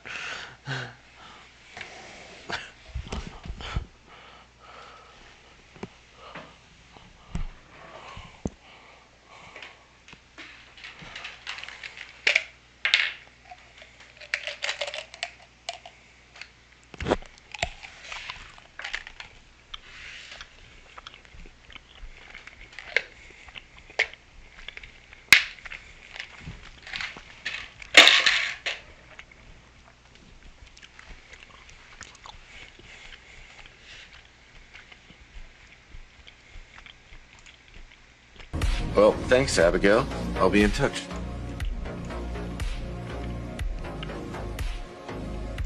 I was wondering how you heard me.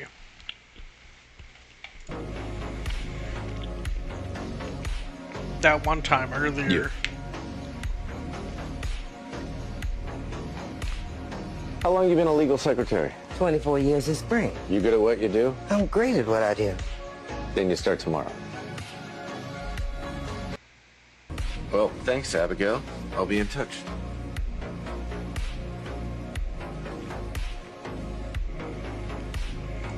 Interesting. What happened to Ice Speed Show? I heard he died. Show Speed, rather. Fuck. Well, it's because he was black. I mean, it's because she was black. That was the point, right? It was all white girls. And then he picked the one that was black and then instantly picked her. Simple mathematics. That is a possible interpretation if you want to take it that way.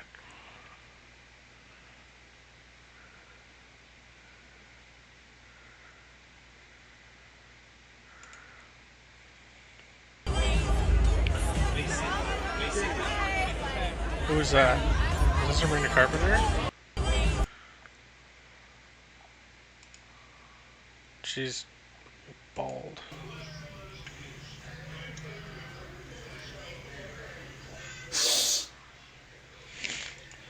I know, I was giving an alternate perspective.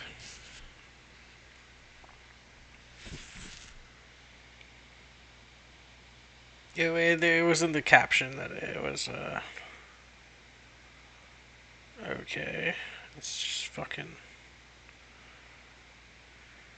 Oh, actually, this is Tensor product, isn't it? It's convolution integral. Yeah, convolution theorem.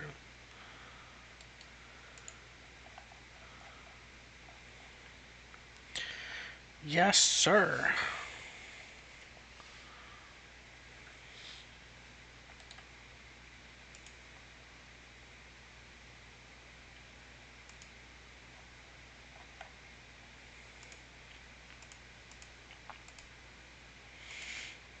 Oh, okay, that works. I was thinking my own tunes, but you superseded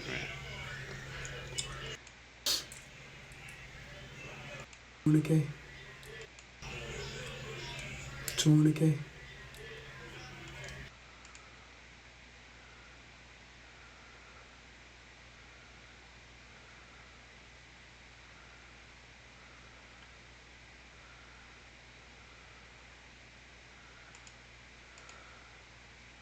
This better not be troll music.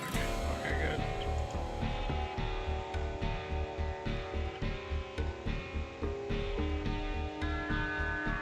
I actually would be fine with troll music. It's kind of closed-minded. Got the best of me. I've watched the stars fall silent from your eyes. All the sights that I have seen.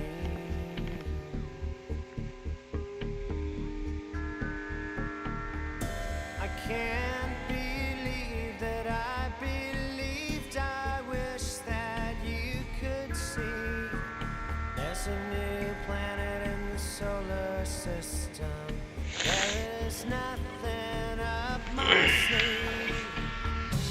I'm pushing an elephant up the stairs. I'm tossing up punchlines that were never there. Over my shoulder, a piano falls. Crash into the Is this news?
I just need to say that.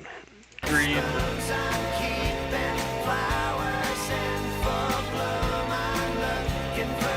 George Green.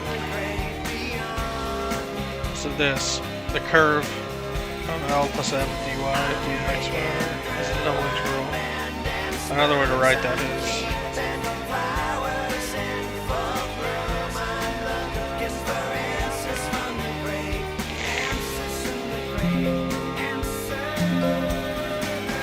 it's a geometric proof with calculus. So basically, this. You can calculate this area in between D using the curves. Or actually this way. So here to here, here to here, here to here, and here to here. And you could equate that with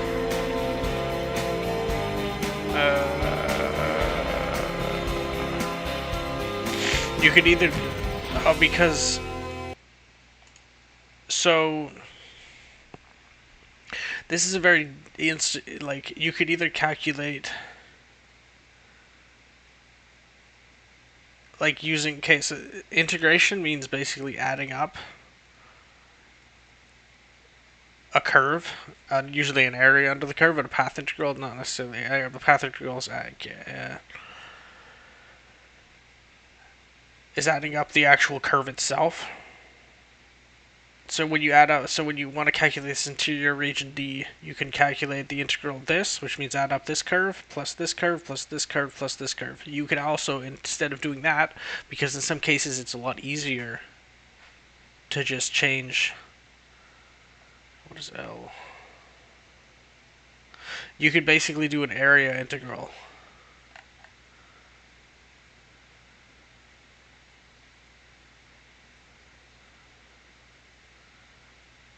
And you can change it because it's like a very simple shortcut to doing something that could be extremely intensive. And it's very useful for vector calculus, which is like multivariable calculus, because you can change it. This is an area integral over the region D, this, and this is a closed line integral of L dx plus M dy. And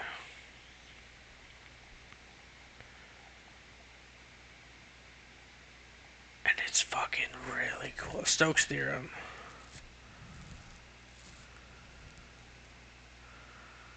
So, okay, so for instance, you know magnetic flux? Like solenoids, you can calculate using this very easily using Green's theorem. Because you have a flux through D, and if you want to get this perimeter, you could just do the area integral instead of the path integral of four constituent parts. I don't know if that makes any sense. It makes sense to me because I have a physics degree, but anyway, this guy didn't want. He was like, hey, actually, fucking Windows.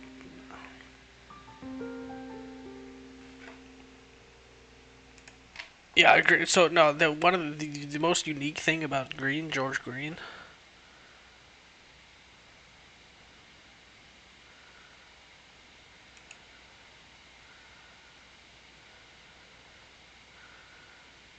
is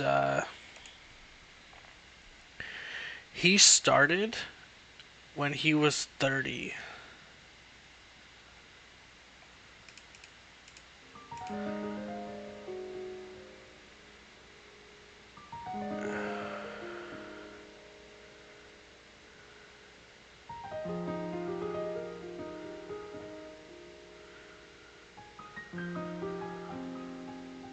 He was partially insecure about his lack of Greek and Latin, which were prerequisites, but it turned out to be not so hard as he envisaged.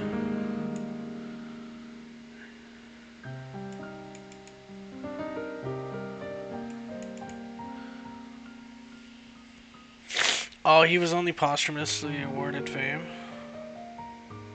Oh, he was an alcoholic.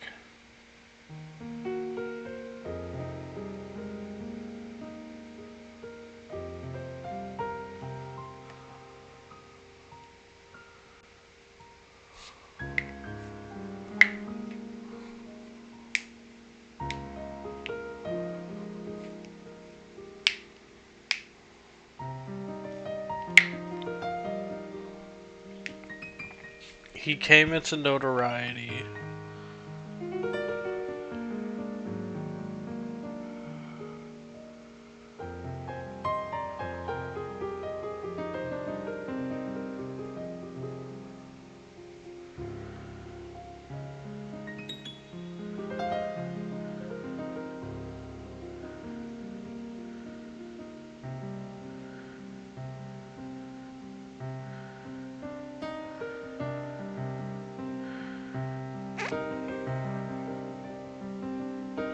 in 1828.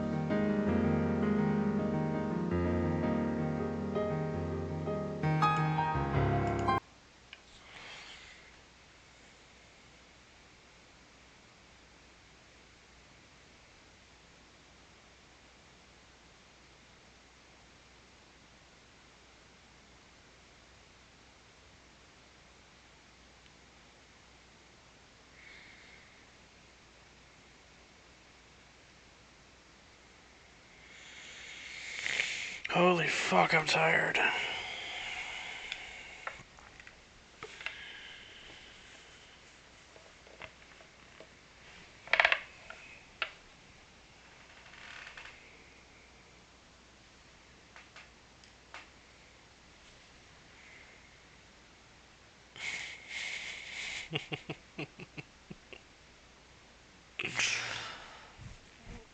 I've been up since 6:45.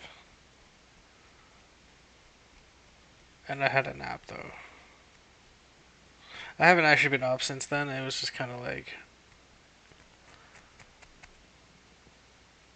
I set my alarm for 6:45 and then slept like for a fucking hour. No, it was 7:20. No, 7:15. No, yeah, 7:15. Something like that. Let me actually check. 7:15. I'm pretty sure. Yeah, 7:15, and then I slept until I like in and out of sleep until 8 o'clock, and then I got up.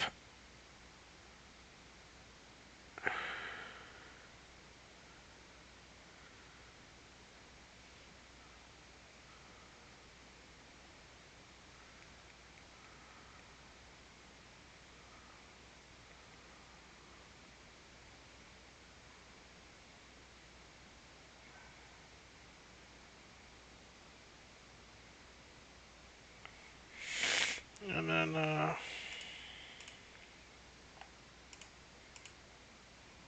and now I'm still awake.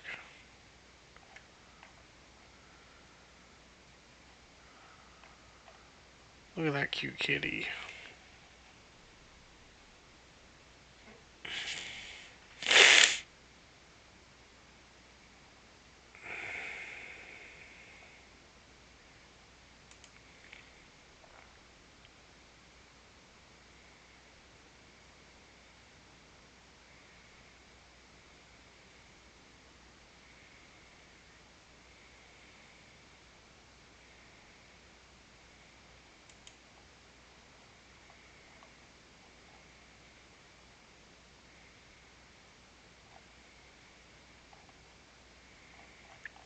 What the fuck is a school walkout?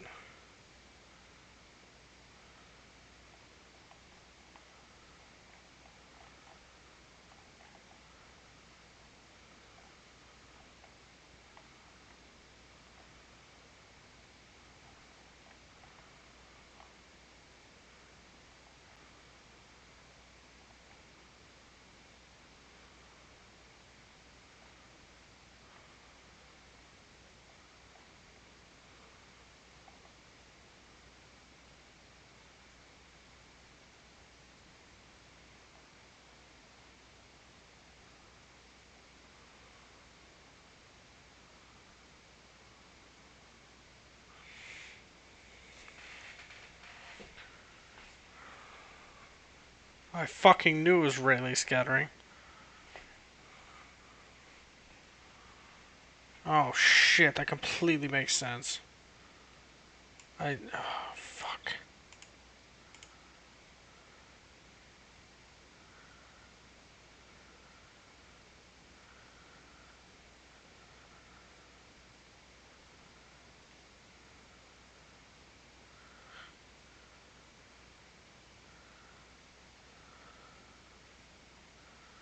Wait, this doesn't make any sense. If the red is above it,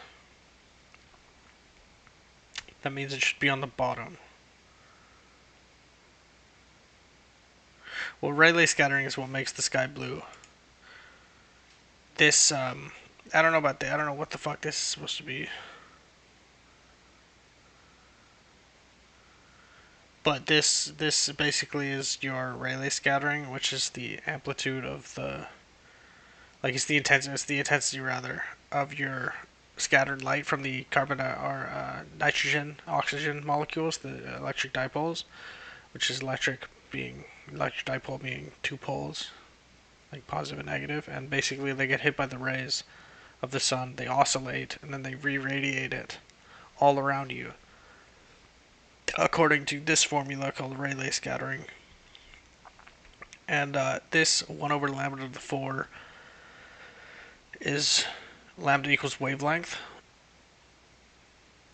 So if you look on a black body spectrum,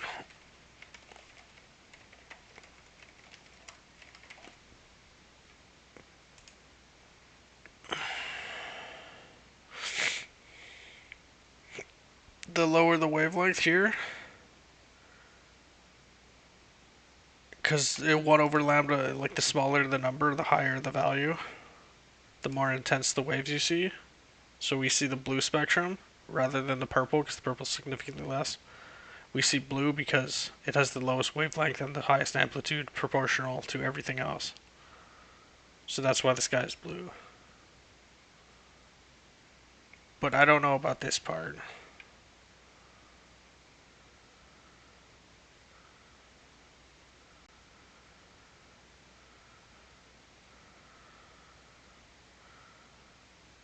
Yeah, I don't understand the green flashes. This guy doesn't get answered. I'm gonna freaking undo repost.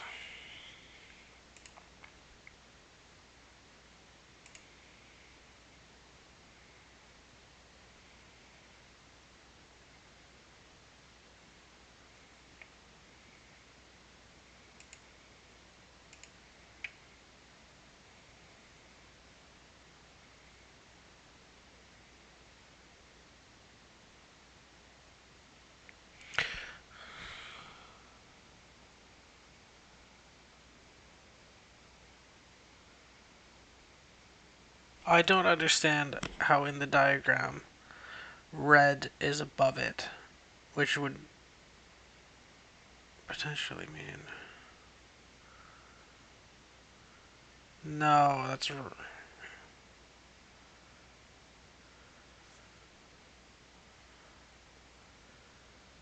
No, that is red actually.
Should I see that?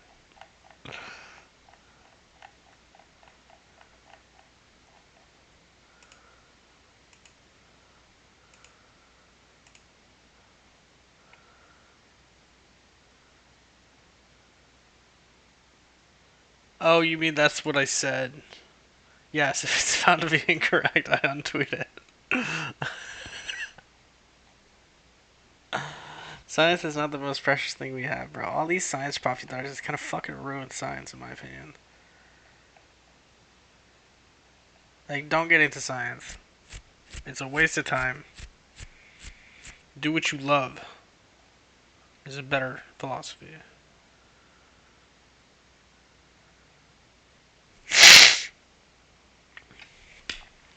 Religion. Time. I think it's being in the fucking developed world is 100% one of the best things in the world.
You think religion is a cure for depression?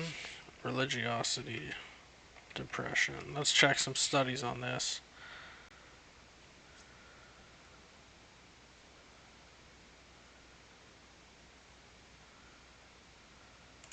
Oh yeah, I think I've seen studies on this actually. It's like it depends. Some people can make insanely depressed, other people it can make happy.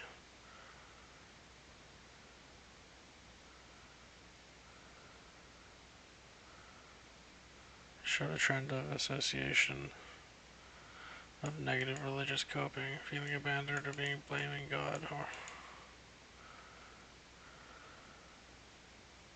spiritual well-being protected against depression.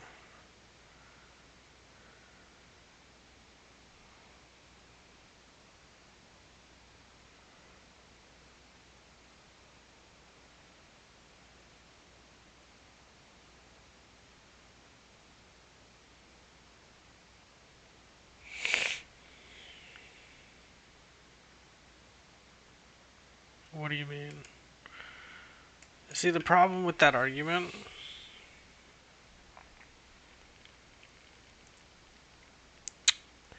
the afterlife is a terrifying thought if you genuinely believe in eternal damnation. Or like being reincarnated as like a fucking cow that gets slaughtered. Which is a very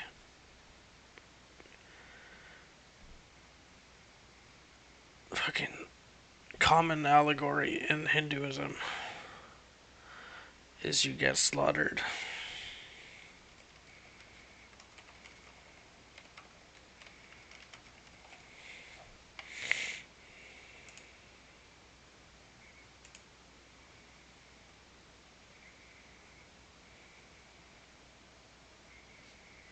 That's a terrible picture. You can't even fucking see it.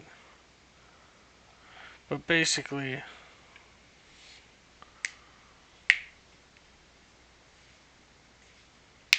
that's only really a thing of Christianity. Christianity just guaranteed entrance to the kingdom of heaven by belief in Jesus Christ.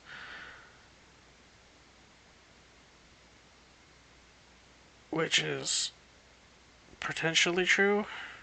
I can't say. Like, I'm not gonna be able to, like, definitively prove one way or the other.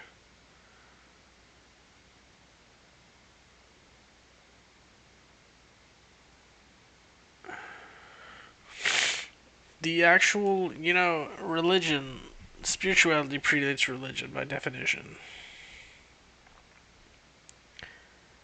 And ancient burials are like 100,000 years old, roughly. Which very, very, very much predates religion.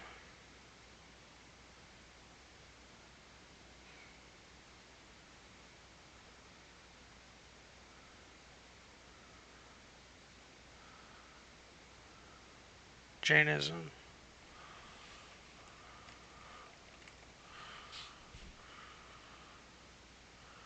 Oh, never mind. Fucking...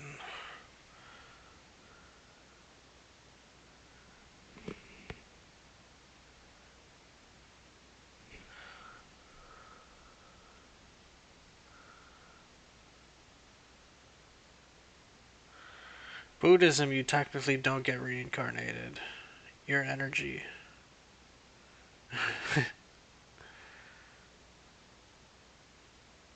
That's funny.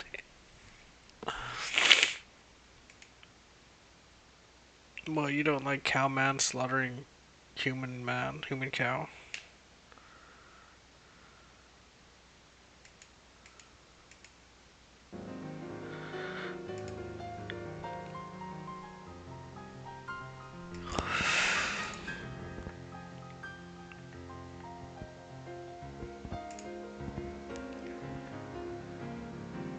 Hey, where did this come from?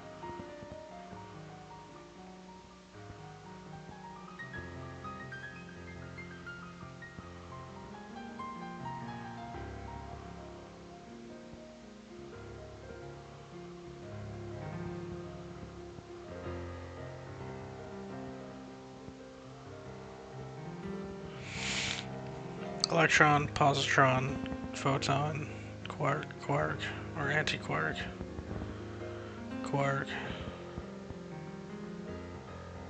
Oh wait, did I say electron here and positron here?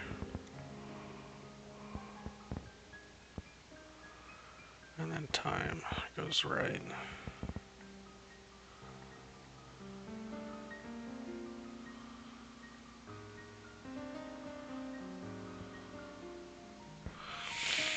Ibrug.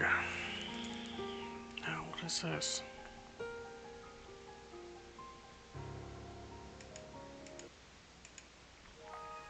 Crosscode. Is this PSO2 or a crosscode? I would assume it's a crosscode, but I could be wrong.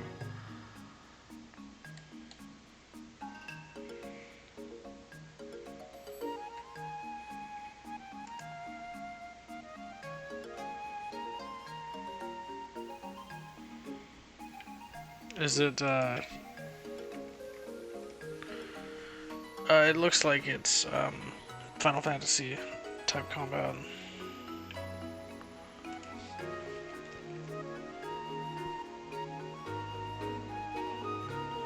Oh, it's not. It's like Stardew Valley.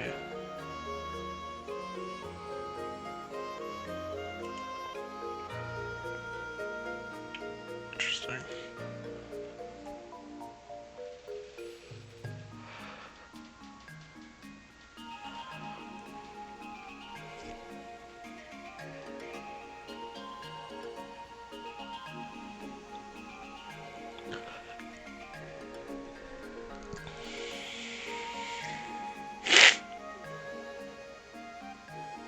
Nice.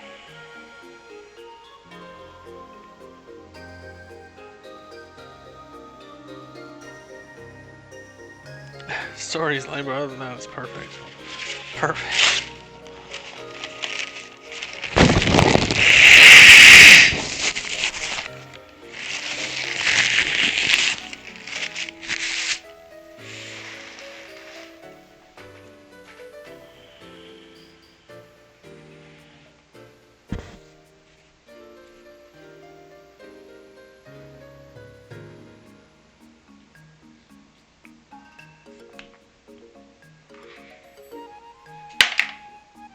Wait. What the fuck? Never mind. I fucking went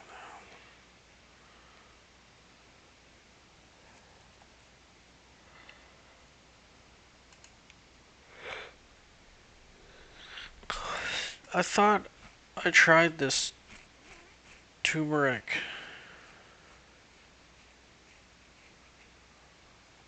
chai tea.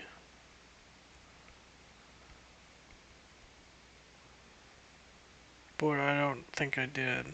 And I was just wondering what happened to it. That's me! What you doing with all them Rubik's Cubes, man? I've been trying to get one. That's why I couldn't find one. You got them all. What you doing?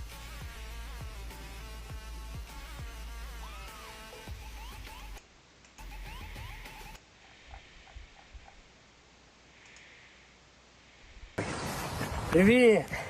Смотри, какой подарок я тебе принес. Ой. Любимый леденец. Бери, бери. Ой, хорошо. Как дела у тебя, давай? Как? Скажи мне, как дела? Давай, вот. Я вкусней, да? Вот так вот, все. Кушай. Oh, this wasn't it there. I don't know.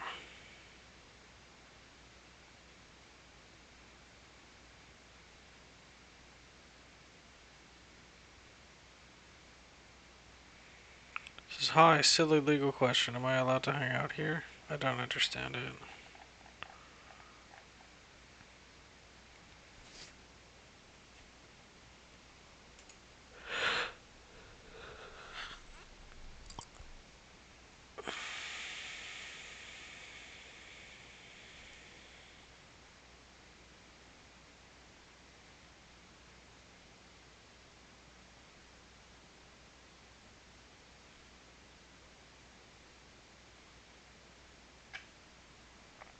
That's illegal, bro. I got arrested one time because I was in a park after like 9 o'clock or whatever. The park shut at 10 o'clock. I wasn't homeless. I was just dumb.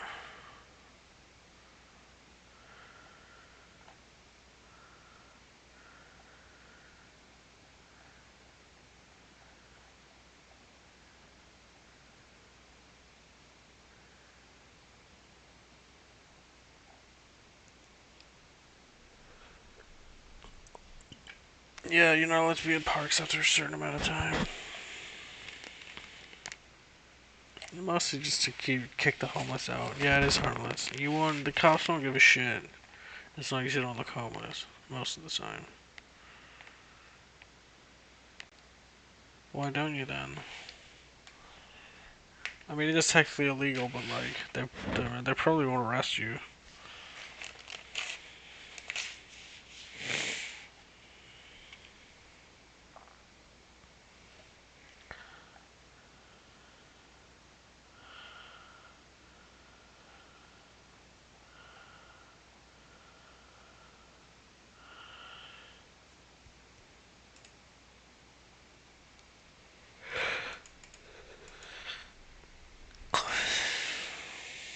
Hey everybody, welcome to Camping with Steve.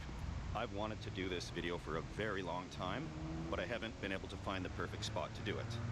And of course that is a roundabout. Right behind me is the perfect roundabout. I crawled in there the other day to see if it'd be possible, and there's just enough room. It's not going to be big enough Where for a is tent this? or a hammock or even a cot, but on the ground I should be just fine. Behind me is the perfect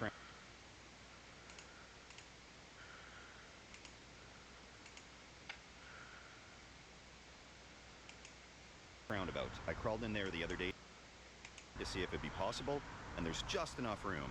It's not going to be big enough for a tent or a hammock or even a cot. But Roundabouts are not very common in Canada. on the ground, I should be just fine. Rush hour is happening right now, so there's a lot of traffic coming through. I can't crawl in there quite yet. I I'm guess gonna so. wait for it to calm down He a also little has a bit. Canadian But in the accent. meantime, I I gotta could- grab dinner. he sounds pretty and, normal. just a real easy meal for tonight. We'll make like a chicken wrap or something. Whatever I can Yeah, find. it's just, this has to be like BC.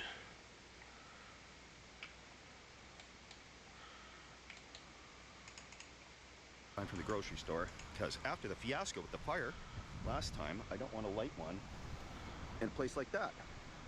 That would be nothing but trouble.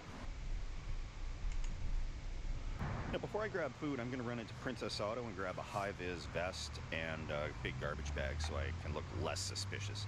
I don't know if that's going to work, but I really hope it does. And for my Canadian friends, you're going to know probably what a Princess Auto is. For those that don't, it's like a hardware store that focuses on some more like bigger industrial stuff, driveline, hydraulics, that type of stuff. But they definitely got a high-vis vest in there. All right, gloves and a high-vis vest. Food is a requirement, of course. And one thing I like to do for little hiking trips or when we were gold mining is that we would grab those little pre-made salads. Oh, these are so Like good, Caesar, bro. Southwestern Ranch, Santa Fe style, whatever. Asian salads, doesn't matter. Get some pre-cooked meat, dump that in there, and stick it in a pita or a wrap, and you got a real easy meal. So I'm gonna do that tonight with some soup. I think I can kind of cook on a little alcohol stove. I'm not gonna use the butane in all that tinder, dry wood in there. but I really like there's no camping, telling what could go wrong although with I've that. only been So like a I'll see few what they got times. here, and then we'll I head on assume you over really like it. and, see if we get set up for the night. Perfect. Throw the gear into this garbage bag here and head over there to see Garbage what's bag going on. here. I've managed to actually fit all of the gear for stealth camping into this little backpack, which is good.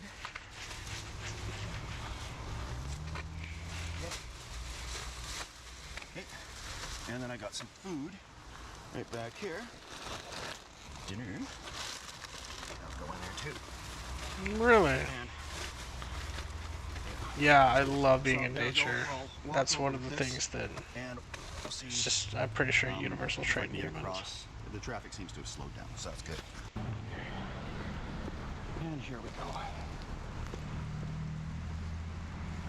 Why is he wearing a high-vis vest?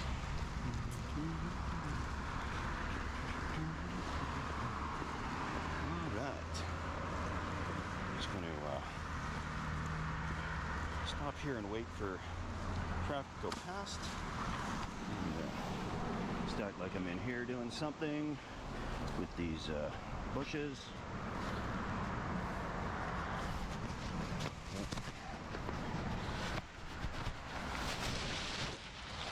That's hilarious how he's just like so. Okay.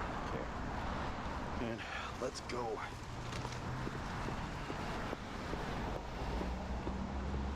Right.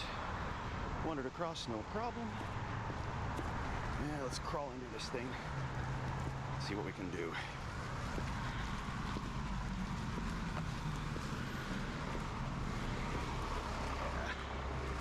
That's okay. People going right past. Hey, what the fuck are you doing? Yeah, here we are. It's gonna be what's where we're gonna camp tonight, so I'll have to crawl under there a little bit. Oh yeah, this'll work.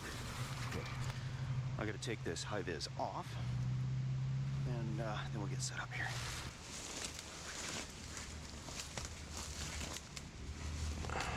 That's so funny. He bought a high vis vest just to camp out a fucking roundabout.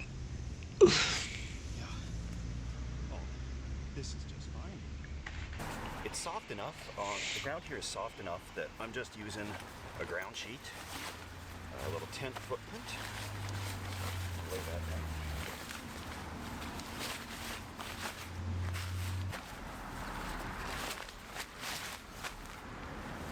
Even in the best of places, people aren't really familiar with roundabouts or how to use them. So I'm glad they've placed boulders around the outside so a car is not going to squish me at night.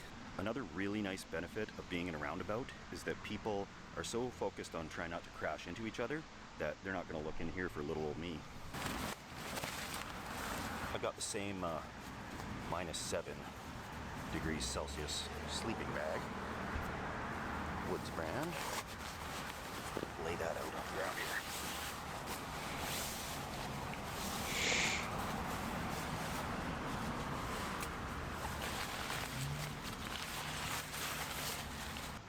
Well, that does it for setting up the shelter. Somebody recommended to me Phillips Brewing, local here. Oh, Pilsner, bro. Persian Pilsner, and we all know I like my Pilsners, so we'll just stealth crack this beer.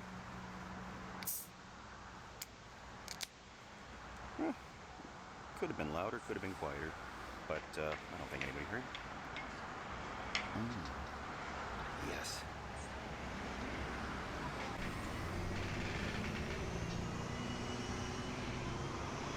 One thing I really don't like is this turquoisey blue color, because there's not a whole lot of foliage here on the lower brushes. So I'm going to turn this sleeping bag inside out. Alright, Brock, I'm gonna go to bed.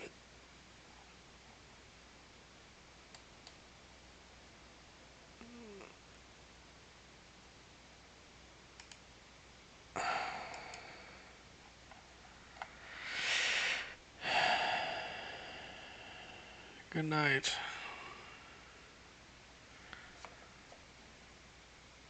Sleep tight. Don't let the bed bugs bite.